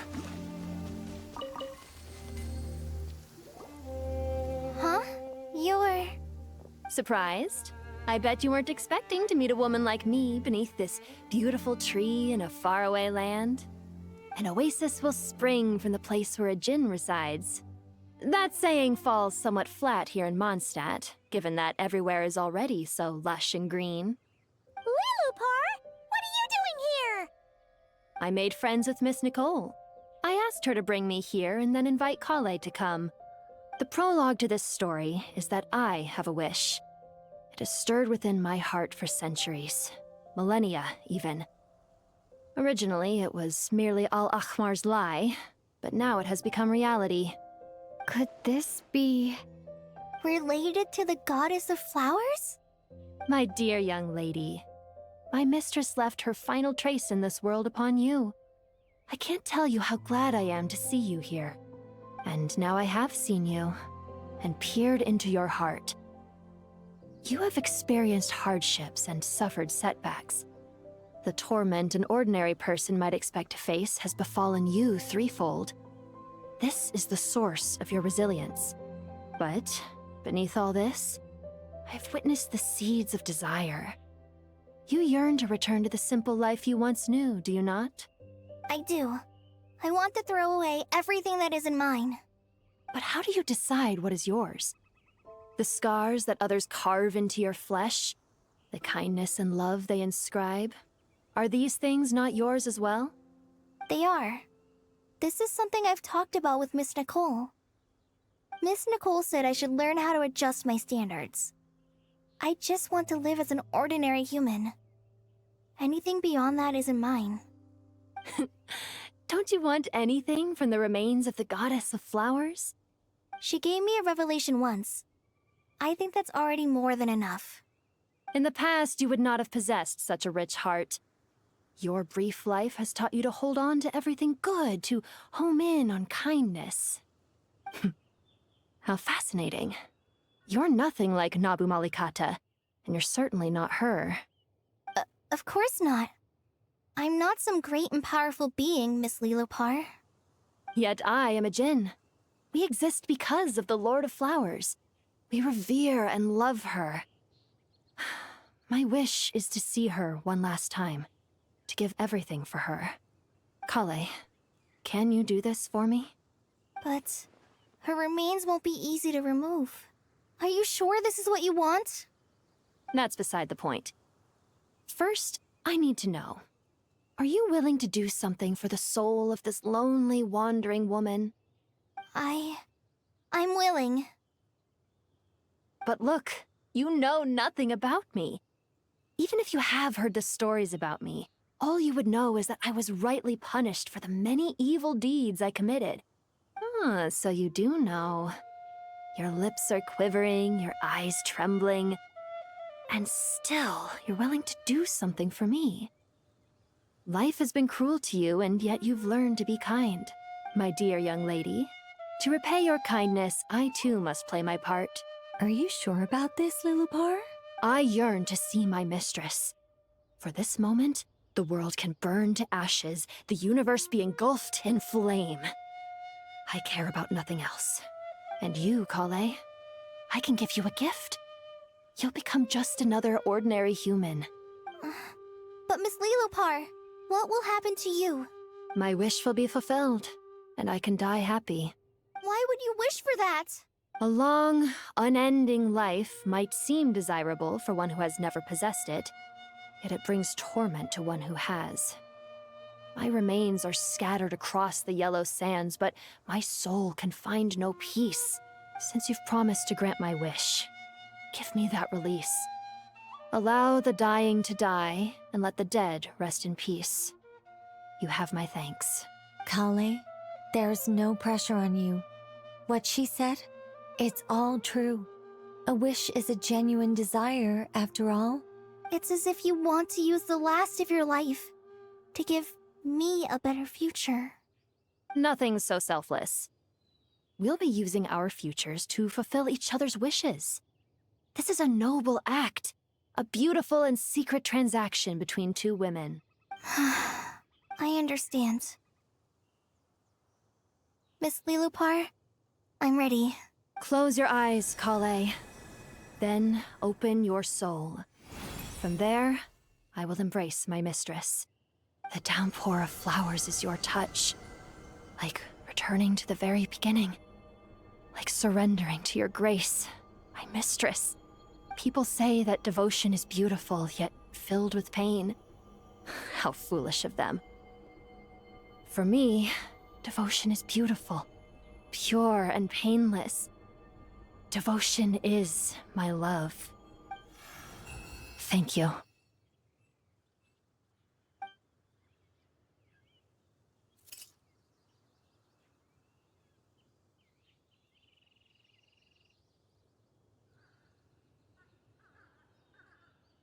Lilopar!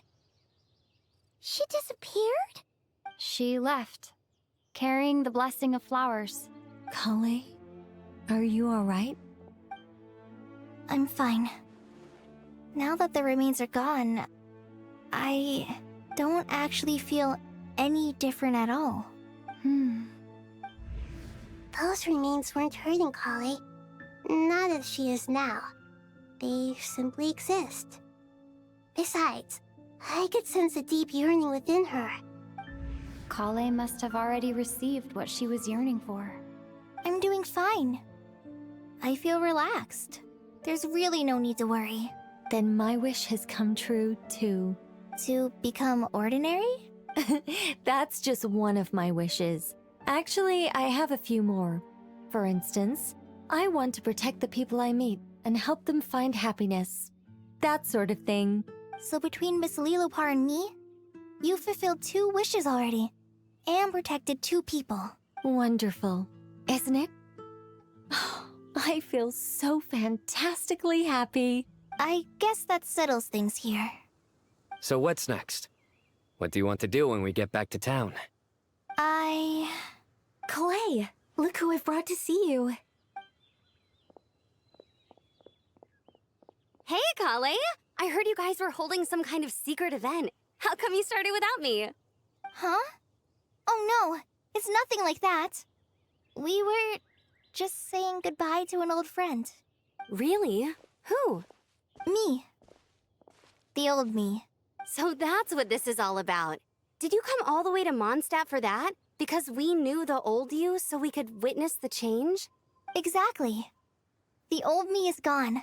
I puffed her into the air, and she became a fluffy pink cloud, floating into the sky, before disappearing forever. Do you think, maybe up in the sky, she has friends waiting for her with test tubes, flasks, and bows? Oh, when you put it like that, it doesn't sound so bad after all. What do you think, Miss Nicole? I think maybe that's right. At least, if it were up to me, I'd consider that a happy ending. Dear Sucrose, even though my childhood ended long ago, these past few days have really felt like growing up again. I've become stronger, and I feel like I can finally accomplish things by myself. Surely someone as mysterious as you will find a friend like this fascinating. Always growing.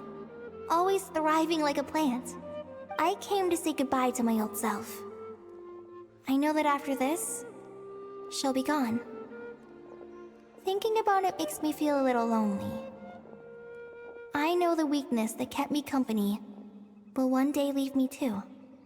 But somewhere in my heart, I feel a great sense of joy.